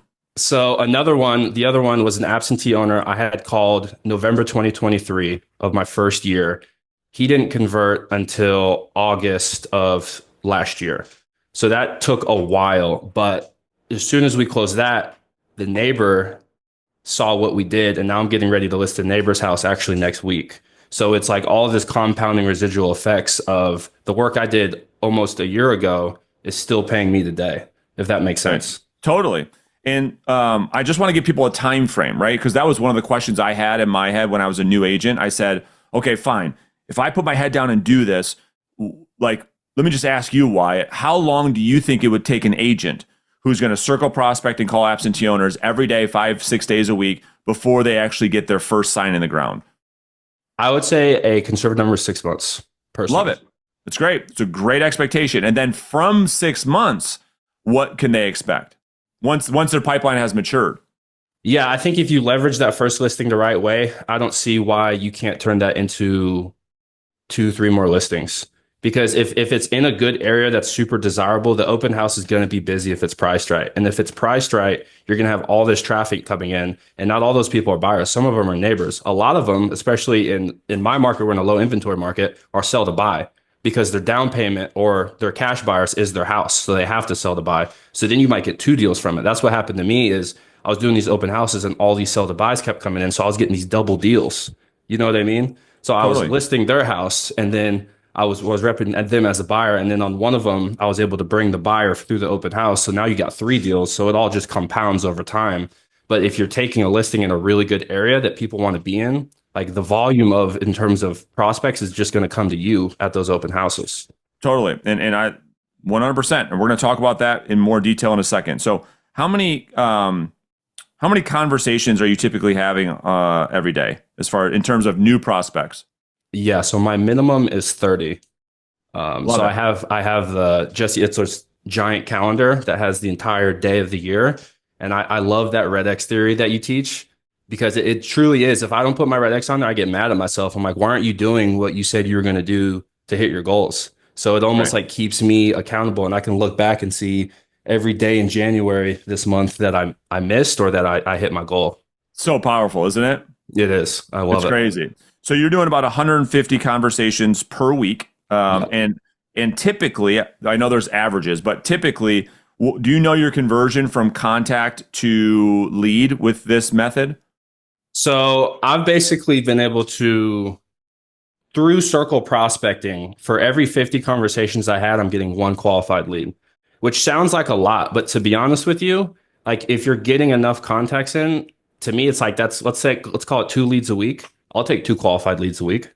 Absolutely. You know what I mean? Totally. Especially at a higher price point neighborhood, it's like 2 leads a week over the course of a year. That's even if you're converting at 50%, that's a lot of money, dude. Yeah, no, I absolutely agree. I mean, with circle prospecting, when you do the volume, we know conversion's a little bit lower, but when you're getting 2 to 3 leads per week, what are you constituting a lead? Like, how would you explain that to the audience? Yeah, so a lead for me, so my hook question before I go for an appointment is I'm assuming that you already have an agent that you're committed to. If they say Say that no one to more that, time. So everybody listen, this is what we've been talking about for it seems like 10 years. What's the hook? I'm assuming you already have a rock star agent in town you're committed to. And what happens when you ask that to people? How do they typically respond? A lot of people are like, well, not really. I mean, we know a couple realtors, but because people they want who's going to bring them the most value. From what I've found, very few people are actually truly committed to the realtor. There's a few out there, but I feel like if you can bring someone enough value, they'll think twice. Totally. And so funny. I don't know. I can't believe you weren't on the coaching call yesterday. I mean, this is what I spent 3 hours talking about yesterday. This was the very thing where everybody knows a realtor. So if you ask that question wrong, it will downplay, right? If you say, hey, well, do you know a real estate agent? Everybody says yes. That's the bad question. Yeah. But when you say, I'm assuming when you go to put this house on the market, you've got a phenomenal agent. You probably are working with one of the top agents that you trust 100% with your home, right? Well, not really. No one can say that, right? Yeah. And so then from there, okay, fine. So that's number one. And then how else do you classify a lead that you're getting 2 or 3 of these a week? Yeah, I think a really powerful question for me is it an option just to rent it? Because that's when they start spilling the beans on their actual situation of, no, we can't rent it because we need that equity to move to the single story. That's when they really start telling me like what the deal is. And then from there, I can kind of start to pull timeline. It's just going through the dart. I used to, when I first started, read the script, like I feel like most agents do read this. But the thing is, you could be talking to a prospect, they'd be like, yeah, my husband just died. It's in a trust. And they throw all this stuff at you. Script's gone at this point. So you just need to know, I feel like, what questions to ask to get the information you need to set the hook to then ask for the appointment. Yeah, totally. And you're just doing straight circle prospecting. Like you're just drawing literally a circle. You're not targeting the list down at all to downsizers or free and clears, nothing like that. No, because I used to do that. But what I realized is I listed a guy's house who sold. He just closed on that house 3 months ago. And then we listed it 8 months after he bought it. Just because he had a couple houses, he was like, I don't really want it anymore. So I started to realize like, hey, there's a lot of people out there that might want to just turn around and sell because what appreciation has done in my market. Mm-hmm. But also, I just want to be able to talk to every single person in the subdivision. Like, Yeah. even if they tell me, hey, I'm never moving, at least I talk to that person and now I know so I can move on to the next house. It takes a little longer, but to me, it's like I want to talk to every single person in this tract. Yeah, totally. It makes sense. And so, can we do a little role play so people know kind of what this conversation sounds like? Sure. Yeah. So, ring, ring, ring. Hello, this is Brandon. Hey, Brandon, what's going on? This is Wyatt. I'm a realtor here in San Clemente. I know I'm calling you out of the blue. I was just hoping to ask you a quick question if that'd be okay. Yeah, no problem. Yeah, I'll be super fast. Appreciate it. I was just calling about this property on 123 Main Street. I just get the feeling if I were to ask if you had any interest at all at selling with what's going on with values, you'd probably say not a chance, right? Well, no, not necessarily. I mean, we've been here for a while, and we've been thinking about it, but we haven't really made any decisions yet. Wow. Brandon, I'm actually shocked to hear that just because of the desire of this area. If you don't mind me asking, what about this property, this area just isn't working for you right now? Well, we like I said, we've been here for a long time, and so we're just looking to get something, eventually get something a little bit smaller and downsize. Gotcha. Okay, so just a little too much house for you. That's right. Gotcha. That makes total sense, Brendan. And if you don't mind me asking, I mean, when you do go to get that smaller house, is it an option just to rent this out and cash flow it, or? No. We don't want anything to do with being landlords. Yeah, I get that. It can be tough, especially in this state. Okay. Well, Brandon, let me ask you. I mean, before I let you go, I mean, let's say I'm not saying I have a buyer now, but let's say I were to be able to generate offers for you within the next 60 days. Would that cause any issues for you down the line, or do you think that would be perfect according to your timeline? No, I think that'd be way too fast. We're probably not looking to do something until probably next year, to be honest with you, is when we're kind of looking to do something. Gotcha. Okay, that makes total sense. So next year. So it's not a fire sale. It's not something you guys have to do anytime soon, which is a great place to be in, it sounds like. Yeah, we're going to get through this year. We're going to take care of some things and do a little bit of upkeep to get the home ready. But yeah, we're going to be looking at this probably next summer. Gotcha. And Brandon, I'm assuming when you do start to ramp things up, you probably already have a rock star agent here in town that you're fully committed to. Did I get that right? No, we don't really have an agent. Okay, gotcha. Well, Brandon, I'll tell you what, I got to hop on another call here, but before I let you go, I mean, would you mind if I ask just one more quick question? No, sure. Go ahead.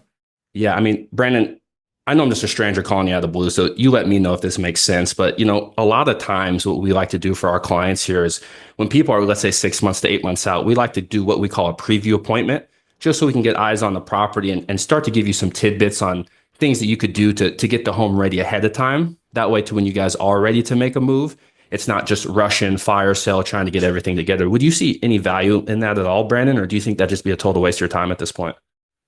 Yeah, that's a great question. I wouldn't be opposed to that, but probably when we get a little bit closer, not right now. House is just a disaster right now. So maybe when we get closer, we can definitely do something like that. Yeah, it makes total sense, Brandon. I guess at this point, I definitely don't want to be the annoying realtor. I mean, at this point, when do you think it makes sense for me to follow up with you again? Yeah, why don't you give us a call, maybe early next year. Okay. Early next year, around January. Okay. I'll shoot you a call then. And Brandon, in the meantime, if you think of anything that pops up that you have a question about, feel free to shoot you a call. Our office is just down the street, and I'm happy to pop in and assist any way, shape, or form. Okay. That'd be great. Gotcha. Thanks, Brandon. Nice. Okay, good. So go ahead. Oh, go ahead. I was just going to say, a lot of the times with Circle Prospects, I'm not asking for an appointment because my appointment is the follow-up call, and the follow-up call, I'm asking for the appointment. So the initial call, I'm just seeing when to call again to ask for the appointment, if that makes sense. Absolutely, especially if someone's like a year and a half out. I thought that was really, really good. Even the way that you presented the preview appointment value was really, really good. It makes sense why you would have a realtor over before you're ready to get things prepared. I thought that was really, really good. And you're obviously good and comfortable over the phone. And so it makes sense why this is working for you. All right. So now let's shift off of the first call. So we talked about who you're prospecting, what you say, how you say it. Now let's talk about the importance of lead follow-up, Wyatt, and what you're doing there that turns these contacts or these leads into an appointment. Like, can you walk us through the importance of lead follow-up and what you're doing? Yeah. So this was my weakest pillar, if you will, before we started working together, Brandon. I was just losing. I think I lost 8 million in volume last year because my lead follow-up just wasn't where it was supposed to be. So this is something I've really been working on. So the biggest thing that's helped me is mailbox power has completely changed my business 100%. But B is asking, just like I did you, when it would make sense for follow up again. Because I never asked that question before, so I was just guessing. So now you were forcing. You would say to yourself, "Well, I'll just call this." Yeah, that's what most people do. So you're just saying, "Hey, when would it make sense?" It's like the best language pattern. When would it make sense to X, Y, and Z? Go ahead. 100%, 100%. That changed everything for me. So then when they tell me, just like you said, January, I'm probably going to call them in November. Nothing's worse than saying, "Hey, call me in January." Then I see their house on the market in December. Like right. It keeps me up at night, man. That's my pet peeve. So I always call them a little early. And then basically when I follow up with them, I'm basically just picking up where we just left off about getting together. When would it make sense to get together? And just trying to add more value. In the meantime, though, before that follow-up call, I like to send them emails and texts of comps that pop up. Because I'm trying to act as if I'm already their agent before I have that contract signed. Because then it's like, if this guy's been keeping us updated on comps, he's keeping us updated on our value, he's checking in, like, why would we interview anyone else? I feel like most people don't want to interview multiple realtors. You know, like I don't want to interview multiple CPAs. It's like, if you can do what I'm asking you to do, why would I interview anyone else? I feel like that's, from my experience, that's what I've ran into, is like, if you can just give them a good service from the beginning, most of the time, I usually don't have a lot of competition that I'm competing against when it's time to present. Yeah, we're going to talk about that presentation in just a second. So just for context, because if I'm in the audience, I'm saying, well, mailbox power, what are you sending them exactly? What cadence are you sending it to them? Are you just doing the monthly seller nurture sequence? Yeah, so I have the weekly. I just used your templates, basically. I have the weekly and the monthly. I just put, obviously, my branding on there. And if they're selling, I'd say within the next 6 months, they're getting a postcard from me every 5 days. If they're selling within the next year to 2 years, I'll keep it monthly. Yeah. And then the secret weapon is that brownie, man. That's every time I send that, they either call me or text me. Of course. It's law of reciprocity. Yeah. So do you send the brownie on the 5th mailer, or are you sending it on the first one? I send it on the 5th, but if I get a preview from the initial call, I send it after the preview. And I put a message on the brownie that says, "Thank you so much for inviting me into your lovely home," with, just like some frou-frou stuff. And they really appreciate that. It's almost like a gift that I send right after I leave. Smart. And then your emails and text, because everybody wants to automate all of their follow-up. Are you doing these manually? Or are you setting that up on something in your MLS that's shooting out comps that when they hit the market? Or how are you executing on your emails and texts? Yeah, so I used to be big into drips, but I realized that drips are just so unpersonal, and it's just, I feel like every realtor is putting someone on a drip. So I try and keep it pretty personal if possible. So what I do is I just check the inventory every morning. And that's why working one area is easy, because I just check the inventory in my city. And when something pops up, I can just send it to those prospective people, because there's only really 7-8 major neighborhoods in my city. So it's really easy to manage in terms of when something new pops up, to send it to someone if it's in their area. Totally. And what would that email or text sound like? Like if I'm on your list, what would it kind of feel or sound like? Yeah. So depending on how hot the lead is how aggressive it'll be. So like, it might just be like, "Hey, John, did you see 123 Main Street list for X amount? Isn't it crazy what's going on with values here? I remember back in the day when these homes were going for 500,000. Now it's 1.2. Just like a little message that's like, it's a little teaser, but it also just shows them the comp. And if it's not that warm of a lead, then I'll just talk about the comp, and I won't add in the "isn't it crazy what values are doing," because I don't want to come off too salesy if they're too far out, if that makes sense. So I just base it based on how hot the lead is. Well, I hope what people are hearing, like, I bet you 99% of the people that listen to this now or in the future have missed the reason why you make this thing work. It's all about the follow-up. And the follow-up specifically, not automated follow-up, not throwing them and tucking them into a CRM and hitting go. And it's no. What you're doing is what we call going deep, not wide. 1, you've targeted an area. 2, once they're in your world, you're actually nurturing people, not leads. They're not just numbers inside of some database. That's Bob. That's Nancy. That's Jill. And so when things pop up, you actually know these people inside of your world because you've already emailed them and texted them, which don't speak to this yet because I want people to understand when it comes time to present, the business has already been earned. And so we'll talk about that in a second. But I am curious, how are you managing these relationships? Do you use a CRM? Do you just use pieces of paper? What are you doing to manage these leads once you do generate them? Yeah. So for me, the simplest methods work for me the best. So I didn't want this like elaborate system of like, I know a lot of people are big on tagging. I use Follow Up Boss as a CRM. Sure. Okay. I simply just set a task, and that task auto populates to my Google Calendar. So if they say call me in January, I'll just set a task to call them in November. And so you don't forget. Exactly. And then I'll see my Google Calendar, which is time blocked, and I'll get an email reminder, call Jim, and I'll just pick up the phone and call him. And maybe I'll get 10 of those a day, but then it's just a constant reminder of, because those calls, some of them might be an hour if they're chatty, but some of them they might not answer and I got to call back. So that's only like a 30-minute time block to an hour time block, really, a day to just stay on top of these people. Absolutely. And so when it comes to actually setting a listing appointment from the database, would you say that the vast majority of them are coming via the voice-to-voice conversation over the phone, or because of your email, text, and mailbox power? In other words, if you had to only pick one method of lead follow-up, would it be phone calls, emails, text, or mailbox power? What would it be? 100% voice-to-voice. That's right. So talk about the importance of that and what that conversation typically sounds like, and why you pick that one. So to me, the mailbox power, the emails, and the text, that's all just kind of like the sides to the entree of a voice-to-voice conversation. Like, I don't think someone's going to get a postcard from me and want me to list their house. That's right. That's just a reminder of like, hey, I'm still here. I'm still doing business. It's the voice-to-voice is where you set the appointments. The voice-to-voice is where you get paid. The voice-to-voice is where you build rapport and trust. It's the other stuff is just kind of just icing on the cake, if you will, just for them to remember you and to take your calls when you do call. Yep. And so for everybody listening, I just want that to be a really good takeaway, that if you're going to if you're not going to follow up the way that Wyatt's talking about, don't even prospect. I'm dead serious. It is that vital. And so if you're not going to do that, right? If you're going to prospect and then follow up and not make phone calls, I also wouldn't prospect. So stop trying to avoid and getting out of things and automating things and none of that works, right? We've got to make the calls, and then we've got to follow up with voice-to-voice conversation to move that relationship, because it's not about what you say to people. It's about how we make people feel that will determine how they treat us.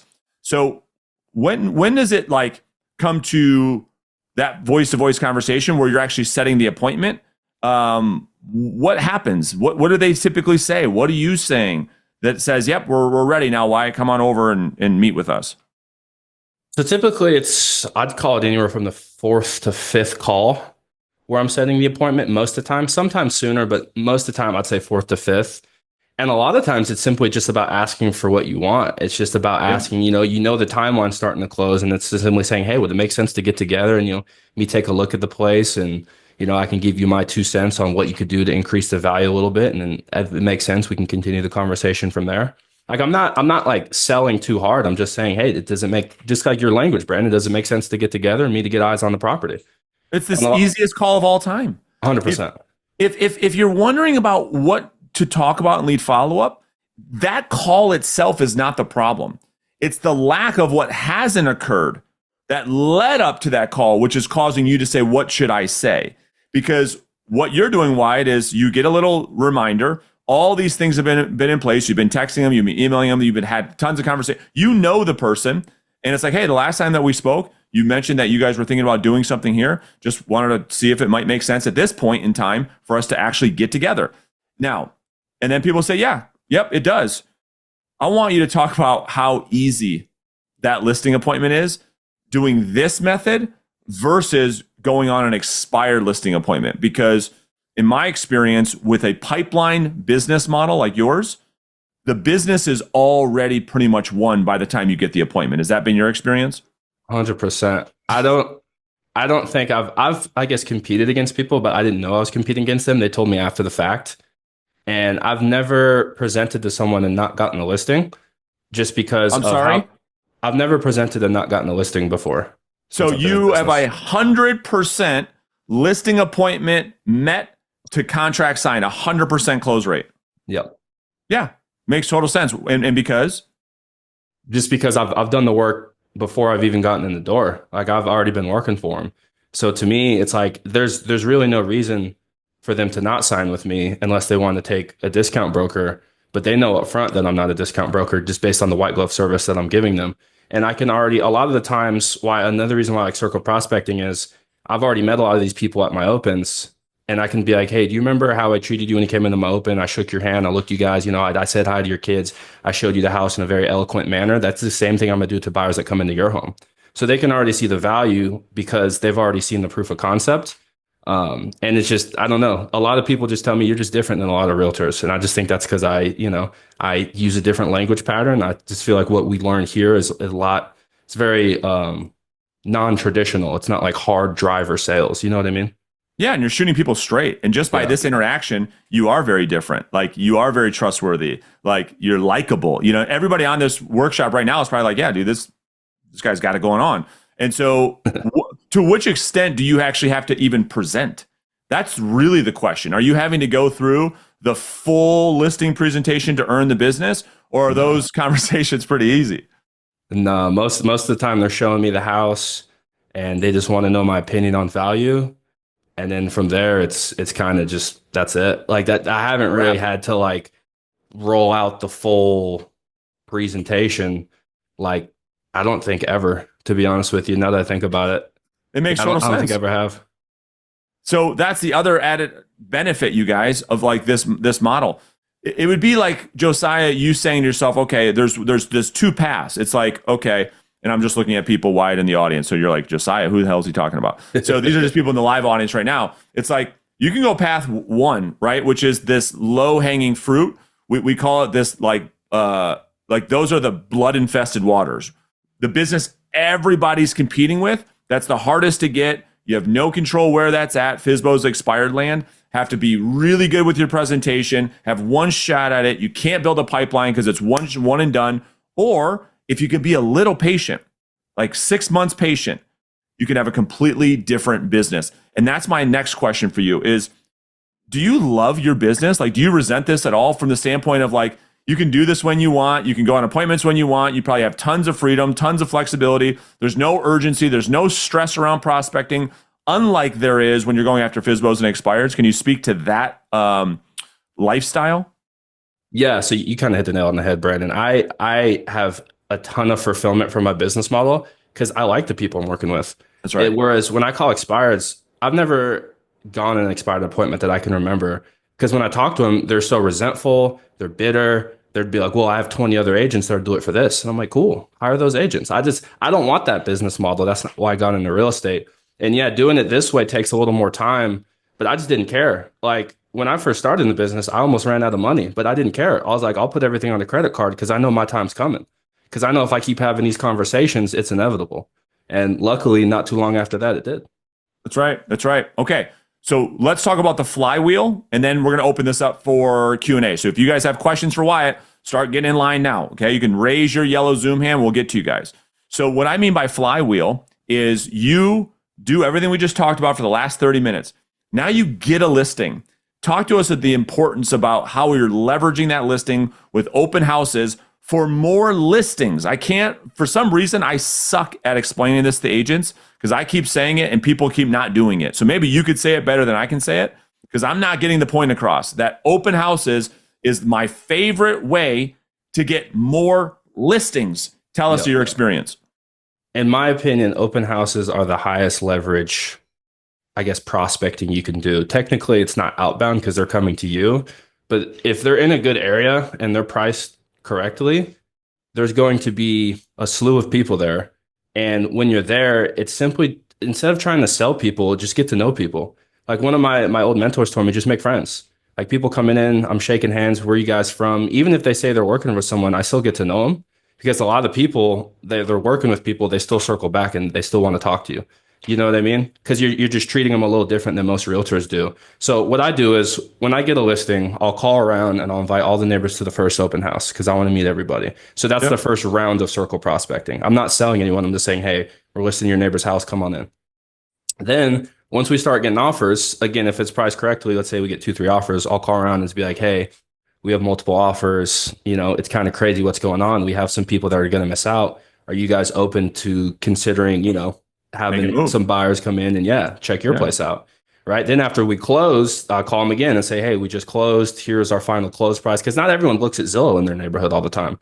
I tell them a little bit about the sale. It's obviously because you're involved in the sale. So you can tell them, hey, this is what happened. This is how many offers we had. This is how much interest. This is how many people came into the opens. And then you can see if there's any curiosity on their standpoint. In this low inventory market we're in, we're seeing a lot of neighborhood records because there's not a lot of inventory. So things are getting bid up. So you can tell them like, hey, isn't it crazy? Your neighbor's house sold for 1.2. What'd you get yours for? Oh, I bought it back in the 80s for 200,000. Wow. What a return on investment. And then they start getting curious, like, oh, I could cash out and become a millionaire. You know what I mean? So then you just start to generate interest. And then I'm typically able to set anywhere per listing from 1 to 2 previews just off that. I'll call it the 3x3 method alone. Yep. And that's not even doing the open houses. Open houses are, you meet even more people. That's just the circle prospecting around the open houses. That's right. And I'm going to ask the live audience, what is the most powerful marketing of all time? What is it? Throw it in the chat. Let me see if you guys, you didn't say the word, Wyatt, but everyone's saying the phone. Nope. What is the most powerful marketing of all time? Referral. This is even more powerful than a referral. Nope. Nope. Nope. These are all good things. Nope. It's something called social proof. That's what's going on. Because here's the thing. Social proof is more powerful than a referral, because even a referral, they haven't yet experienced it. They're taking somebody else's word for it. In other words, people don't believe what you tell them. They think you're full of it, right? They sometimes believe what other people tell them, but guess what they always believe? What they experience for themselves. So when they see you at an open house and how you represent somebody's other home, you don't need to tell them anything. They're experiencing it. They've had their own experience seeing you in action. There's nothing more powerful than that.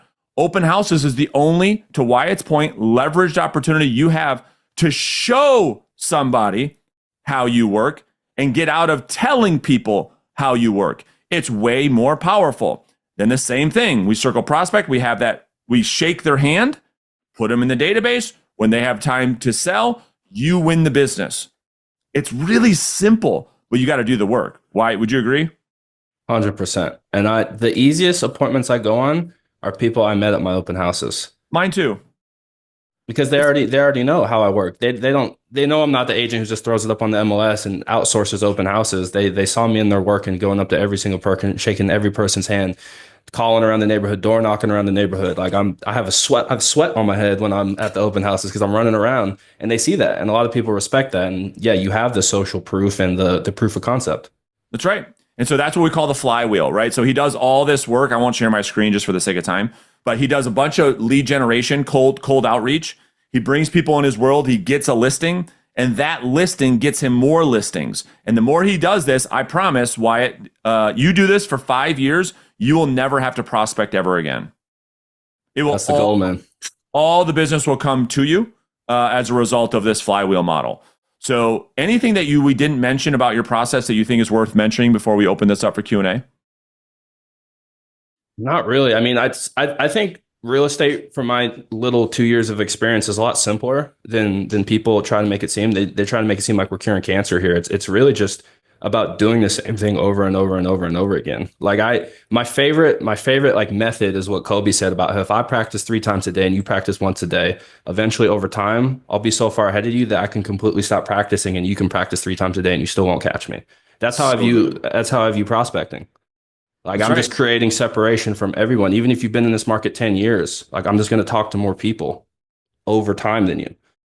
That's right. 30 contacts a day times 240 days is 7,200 conversations.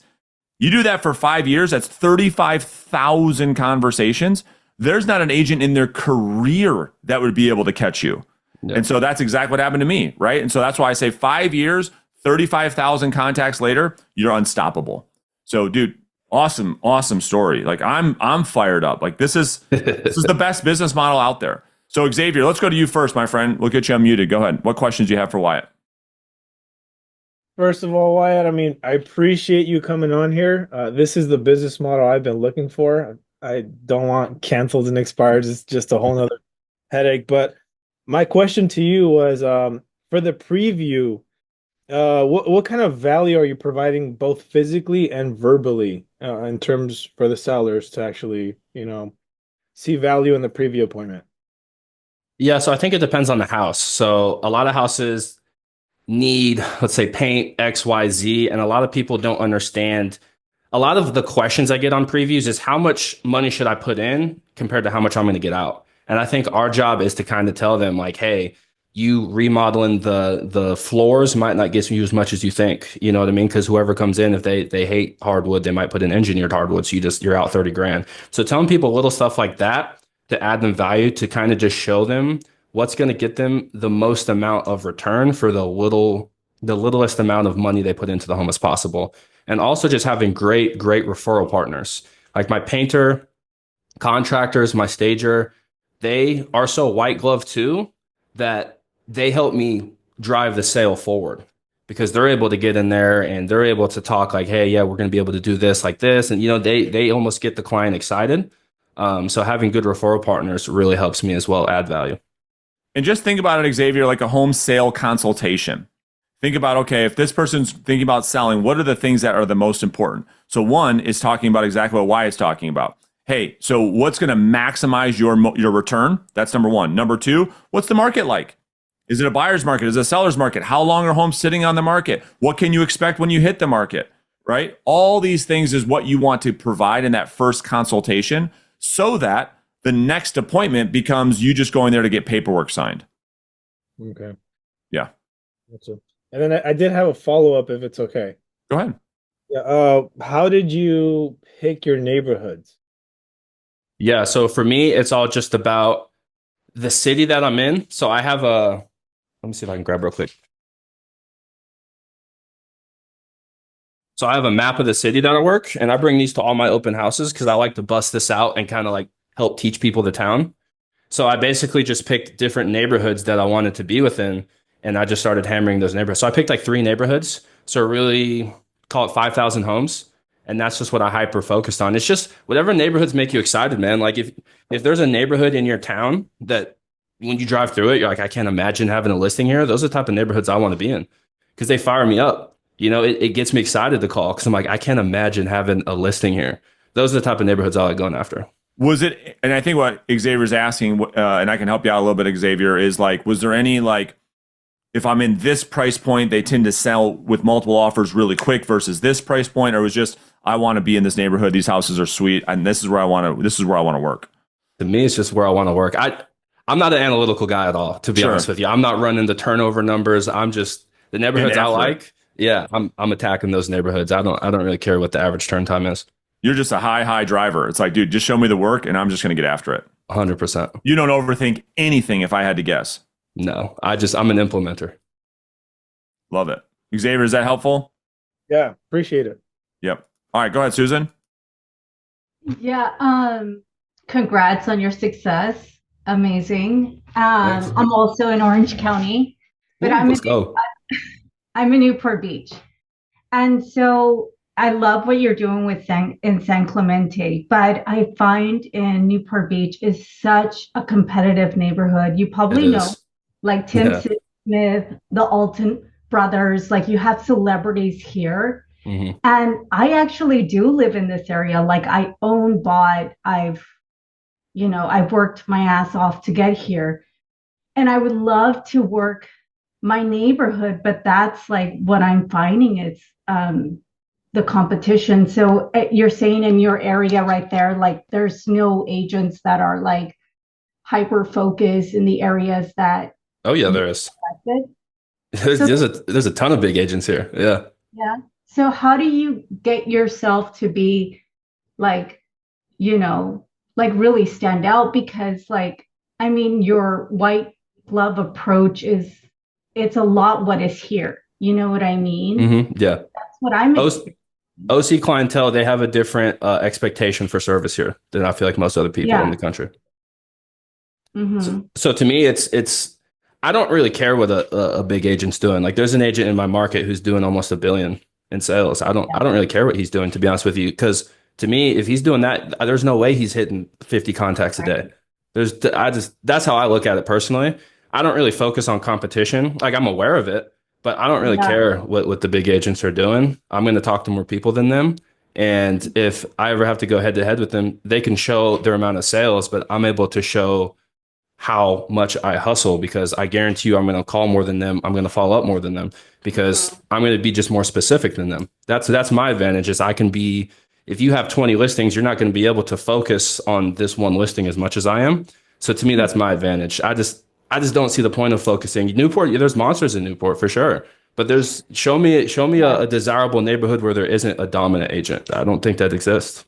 That's right. And I would add too, it's all about market share, right? Even if there's a monster in a market, like the biggest monsters we're talking about might have, listen, get ready, 10% market share. Meaning 9 out of 10 homes that get sold aren't going with that person. So there's so much opportunity. And I think what a lot of agents do is say, well, I'm competing with such and such, and let that be the story as to why I'm not going to do 30 contacts. Why it's doing 30 contacts, regardless of who's doing what. He's not worried about them. He's worried about his 30 conversations. How many of your 30 conversations, Wyatt, do you hear people say, well, if I do list my house, I'm going to list it with a famous person or the big time person, roughly? I might hear that once a week, if that. So once a week out of 150 conversations, he hears it once. The other 149 people, they don't. Would that be fair? Yeah, I feel like most people, they're not best friends with realtors. They might have seen this guy's billboard around, but that doesn't really mean much, Like if you're there and you're on it, what reason do they have to go talk to that guy? Yeah. That's how I look at it, at least. It's great. Another question that I do have, because I've changed my model, because I was also doing 31 contacts a day, and I appreciate the white glove approach, is that I was switching it to Tuesdays and Thursdays being heavy follow-up, because like what you're doing, like I also do too, like, search what's selling in a neighborhood. So do you do that as well? So that way you're not like cramming yourself like all in one day trying to do these follow-ups, or do you just sprinkle the follow-ups and then do 31 fresh contacts a day? Yeah, I don't really have a follow-up day. I just basically, I always try and get a date or a month of when I should call them back. So I'm following up with people every day. I try to do at least 5 follow-ups a day. Fridays, I send out a lot of texts just because I want people to be thinking of me over the weekends when they're going to open houses, or, a lot of people think about real estate on the weekends. But I wouldn't say it's like Tuesdays are for follow-up. That's not really how I do it. I just kind of just set in different follow-ups throughout my calendar as I'm talking to people.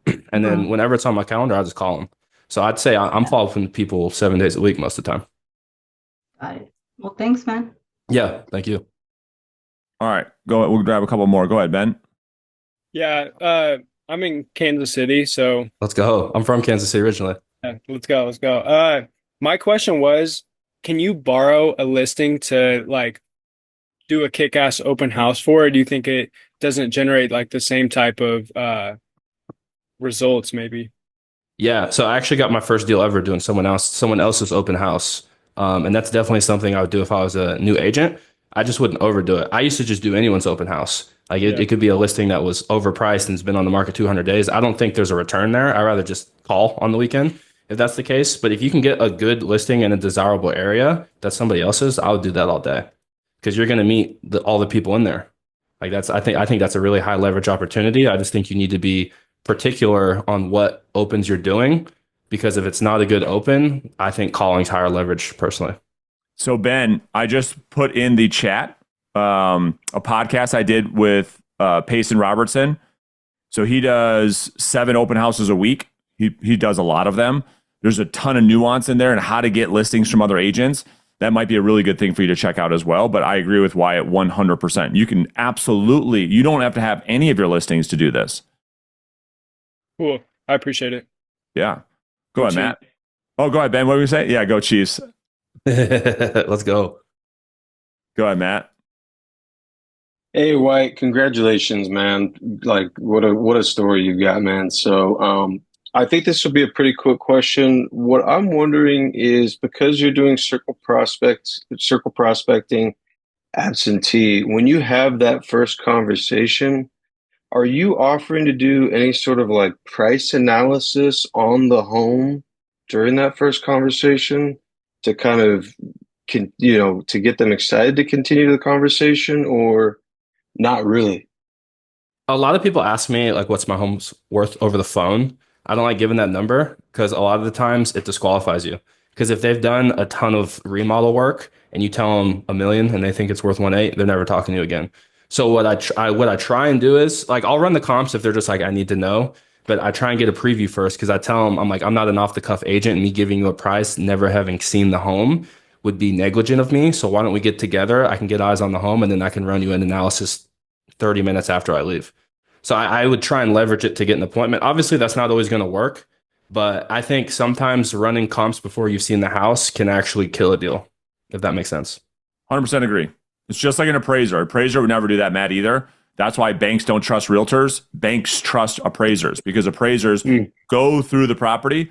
And so to give a CMA without walking through it is really walking a tightrope of like malpractice. Yep. Oh, well. Okay. Thanks, guys. I appreciate that. Yeah. Anil, go ahead. Hi, can you hear me? Yeah, we got you loud and clear. Okay, perfect.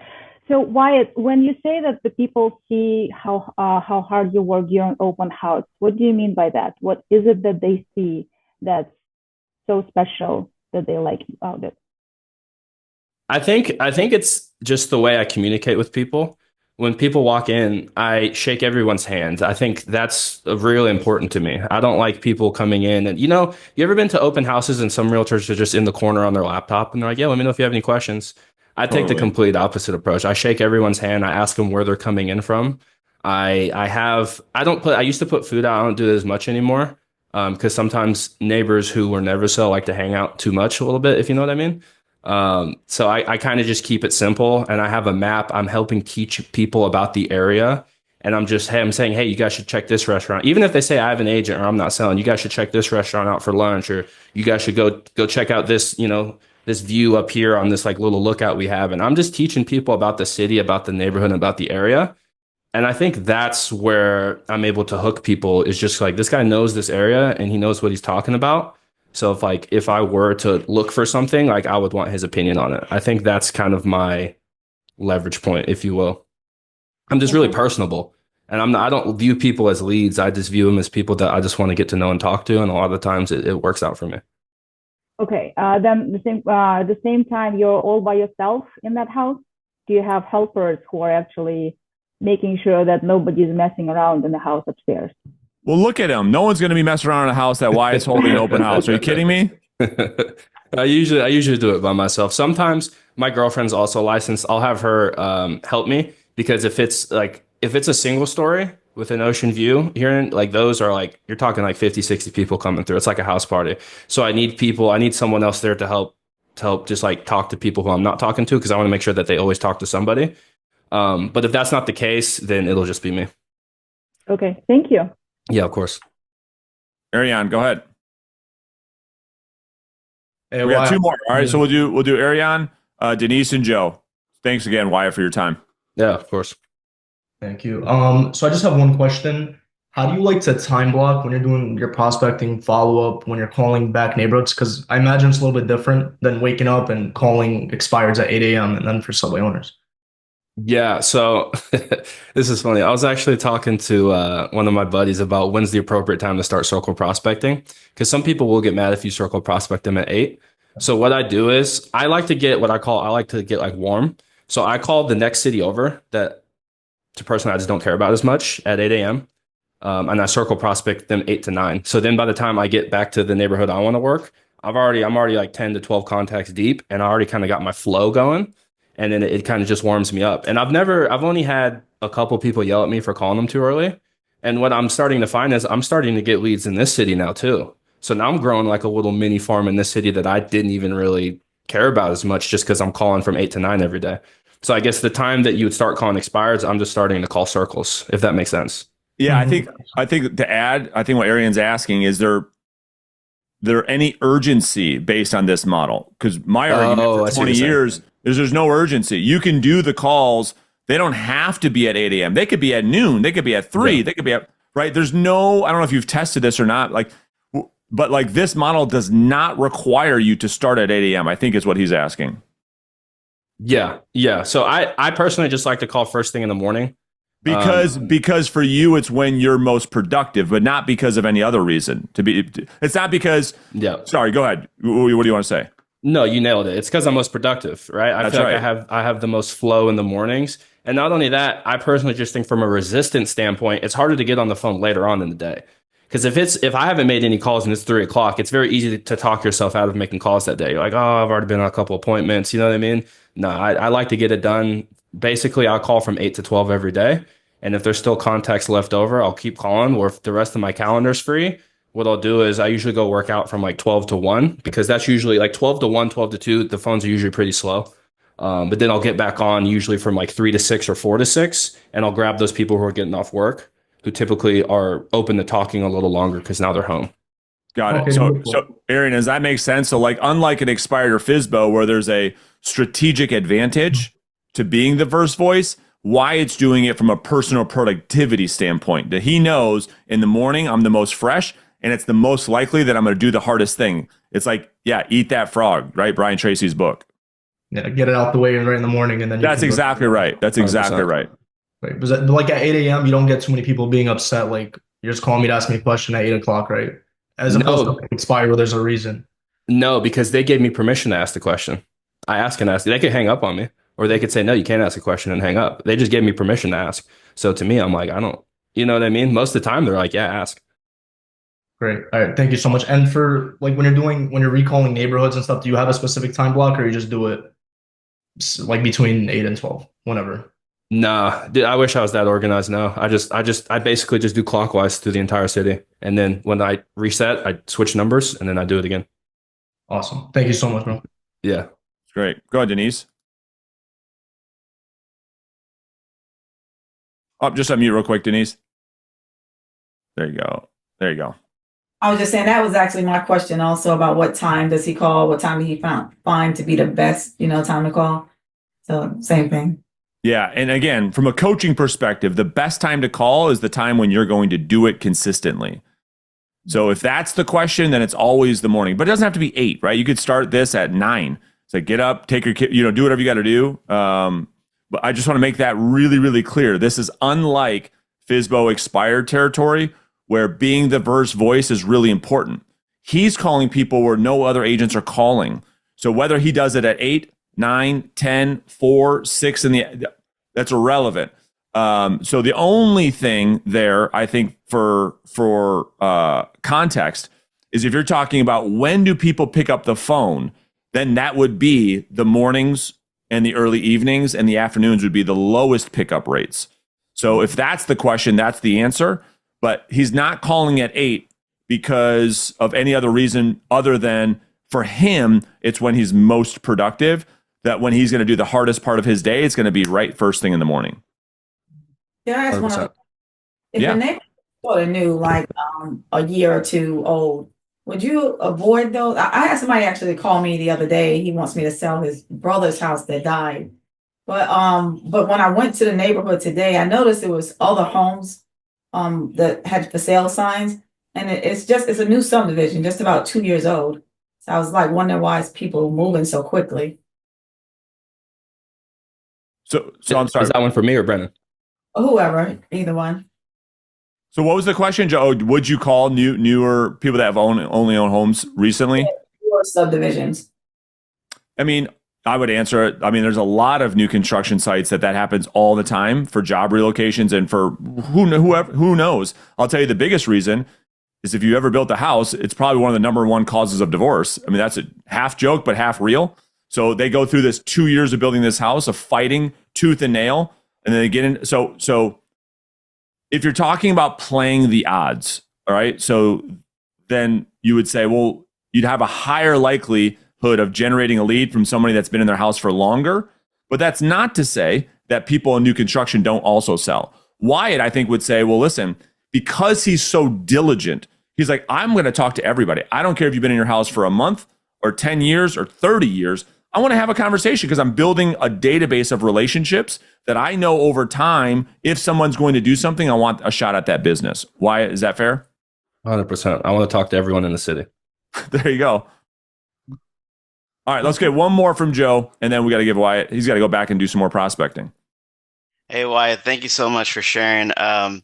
It's always good to hear like success stories in our market. I'm also in Orange County in Mission Viejo, Nice, man. practically neighbors. But Yeah, we're neighbors. well, I have a quick question. It's kind of taking a left turn. I know you like to do open houses. I do open houses as well. As far as getting burned out, do you actually have a particular day that you take off, or how do you rejuvenate and just kind of take time for yourself so you can, go back into it and get it done? Totally. So I wouldn't say I have like a set day off, because I feel like in this business, you could say you want to take a day off, but then if a client calls you, I bet you're going to take the call. You know what I mean? So it's what I like to do is what's nice about SoCal is we have a lot of places we can go that are close, but kind of far away. I'll go out to the desert or I'll pop down to San Diego. But typically when I do that, I find myself still working. Like I'm still have my laptop. I still have my phone. So I just change the scenery. So I wouldn't say I never take a full day off, but I'll take like half days. For me, a day off is just not hitting mojo, right? I'm still like following up. I'm still talking to people. I'm still moving escrows forward, but I'm just not starting mojo. That to me is a day off, if that makes sense. And then just changing up the scenery, just to get fresh because this business does get stressful. Yeah, I feel like that's the same way too. It's no matter how many times you want to just take a day off, something pops up, something happens. Yeah. You always have to get on that call. Yeah, I get it. Okay, cool. Thanks, Joe. Dude, Wyatt, this has been great. I'm sure we could probably sit here for the next couple hours, and you've provided so much value. And again, there's a lot of good takeaways, but there's multiple ways to do this business. And that's why we wanted to have Wyatt on. And so, man, we can't thank you enough for your time today, truly. Yeah, thank you guys. I really appreciate it. Yeah, absolutely. You guys have a great day. Wyatt, appreciate you. Make sure you guys get signed up for the Prospecting Challenge. Okay. Last day to sign up is tomorrow. Then we're putting people on teams. Friday is the kickoff call. Monday, this thing starts. So get signed up. We'll see you guys soon. Have a good afternoon. So, what does the business from a production standpoint look like in 2024? We're doing this on November 26th, just a couple days before Thanksgiving. What's your production look like year to date? Production year to date, I closed 25 and I was on track to close 31. Yesterday got the call terminating, which jeopardizes the seller and the buyer because I had them on both ends. So I was on track for 31 for the year. I'm going to probably close 29 for the year. That's great. And just for perspective, so you're going to close about 29 sales in volume. Do you know how much volume that would be? Yeah, it's probably, you know what, I have my numbers right here. In gross commissions, it's about, I have it right here in front of me. Gross commissions is 231. Year to date, it is average commissions. I don't know the volume, but I'm pretty much at like 2.95% average commission. Gross commissions 231. Yeah. And so for perspective, like how does that compare to how you did your first year and how you did last year? So my first year, I closed 16 deals. It was about 99,000. Last year, I closed 24 deals, and that was about 125. And that's after all splits, just so you guys know. And now this year, I'm just at 200 right now. That's great. So that's nice, good growth. And so talk to us. Let's get into like how you're able to do this, right? So do you want to share any mistakes that you made early on? And the reason why I like to ask that is so that people watching can avoid some of those early pitfalls that maybe you would have done differently. Yeah, for sure. So like when I first got into this, I had no idea what to expect. I didn't know it was a sales job, sales basically career. Early on, I was all about social media, posting on social media. I actually did more sphere of influence early on than what I'm doing now, and that's probably a mistake on my end. But I was just sending Facebook messages, Instagram messages, posting a bunch of stuff on social media early on. and that was not bringing in anything. Yeah. And Yeah. was that, to be fair though, that was probably contributing to your sphere of influence business though? Like I would make the argument that now you're probably heavily prospecting based, and are you not posting as much content as you did before? I'm not posting nearly as much content as I was doing before. The stuff I'm posting is just super quick, easy. Let me post this just sold. Let me post this just listed. And it's more so to just focus all of my time and energy into the stuff that's like that I feel I'm really, really, really good at. And it's not taking as much mental capacity or time in that sense. Yeah, makes a lot of sense. Yeah. Okay, got it. So you made a transition from your business to, hey, I'm going to go from organic content on social media to a prospecting based business. And so let's talk about what that looks like today. So primary lead sources, what are you working right now? Expireds, FSBOs. I'll do old expireds, old FSBOs if I'm not able to reach them. And then if I feel like I'm having a bad day and not really talking to anybody on the old expireds, I'll hit either absentee or for rent by owners to have more conversation. Got it. Okay. And one of the questions that people often have, right, when they're working that source of business is contact rates, right? So you're working new expireds, things of that nature.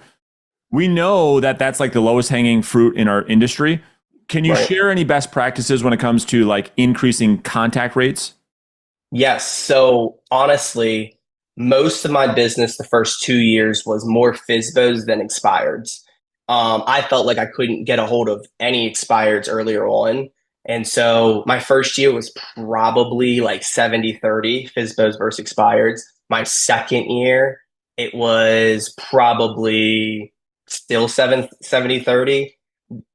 Now it's probably 55-45, still FSBOs expireds. But this month and the last 2 months, literally, I have way more. Sorry, I'm getting a call. I got to reject it. But the last 2 months literally has been so many more expired leads because I'm getting a hold of them. Yeah. And how are you doing that? Like, because I want to talk about how because what everybody wants to know is how are you converting these leads, right? That's what this whole show is about. And so by 8:15 in the morning, you are already having, I bet you that if we looked at, because we're going to talk about this, but you set in November, you set, I think you said like 16 appointments or something. Yeah. Are the vast majority of those first contact appointments coming between 8 a.m. and 8:15? Like one of the first voices? 1,000%. Yeah.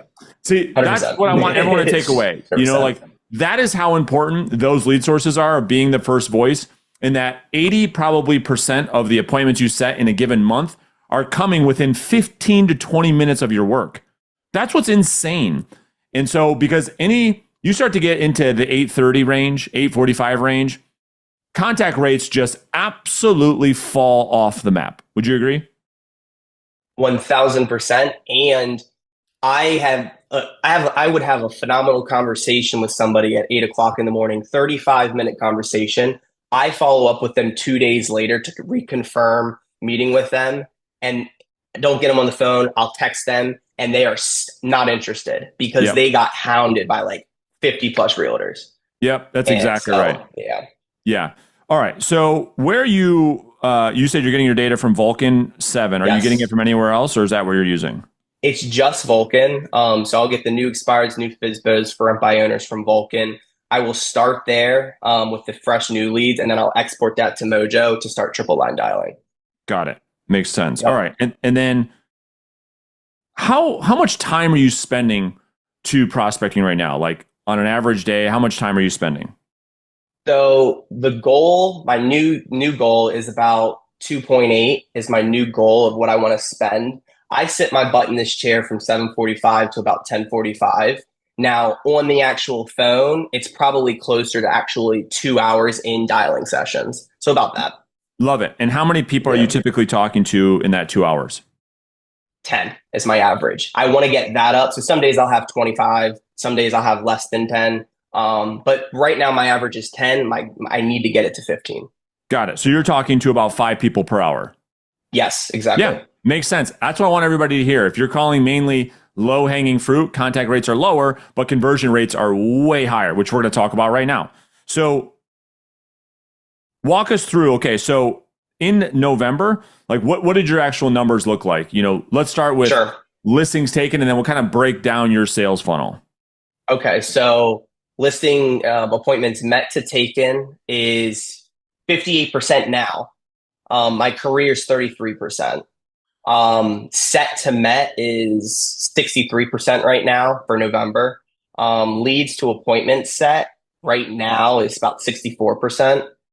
Leads per appointment met right now is 43%. Contacts per lead is about 14%. Contacts per hour is 5. And I took 37 listings. You took 37 listings. Yep. This year to year. date. Yep. Year to date. Yes. Yeah. All right. So let's kind of go through some of those. Okay. We kind of just talked about your contact rate. And you shared some best practices there. Your lead to appointment set is unusually high, right? I think you said it was 64%. Most people, like we were talking about before we started, are hovering right around 20%. And I think that we talked about the reason for that is because you're going after the lead sources. However, what can you share as far as the conversations you're having when you get in touch with somebody that's helping you set the number of appointments that you are? Because what I want everyone to get is, because most of your business is coming, if I were to ask you, what percentage of your appointments that you set come from the very first contact versus lead follow-up? I bet you're going to tell me that most of them come from the first contact, right? For sure. All right. So this is you calling somebody out of the blue. They don't know you. You don't know them. And you're able to get them to say, yes, come to my house. Yes. Let's really spend time, because that's where the rubber meets the road, on how in the world are you able to do that? So let's start from the beginning of the conversation, maybe with what you're doing with the pattern interrupt. How are you getting to motivation? And then how are you ultimately setting that appointment? So very beginning is that pattern interrupt. I had an old one that I always used. You released a video recently and ranked your best pattern interrupts. And I literally adapted the one you had ranked as number 1. And that has made people like die on the phone, laughing their butts off. And I could share it with you. Yeah, that'd be great, because I've heard your calls and I love them. So yeah, why don't we role play? So ring, ring, ring. Hello? Hey, Brandon? Yeah, this is him. Hey, Brandon. My name is Jake. You're going to hate me. I'm a realtor. Do you want to hang up, or will you give me 30 seconds to tell you why I called? Yeah, sure. Go ahead. And that's what they do. That has been phenomenal. So what percentage of the time that you use that are you able to at least get into the script versus someone saying, no, I'm good, and they just hang up on you? North of 90%, I would say. It's phenomenal. For sure. And I took I have a really solid lead right now. I used that opener, and she was dying on the phone, allowed me to have the conversation. I set the appointment. It was an old expired. And at the end of our meeting, she literally looked me in the eyes and said, the reason I continued that conversation is because you were truthful. You asked for permission.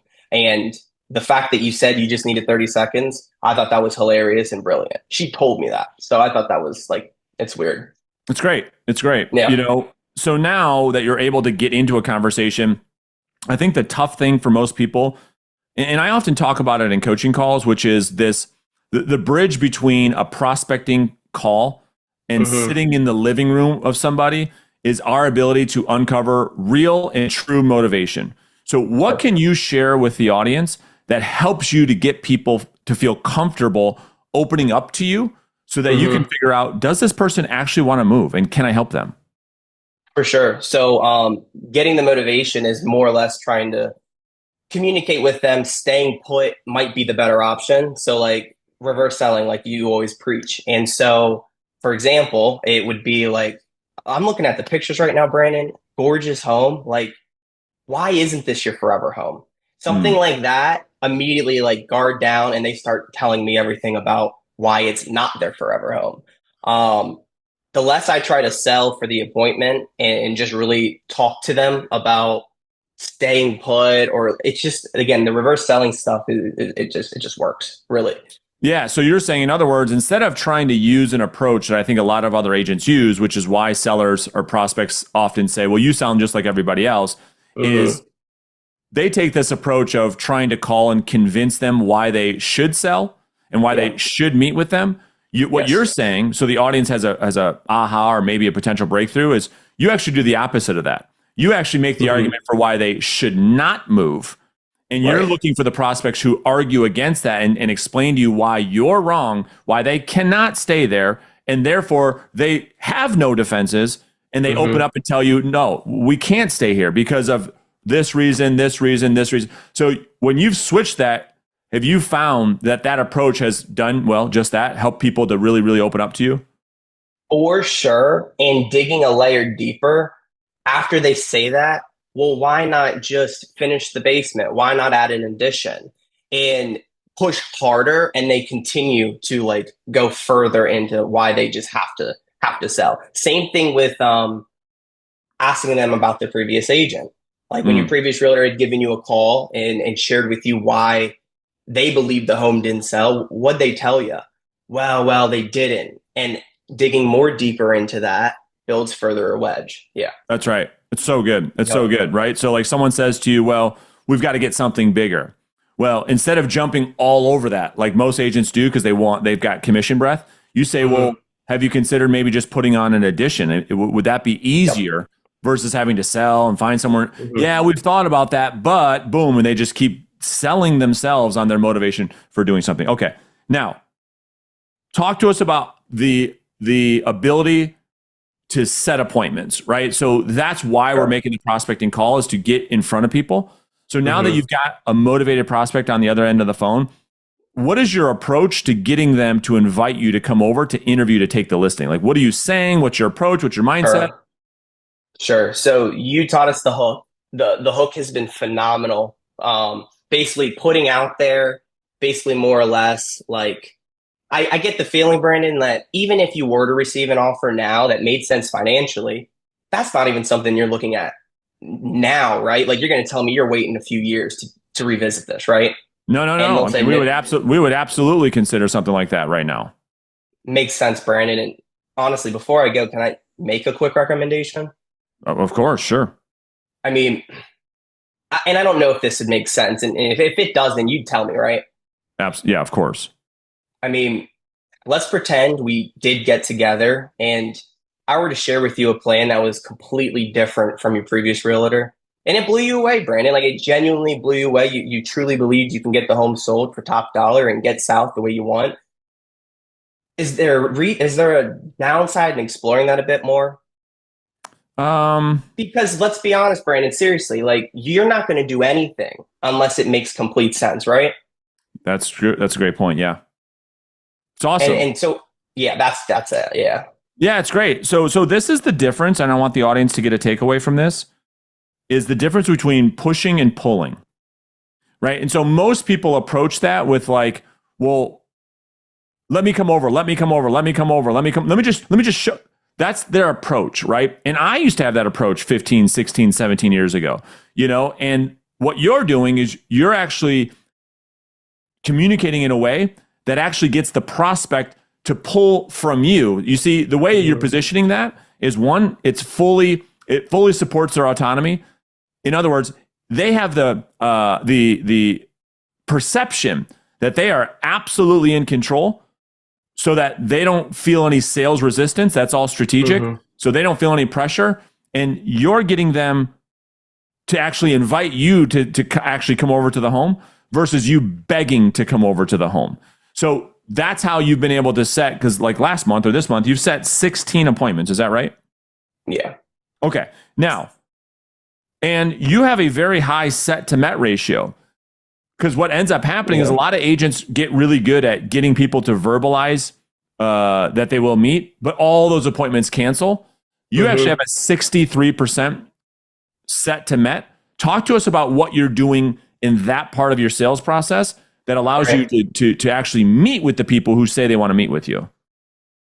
So honestly, before it wasn't always like this. So like before, I would never disqualify an appointment, meaning like ask them at the end of the call, give them permission to really just say, look, I actually don't want to meet with you. I just wanted to get you off the phone type of deal. So like disqualifying the appointment at the very end has been super, super, super helpful with that. But immediately, as soon as the phone hangs up and I already set the expectations of what the next steps are, it's intro or email, video text sent, throw it on our calendars, ask them on the phone call, and I need to start doing this again.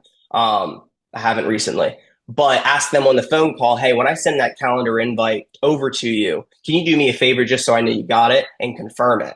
So I'll do all of that. I'll send that intro, mailer out, and then a day or two later, I'm going to add some value to them before our appointment. Yeah. Can you give us an idea? And that's phenomenal, right? So you disqualify the appointment, make sure it's a real appointment. It's not a polite way to get you off the phone. They actually want to meet. And then you just walk through the steps of what you do after they said yes. So everyone's writing that down. And then when you say give them some value a day or two before the appointment, can you give some context to what you mean? I'll do it for FSBOs because my expired, I'm just now actually getting through to these people. So I have to create my own systems for expired. But for FSBOs, it will be as simple as, and I stole this from the FSBO king, Austin. Austin, yeah. I'll go in Canva. I'll take their pictures from FSBO. I'll create it on like a little like one pager house information sheet, and it looks awesome. I'll print out 6 of them, send a picture of the overhead, and say, "Hey, Megan, looking forward to meeting with you. I did do some work for you. I'm going to provide these to you tomorrow at our appointment." I used to, and I stole this from Asher Black, send my dad out, and I'll send crumble cookies before the appointments. And those, I only did that if they were booked out kind of far in advance. But I'd send those crumble cookies before the appointments. And now it's like, how can they possibly cancel on me at this point? So I would do that before the appointment as well. The video texts have been super helpful. Yeah, I mean, that's great. You know, and so when I was coaching Asher, we talked, we would do a hot pizza on the night that you set the appointment. Because it's like, dude, you just sent me dinner. Like, I can't just be a total flake and just cancel, like just flake on you. Can't do it. Just curious, on the FSBO appointments you're setting, if I'm sitting there in the audience, one of the questions I would have would be, what approach are you taking with FSBOs? Are you able to set quality listing appointments on the first call, or are you setting a preview appointment or somewhere in between? So if I'm setting an appointment, usually my go-to is like, share with you my opinion about the property. Also, I'll share with you my for sale by owner backup plan in the event you'd want something to fall back on. And I'd run that play for the most part. I try to set actual listing appointments, but most of the FSBO appointments are through follow-up. Yeah, for sure. They're not ready to do anything. They're not really going to do anything. Yeah. So on the front end of a for sale by owner, you're running like a hybrid appointment where it's like, hey, I'll just come there and show you something to fall back on. That appointment's, again, it's a really good opportunity. You can get in front of somebody, and so that's a whole nother episode, but I was just curious. Okay, now, so that's a really good strategy for your appointment set to appointment met. Let's talk about the listing appointment itself, right? The actual presentation. You have a 58% conversion, which is really, really good. So if you go on, now, and it was 33% before. The national average, NAR comes out with it every year, it's still at 25%. So most agents, it takes them 4 listing appointments to get 1. Right. And so you're more than double that conversion. So if we could spend, I don't know, 5 minutes or so talking through, what are you doing at the listing presentation such that the person feels compelled to hire you? What are maybe 2 or 3 things you can share? So one thing that has helped with my appointments is, again, qualifying the appointment and setting expectations. Look, if at the end of the day, it doesn't make sense, you have no issue shooting me straight, right? And if it does make sense, you don't have any issues getting started with the paperwork. I started using that, so it's a better appointment up front. At the appointment, I'd show up super professional. I stopped wearing polos. It's basically suit and tie, which is good. But super respectful, build rapport during the walkthrough. And then at the very beginning, when we sit down to have the conversation, setting expectations up front and giving them the ability to tell me no at the end has been a game changer. Setting those expectations. Let me just pause there. I totally agree. Like, if everybody in the audience can, and I guess let's just replace the word with expectations to agreements. And that's what you're doing. It is, it's hard for me to find the words on how powerful it is when you're on the side of the table as the perceived sales guy, that that most people would say, you want something from me, to be there and say, listen, if this doesn't make sense, can you do me a favor? Can you actually just tell me it doesn't make sense? I'm perfectly okay with that answer. When you do that, like, you're talking about walls of defensiveness crumbling. Because 100%. When a salesperson hides behind that ability for someone to say no, all that they're doing is they are setting up a way where the prospect can only be defensive. If all the prospect feels is that you're trying to sell them and you're trying to get them to say yes, even if they want to say yes, you have done so much harm to yourself. And so starting off a conversation that no is perfectly acceptable, and not only is it perfectly acceptable, that you fully anticipate that to be a potential reality, and you're okay with it, allows somebody to breathe, be comfortable. They're not having to worry about being sold, and then they just pour their guts out. Do they not? I could not agree more. It's like, it's almost as if they're like, okay, I can relax now. As soon as and it's awesome too, because like you set them up with, please tell me no if it doesn't make sense. I'm not everyone's cup of tea. And then you go to the other side of it. And if it makes so sense, honest. It's so say no. Yeah, it's just people aren't used to that type of transparency. They're just not. They're not used to us meeting with the salesperson and the salesperson being the one. Listen, there's a good likelihood that it will not make sense for us to work together. Like, I'm not everyone's cup of tea. I know that. That's so refreshing for a prospect to say, holy crap. And so, all right, so you set this up really, really nice where the prospect can just feel comfortable with you. Is there anything else during the presentation? Then we're going to open this up for live Q&A, by the way, that you feel really, really makes an impact during that conversation? For sure. So then I get permission to be brutally honest, even if it's something that they need to hear and not what they want to hear. Getting into your specific presentation, TAM, buyer activity report, whatever you want to call it, that has been phenomenal because it talks about something that no other agent really is talking about in the sense of price bracketing. But also the actual going over the comps has been, in my opinion, how I do it has been phenomenal. I do what you do and kind of more or less talk about the TAM, the numbers, the comps, but I go harder with spending more time on my comps. So you have the one pager, but I cover price. I don't share with them what that price is. I say bed count, bath count, location, square footage, all similar, right? Yes. I move on and I get to the interior, exterior pictures of it, and I'm still covering up price. And I have them pretend to be my buyer as I'm their buyer agent and guess what the heck these homes are selling for. And it allows them to think what the price should be. They get hit with reality, and now they're thinking through the lens of a buyer. That's been phenomenal, and just being super transparent, even if we're 50,000 off. They want 50,000 more. When I tell them that it's worth 50, 75,000 less, they thanked me at the end. They said it takes balls to tell me that my house is worth that much less, and I respect you for it. It is a game changer because now they truly know that you're detached from the outcome because you are. Yeah. That's right. Yeah, it's so good. So one, you talked about the active buyer, this buyer exercise that you walk them through, so the seller can put the buyer hat and look through the lens of how buyers are going to look at their homes. Not through the seller's lens of how they look at their own home. Huge. Bingo. I hope everybody's doing that, right? We spent, a couple weeks last month really, really going through that in the live training workshop. And then the other thing, to your point, is because you've set the conversation up such that they want you to be so forthcoming.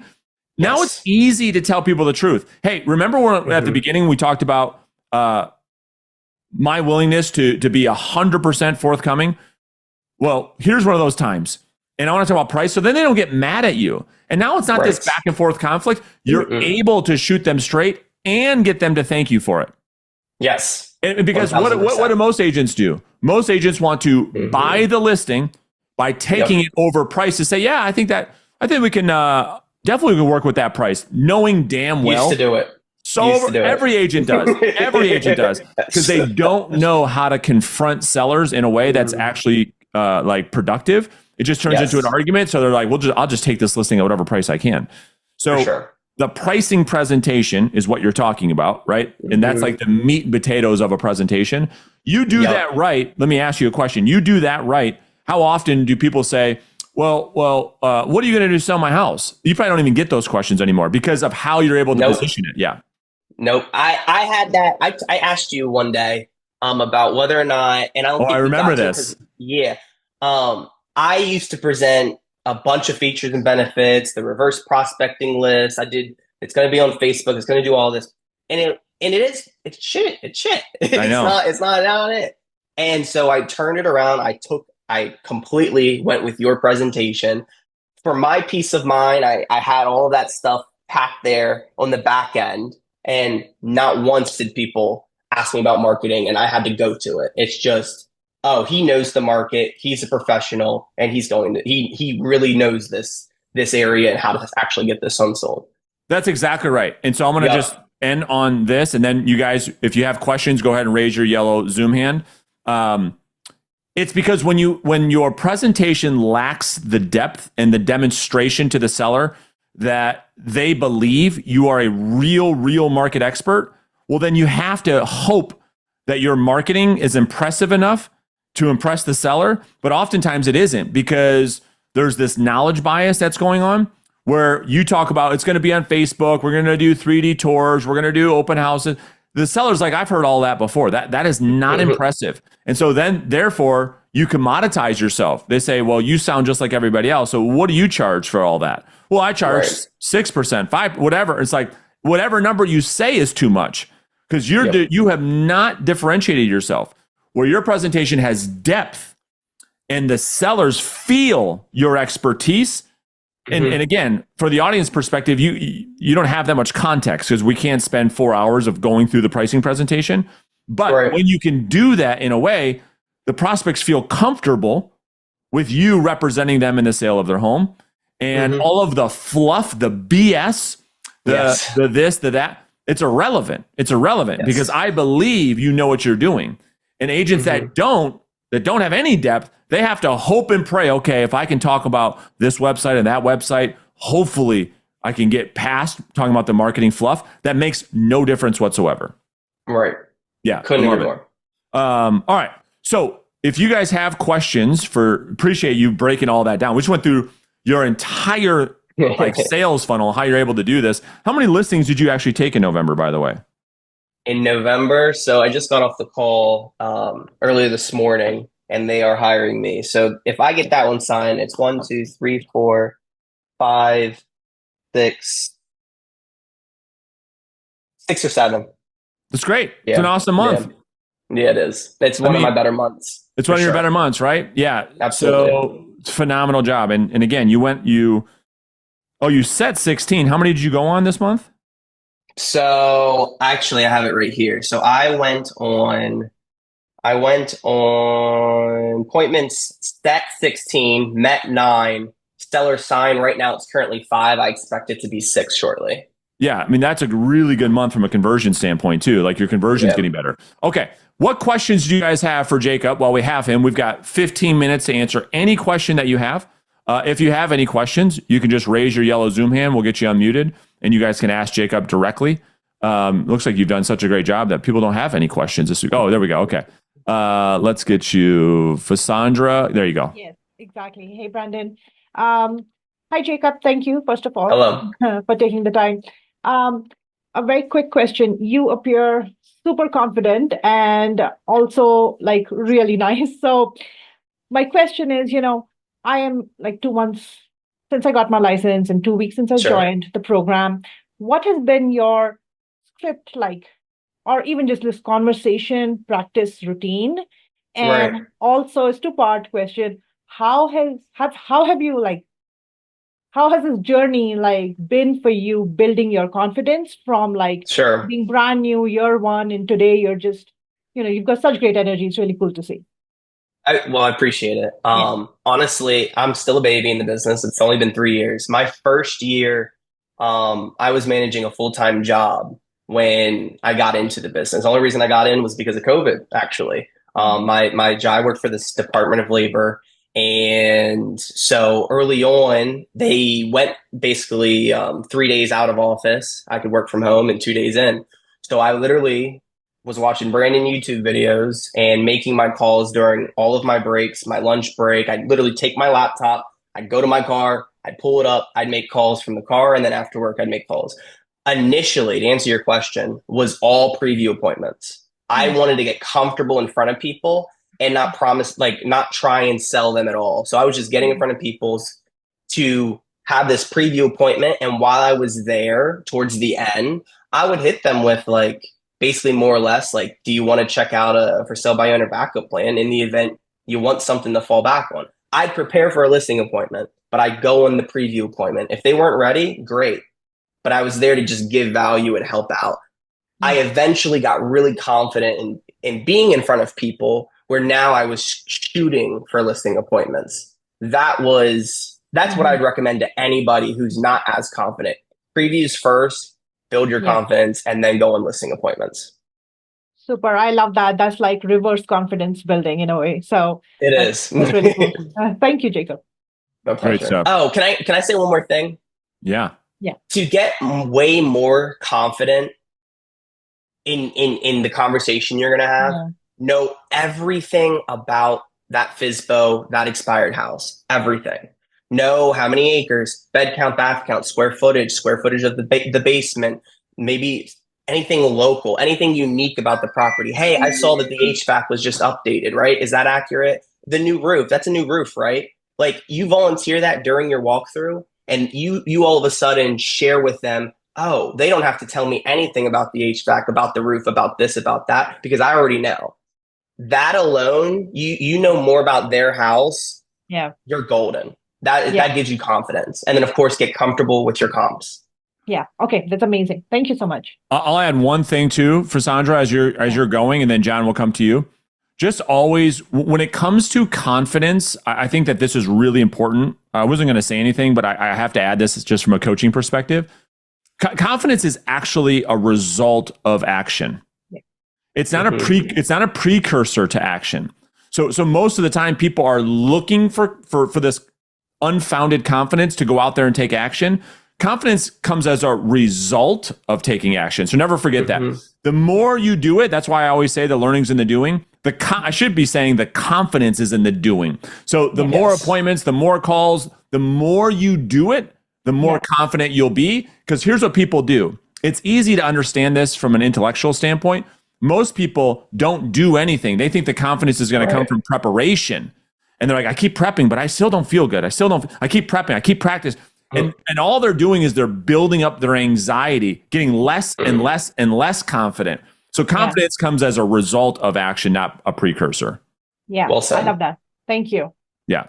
Go ahead, John. Hey, Jacob, what's going on, man? So, what up, John? Long time no see, man.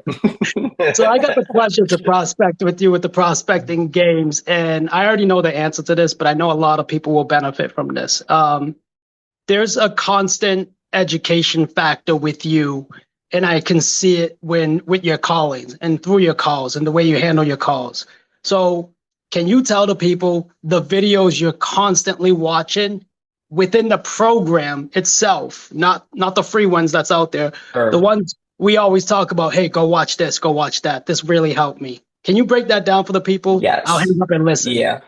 I'll start with the free stuff and then I'll go within the program. The free stuff, when I first got into this, I literally listened to every single podcast Brandon had with a success realtor call, every single one. And I took all these notes and I re-listened to them, re-listened to the scripts, and I just implemented a lot of that stuff. Now getting into his paid stuff, his game film, breaking down every call and explaining why you say it with this tonality, with this upswing,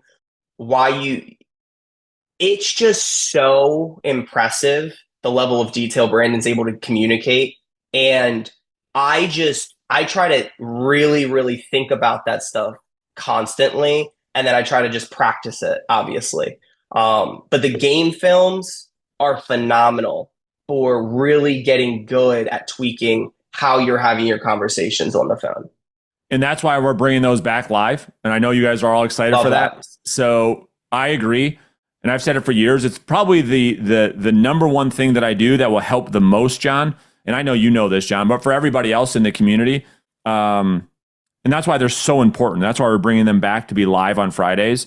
Like, I agree with you, Jacob. Like, if you study, this is where I'm really like, where the rubber meets the road is like, all the training will prepare you to pick up the phone and have it. But on that conversation will determine whether or not you spin your wheels or you actually get the result. And so, spend as much time. We have so many of them for you to go back and listen to, by the way, as well.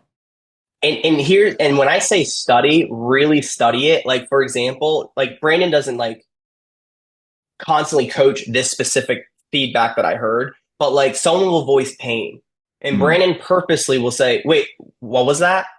And they'll say it again, even more pissed off. Something as little as, I think he said that probably once or twice. And I took that and I'm like, that's phenomenal. Like, it's just those little things help so much. It really does. Those game films are good. Go ahead, Mark. Hey, Jacob. Hey, Mark. When it comes to the beginning of the conversation, I'm sure, the pattern interrupt and asking for permission, most people get that down pretty quick. Have you found that adapting what type of question you ask next has helped more like your conversions with the expireds? Can you ask that again? So like after you get permission and you assume that the house hasn't sold on the expireds, have you found a certain type of question has allowed you to move forward more often?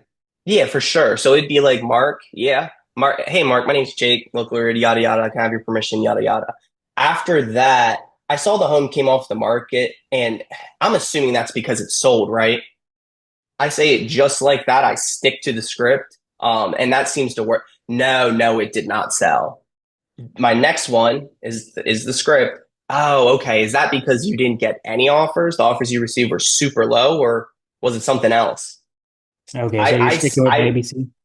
I stick with it. I'm super comfortable with it, and sometimes I'll like go off of that because sometimes prospect catches me off guard and I have to figure it out. But I really use that script because it's the quickest path from A to Z. I stick to it, but sometimes I get out of it. So Mark, speaking about game films, we just did one of Jake's calls. Awful one. No, I thought it was good, dude. I thought it was really Thanks, good. Man. If you guys simply just go to the classroom and click on game film or call review vault, Jake's is the one I just did. I posted another one today. This is like 26 minutes worth of really, really good tactical technique work. Like, I would study this. So much people are like, where's the Jake Scott call? Where's the Jake Scott? I mean, all of these are really good. This one is, I would say, Jake's, you can hear the latest techniques that we've been teaching. Spend some time really studying this call if you can. Yeah, for sure. And I use the ABC. I'm real comfortable with it. And it's usually after that they start to say, oh, well, I'm going to relist or that. That's when that objection or transition point tends to come in my calls. So that's why I was asking if you like got in front of it before that, or if like you were seeing the same thing type of deal. You're saying after you use an ABC call or ABC question, they say, we weren't getting any offers, so we're going to just stay put, something like that. Yeah, exactly. Yeah, so I think that's what he's asking, Jake. So like, where do you take the call from there typically? Oh, okay. So basically, I'll go no, you didn't get any offers, yada, and we're just going to stay put. Oh, okay. So you didn't get any offers? They'll elaborate. Nothing. Yep. And then I'll say, oh, okay. I mean, I am curious, Brandon, when your previous realtor had given you a call and shared with you, hey, the home's coming off the market. I know our contract expired, but like, here's why it didn't sell. What'd they say? Yeah. So I think the point is so Mark, if you follow the new expired script, it will walk you through exactly what to do. So when you get these objections, if you can just really focus on the ARPing strategy of like totally acknowledging them and responding by pivoting to the next question in the script, it'll do wonder. Don't try to recreate what to say. literally just pivot to the next question in the script. That's how it's designed to get them to open up. I have gotten people picked up the phone. I don't know how many times I have to tell a realtor I'm not listing this house for sale. Oh, I'm sorry. Yeah, no, if I were getting 1,000 calls, like I probably wouldn't want to talk to a realtor at all. I was honestly just calling to see if, like, I assumed your home sold, right? Bingo. Just bingo. And that allows them for that conversation to lengthen. So don't Bingo. try to recreate anything there, Mark. Just follow that framework and it'll help you out tremendously. Yeah, definitely. Thank you. If you listen to all these calls I've been doing on the game films recently, most of the time, even the one today I just posted this morning, it comes out of the gate that the prospect says, literally verbatim, the prospect says, this was on Zach Shepard's call, nope, you know what? It didn't sell and I'm staying put, but thank you. And it ended up being a 20-minute call where he generates a phenomenal lead. So go listen to that one, right? To Jacob's point, like those game films are really, really special. All right, we got time for one more. Is there anybody else out there that has any question for Jacob while you got him right now, front and center? Yeah, Xavier, go ahead. What up, Xavier? I didn't have any question. I just wanted to give Jake his flowers. This guy is a sponge.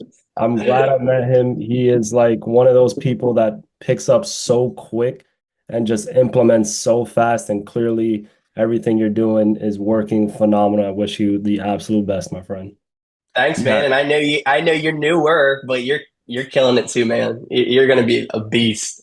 I appreciate You already are. Yeah, Jacob's super coachable, and it shows in his work. Yeah. All right, Kyle, go ahead. Hey, thanks a lot. Thanks, Brandon. Thanks, Jake, for this wonderful session, man. I just had one question. Can you just kind of like walk us through your follow-up? I know we talked a lot about your initial, but how does that follow-up look like? My follow-up is definitely probably weaker than a lot of agents. For expireds, I'm working on like an email type of campaign. I got to figure something out, or at least just really take a weekend and dive into his material. But for expireds, I have a January through December folder. I'll have that conversation. I'll find out what their timeline is. I'll cut it in half. I will throw them in that folder, and then I will set them up on a buyer competition email or a comparable like home sales email from Bright. That's for expireds. I will now also set them up on Mailbox Power. I started with Mailbox Power and I stopped it. And now that Brandon has taught us how to disqualify leads, I started it right back up because now I'm not wasting money on that type of mail campaign. For my FSBOs, I do the mail campaign. I will do, and I have like a pretty, and I could share it with anybody, probably an 8-week email template campaign that a lot of that I created from scratch. A lot of it I stole from Brandon's stuff. But for FSBOs, it'll be my call. And the first, like a day later, I send them every single listing doc they possibly need. Agreement of sale, seller property disclosure, lead-based paint, all of it. Saying, here you go. You might need this when you find a buyer. Hopefully you find this valuable. And then I provide information about what those documents are. The second email is open house flyer, open house this and that. I send them a text. And this is like a weekly email. So every week they get an email of giving value. Every week they get a Bright MLS update on buyer competition. And I stole a lot of the stuff from Austin, but I have the flyer text a few days later. If I didn't set the appointment, I'll send them a flyer for their house to try and get the appointment in that text. Thank you, Austin, for that. Second week is competition watch. So they're seeing all of the properties that are comparable in their price point. So it's just based on the price point around and what their competition is. Third week, Zillow description update. Yeah, it's just stuff like that. That's more or less what it is. It's just value. Can I just add though, and all of that is great. Would you say that, I don't want to put any words in your mouth, so how can I ask this where I don't influence the answer? Of all the things you're doing, like phone calls, having a voice-to-voice conversation, emails, mailers, flyers, text messages. If you just had to pick one and you only had to pick one, and the one thing that got you the most out of follow-up, like which tactic would you pick and why? Monday calls, Friday texts. Yeah. So it's the voice to voice, 1000%. Voice to voice. Let me just add this. So for anybody that's looking at follow-up saying, man, I need this robust follow-up. If you had nothing but just a follow-up sequence that was phone calls only, you would get about 90% of the results from your follow-up campaign than if you were to have a mailer, a text strategy, a video campaign, a direct mail piece, this, that, the other thing. That only might get you like 1 or 2 or 3 percentages more than just having a consistent voice-to-voice conversation over time. Would you add anything different? Could not agree more. My first year, I didn't have any of that stuff. I closed 16 deals. It was Monday calls, Friday texts. I had a full-time job at the time, and that's all I did. Monday calls, Friday texts from pretty much all FSBOs. And I would call them my first lunch break. I'd call them at 8 o'clock at the time. I'd risk losing my damn job by just walking out real quick and making calls. So yeah, the calls, if you just make the calls, you will make the money. That is it. Because when we look at a business priority, and then we'll end with Daniel. I see your hand, Daniel. I just want to really, really, really emphasize this. Most people want to skip doing the most important thing and saying, how can I just automate follow-up? And then them thinking this mindset of, okay, if I have this really sexy mail campaign, I'll just hit this button and then they'll just call me. That is not what Jacob is saying. And that's not even what's happening. So like, if you just look at all these different things, this pyramid of conversion, the voice-to-voice conversation over this thing that we all want to avoid like crazy is the thing that produces 80 to 90% of the result. All the other stuff can be added on to later to help maybe move it a couple percentage points, but you would never prioritize all the other stuff over the calls. It would never work, right? It would just never work. All right, let's get one more. Not. Yeah, let's get one more from Daniel. Go ahead, Daniel. Yeah, Jake, I appreciate you, man. Absolutely, man. You mentioned in the beginning you were doing a whole lot of preview appointments before you eventually turned the corner. It sounds like into more of a qualified appointment strategy. Curious for you, what indications were you looking for when you made that turn? Like what made you decide, like, you know what, this preview stuff, it's not worth it anymore. Let's double down on qualified appointments. So Nair, do you remember Nair? Do you remember that name, Brandon? Nair? Yeah, I do. I don't know. Daniel wasn't here around that point. He had like a script or whatever, but early on, I went for the previews to get the confidence. Where I turned the corner was because I was going on a ton of previews. So like I was going on a preview like daily, Monday through Friday. And of course they weren't necessarily listing appointments, even the slightest. And so when I started like getting really, really good at setting preview appointments, then I just altered the script a little bit. And I really, really love the script of for sale by owner backup plan in the event you want something to fall back on down the road. I still use it, but I really, really like the new FSBO script that Brandon has for specific appointments. And I'm doing more of that, but sometimes I don't feel it and I'll go for the FSBO backup plan. But when I started setting a lot more preview appointments and I was like, I should just start setting these listing appointments, I went 100% into those. And was that a pretty smooth transition for you, or was there like a little bit of turbulence in between that transition there, or was it just ramping up?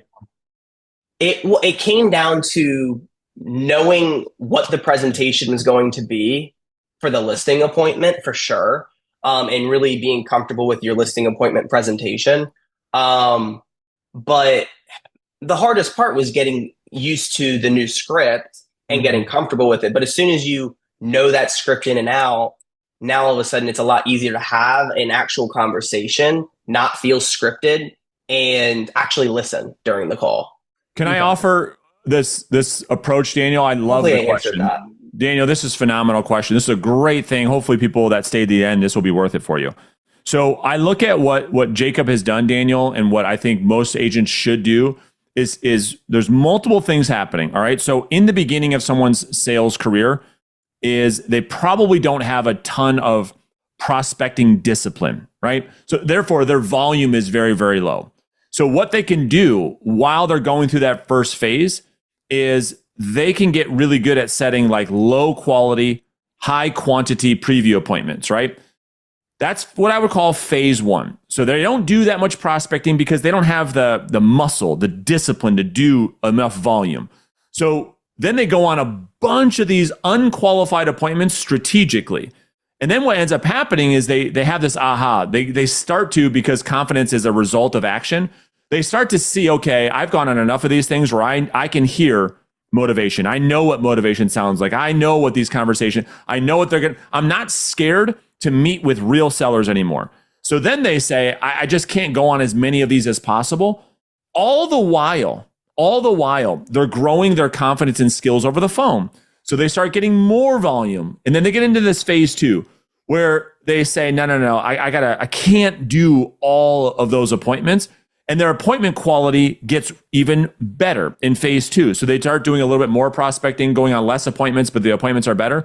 And then finally in phase three, it's their habit and their discipline and their focus around prospecting is so high that they actually have another aha. And they say, because I'm doing so much prospecting and because my skills are so much better now and my confidence is so much better now I can be a little bit more pickier and choosier. I can have more courage to disqualify, whereas before I didn't have that.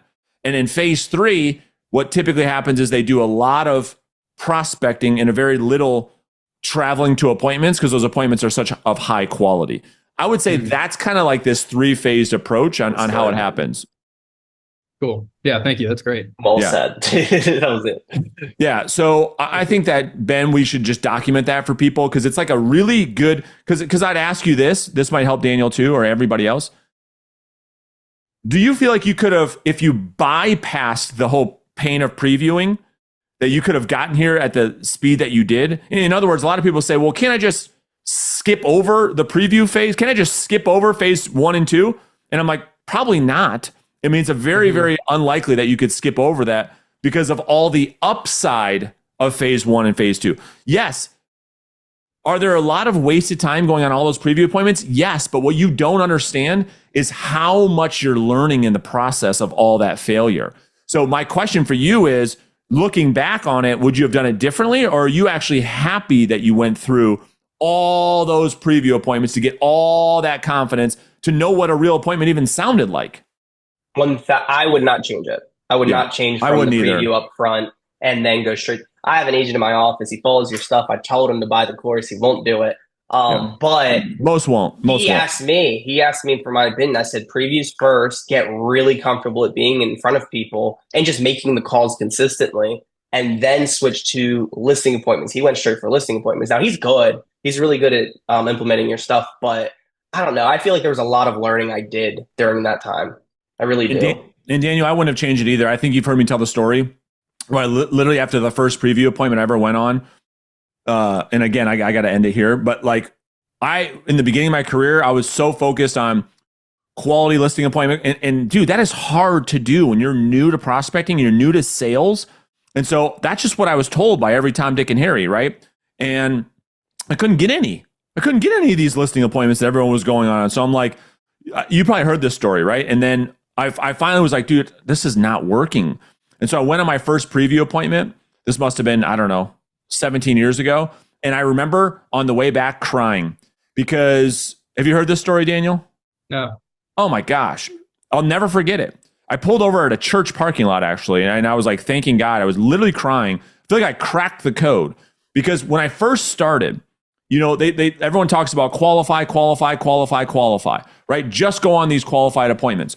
Well, when you suck at sales and you've never made phone calls before and you're new to this, that is so difficult, as you and everybody else knows. So you want to talk about a crusher of confidence, make calls, right? Like a bunch of them and not get anything. You'd be like, dude, I suck at this, or this just is, I don't know what's going on. So then what ended up happening was, and I'll end on this, I promise, but this is really important, is time and time again, I would talk to prospects for sale by owners, expireds, et cetera, et cetera. And they'd be like, no, we're not going to sell. We're not going to move. We're not interested in meeting with you. And then literally I drive past that prospect's house and I would see like a for sale sign in the front yard. I'm like, I just talked to this dude. And the dude told me he wasn't doing anything. Like, what am I missing? So then finally I'm like, dude, screw this. I'm like overqualifying this. I said, you know what? I'm just going to get in front of people. That's all I'm going to do. I'm just going to get in front of people. And like, it was like magic. I would talk to a for sale by owner and expired saying, you know what, we're never moving. I'm like, I get it. Why don't I just come over? I kind of share with you kind of what I'm doing, that in the event you change your mind in the future. They're like, all right, fine, come on over. And then I went there, Daniel, and like the person was so different in person than who I thought I was talking to over the phone. I'm like, unbelievable. This person just told me that they're never selling. And now they're giving me tea and crumpets and like, well, what would you do, Brandon, if you were to list our house? I'm like, how many opportunities did I miss because I sucked on the phone? Did I miss in the early days? And then I started to go all in, right, on that strategy. And yeah, that's where the FSBO conversion funnel came from. I had to go on 20 preview appointments to get like 2 or 3 listings, but it was worth it for me at the time. Then it was like 10 appointments to get to 4. Then it was like 6 to get to 4. You know what I mean? Like, so that's what ends up happening over time. That's all. That's brilliant. Thank you for sharing that. Yeah, no worries. All right, dude, Jacob, thank you. I know we went over. Thank you, Brandon. Yeah, but that was such a good episode, man. I think people got a lot out of it, so we really appreciate you doing it. I appreciate being here, man. I really do, and I appreciate everything you poured into the community. Seriously, 100%. We're just getting started, my friend. So you guys have a great Thanksgiving with your families. We'll pick back up here soon. Appreciate your guys' time today. You guys take care. See you guys. So now let's talk about maybe new client acquisition channels.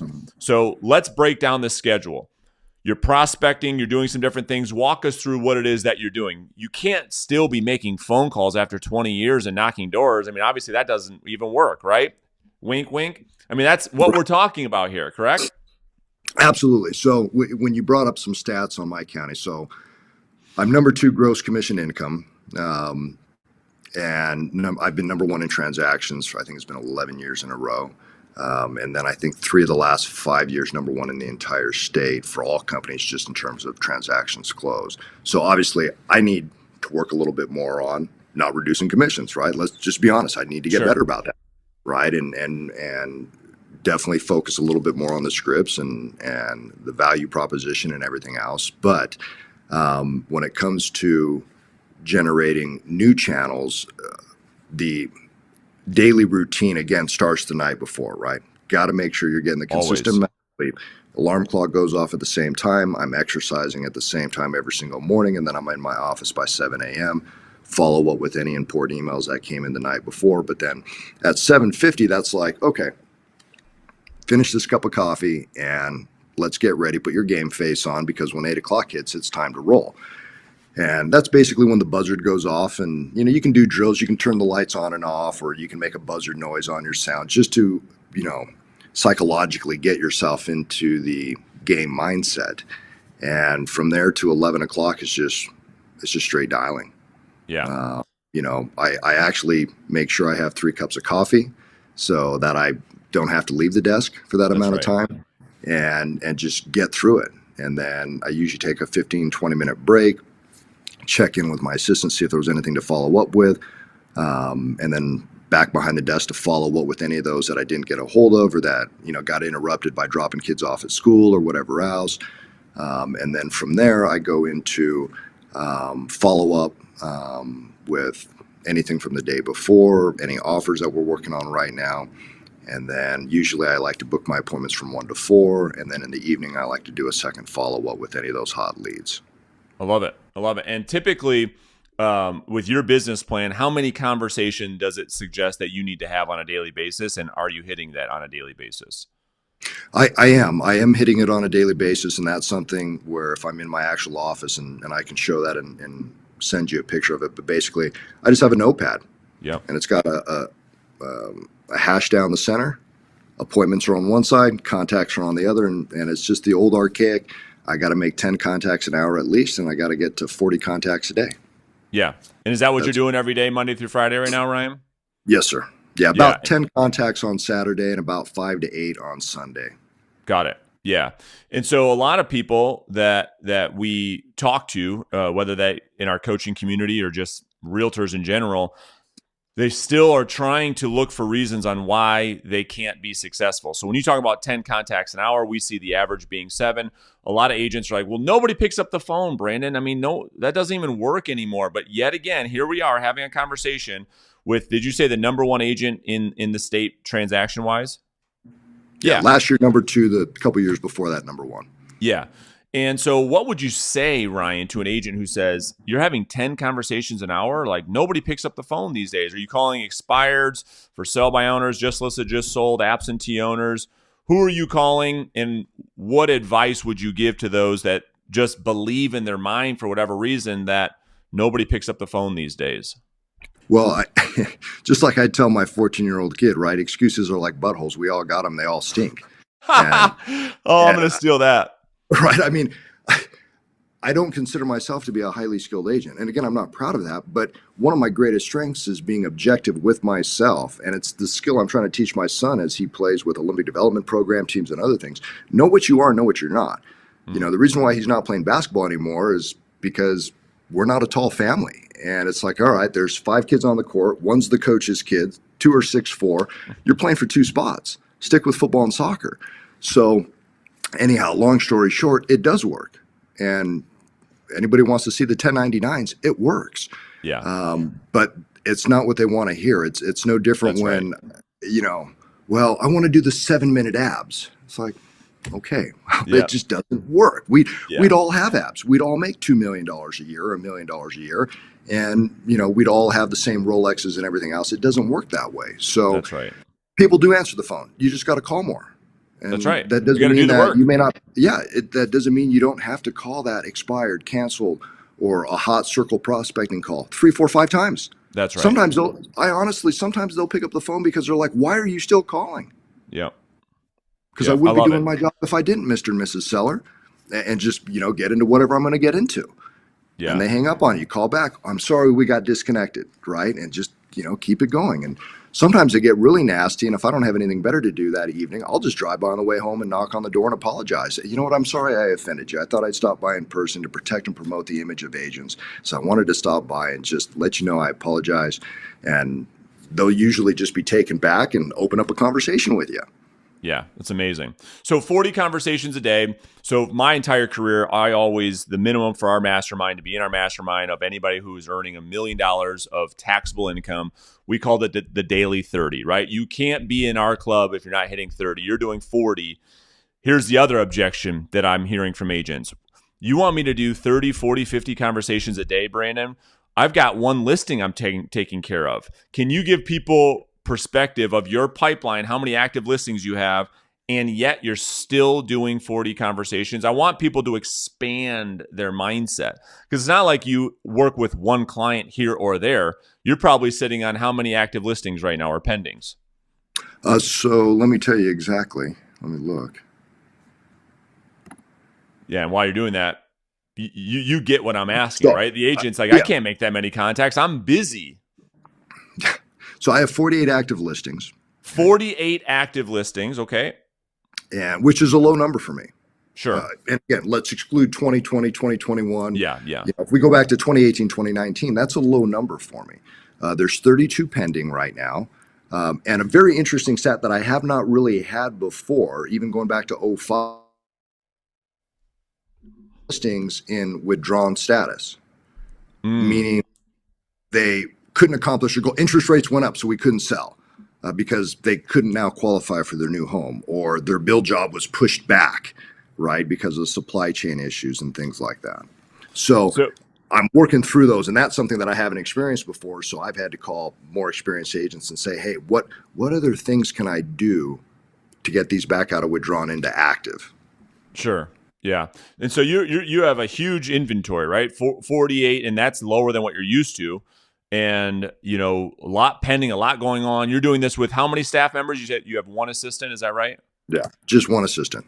So the question is, when it comes to high performance, the key thing in my experience has been our ability to not invite distractions, because most of us are looking for distractions, looking for the reasons on why we can't prospect.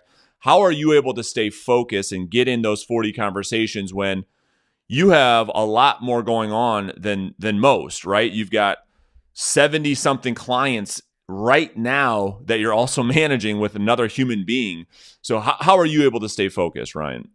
So obviously, a lot of that comes down to the goals and making sure that every single day you're committed to accomplishing the goals that you want. Again, the schedule is the most important. If you want to get something done, you want to ask a busy person, because their schedule is usually more efficient. They're going to get more things done. And so everything for me always reverts back to having a really good schedule and making sure that you follow it with no deviations. Now, when I'm dealing with agents that are selling 40, 50, 60 homes a year, for me, I tell them, no exception, you don't go on a listing presentation at this time to this time, because you need to be prospecting.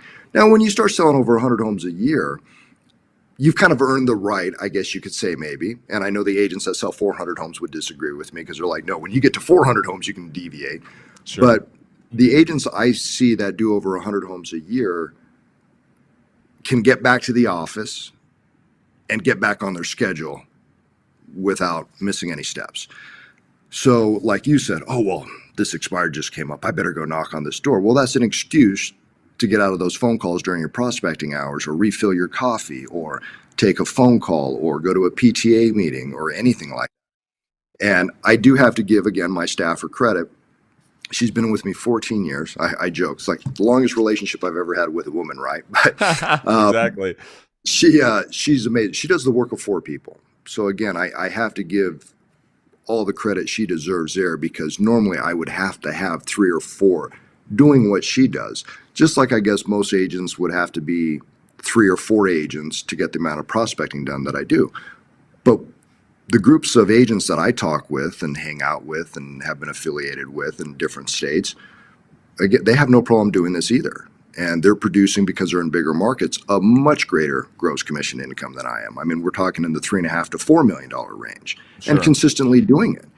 And so they actually produce better in the slower markets, actually, because commissions usually go up, right? You know, That's it's been right. a race to the bottom for lenders and agents right now. And so they actually produce better. Plus, in a normal market or going into a recession, you got 73% less competition out there. I'm not Yep. competing with the barber, the stylist, the nail technician, right? I'm just competing with mostly professionals. So the schedule is going to be the most important thing in getting that done. And then you just got to commit to it, and you just got to make those phone calls. No exceptions. I don't care. There just isn't any exception to that at all.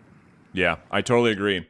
So when I coach an agent, you know, we build out the business plan. The business plan says, okay, here's how many contacts we need per day. And then we start to talk about something called contact distribution. And we say, okay, if you need 44 conversations, here's where those conversations should come from.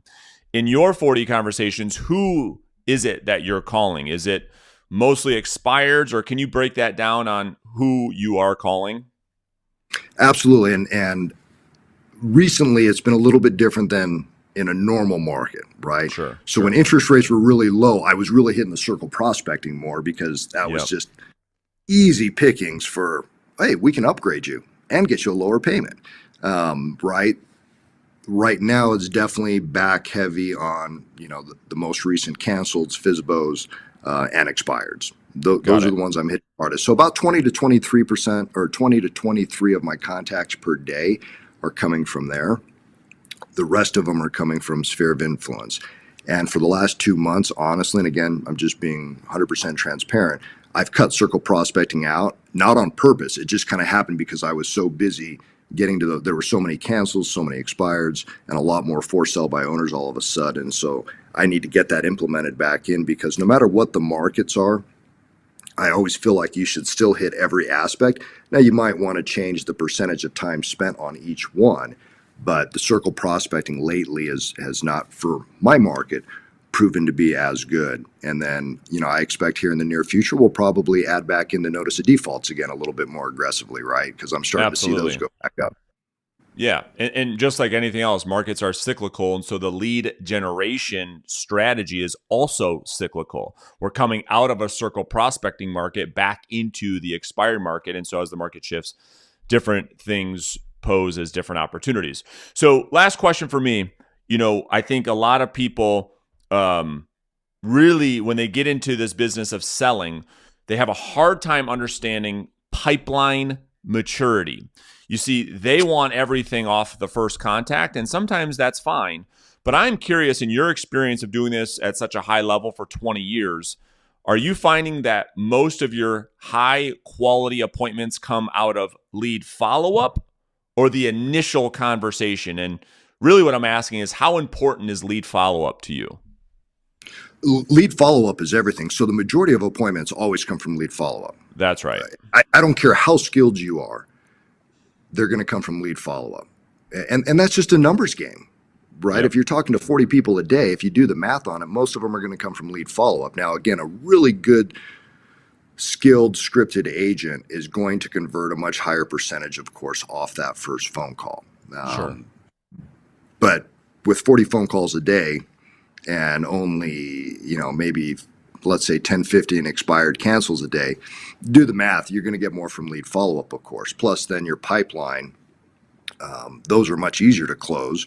And if you have a big pipeline, as I do from years and years and years back, I go through and it's like, oh, their kids are graduating this May. I mean, I got a stack of those, right? Kids are graduating this May. It's time to downsize. That's right. Right. So I'm going to be following up with them here in the next month or so to get them on the market for the summer season. So it's definitely going to be lead follow-up. And I feel like agents changing the mindset to understanding that, again, it's like asking your girlfriend out or your spouse out. How many times did you have to ask? I know I had to ask 2-3 times before I got the date. And then I had asked 3 or 4 more times for the second date. That's right. And then you dated for a long time before you got married. Yeah. And so it's like, it takes some time to close that deal. And so I usually go into it expecting 7 points of contact in a normal market, right? Lately, it's been better than that. It's been closer to 3. But 7 points of contact is about average that I've seen in our market for the high-skilled agents to close to a contract. Yeah, makes sense. Yeah, because again, it goes back to instant gratification, right? Everybody wants to call one expired one time, meet with them one time, get the listing on. It's like, this doesn't work that way. It's going to take you, and they don't understand pipeline, because a lot of agents will, Brandon, I'm making 20, 30 conversations a day. I've been doing this for 2 weeks. I haven't got a listing yet. What's up? Well, it's like, you haven't built a pipeline that is mature enough to manifest listings yet, right? So if you could, someone that might be watching this or listening to the replay, Ryan, that's just starting out in their real estate business, if you could give that person advice, maybe it'd be advice to give yourself 20 years ago, the Ryan that's 18, getting started in real estate, what maybe 1 or 2 or 3 things would you tell yourself that the new realtor could benefit from right now? So the one thing, looking back, I wish I would have put a better database system into effect right away. And I think just being young and immature and maybe naive and didn't know if I was going to still be doing this, of course. And sure, having a better database system in place with, names, phone numbers, kids' names, birthdays, things like that would have been better, because now taking where I've done over 5,300 transactions in my career, trying to implement, 5 to 8 years ago into a day, I mean, that's a lot of work. I mean, yeah, just pain in the butt for somebody to have to try to input all that, right? So it's like, at this point now, it's almost impossible to change the database system. Right. So I would definitely focus on that. I would also focus on having lofty goals, right? And when I look back at my goals, because I still have the sheets of paper that I wrote my goals on, I said, if I get to $250,000 a year, I'm set. I can have $1 million home, $100,000 sports car, and then I got to 250, and I'm like, that ain't gonna work, Right. And later got to 500. I'm like, shit, that ain't gonna work. That's right. And then it just kept growing and growing and growing. And so we obviously can't say, I want to make $1 million a year starting out and have nothing for the in between, right? I mean, you really need to have it broken down on in my opinion, as you get higher producing, a minute basis, right? I've got to have a goal every single minute of what I'm doing, and then an hourly, and then a daily, weekly, quarterly, because then it's achievable. right? It's like if you're trying to learn how to jog or run a certain event in a certain time frame, it's like, okay, I have to move my feet X amount of steps per second or per minute in order to achieve that goal. Now it's tangible. Now it's like, okay, that I can focus on. If you just say I have to run a marathon in 3 hours, I'm going to get lost and find out I'm an hour behind 20 minutes into the marathon, right? But if you give me, 100%. Something that I feel like is in front of me that I can put my hands on, it's easier to obtain that goal. And then the third thing really is, again, stop taking the path of least resistance and just understand that if you want results, you have got to work for them. And despite everything you see on the national media and news and everything else, the American dream still works. You work hard, you bust your ass, you're going to get paid. It doesn't matter what you do in our country. If you're good at it, you're going to get paid. If you're good at YouTube, you're going to get paid. Yeah. Right? So the knocking the doors, the making the phone calls, as unglorified, unsexy as it is, I would do it all day long. I really, really would. And the reason why is I look at what does it pay me per hour. That's and right. It's the most profitable thing I can do. It's over $1,000 an hour. It's like $1,152 an hour. I am going to call as much as I possibly can call. End of story. I mean, last night I walked out to my car because my house was a little bit loud at 7:30 and had to call 4 more people back because we got disconnected. They got busy at work and I wanted to make sure I followed up with them again. So those would be the 3 things looking back for me that I would really focus on. Again, database, having a really good schedule, and then just not buying into the bullshit of a lot of what these companies are pitching. Because think about it, and I've owned a real estate company before, right? Yep. I'm one of the owners of our companies now. Most owners don't like high producing agents because they're a pain in the ass. Not Right. because we're creating, National Association of Realtor Ethics complaints. We avoid all that. But you have the more deals you do, the more crazy people you come across. It doesn't That's matter if you right. dot every I, cross every T. That's part of dealing with the public. We use the copy machines more. We're in the conference rooms more. We drink more coffee, right? We use more square footage in the office. Owners want agents that sell, usually, depending on the markets, 12 to 20 homes a year. Those are the most profitable agents. Yeah. So a lot of times you buy into their training programs. And I sit there and watch, I'm like, they're just creating a herd. They're really not trying to get you to that next level. They want you to be reliant on that company. 100%. So well said. And yeah, I say it all the time. Most brokers and associations and boards, it's not in their best interest to tell you the truth. It just really isn't. Exactly. It's And not. it's Absolutely. Just like the government, right? The government's That's not going right. to come out and tell us the truth about certain things. And so why do certain companies not bring you in and hire you specifically is because it wouldn't be in the best interest of their bottom dollar to hire you and bring you in to get all their agents producing higher. That's It right. just wouldn't. So they need to look at it objectively and say, okay, forget what I'm hearing all the time from the national franchises or from the news. What does common sense tell me is going to help produce the best for myself and my family? And unfortunately, it's usually what we don't want to hear, right? It's oh man, if I want to get in shape and have abs, I got to exercise every day. I got to sweat and I got to push the limits. That's what we have to do in the office every single day. And once you've done it for a month or two, it gets a lot easier. And then like anything else in life, when you get good at it, it gets enjoyable. But it takes 3, 4, 5 months to really get into a groove of anything new, right? It's even when you helped me change some of my scripts. Yep. I mean, I fumbled it for a month, but it happens. I was doing it a certain way and saying a certain thing for so long that when we changed it slightly, it was like, oh crap. Even this morning, I found myself text messaging the wrong thing because I couldn't get through to him. So I sent him a follow-up text.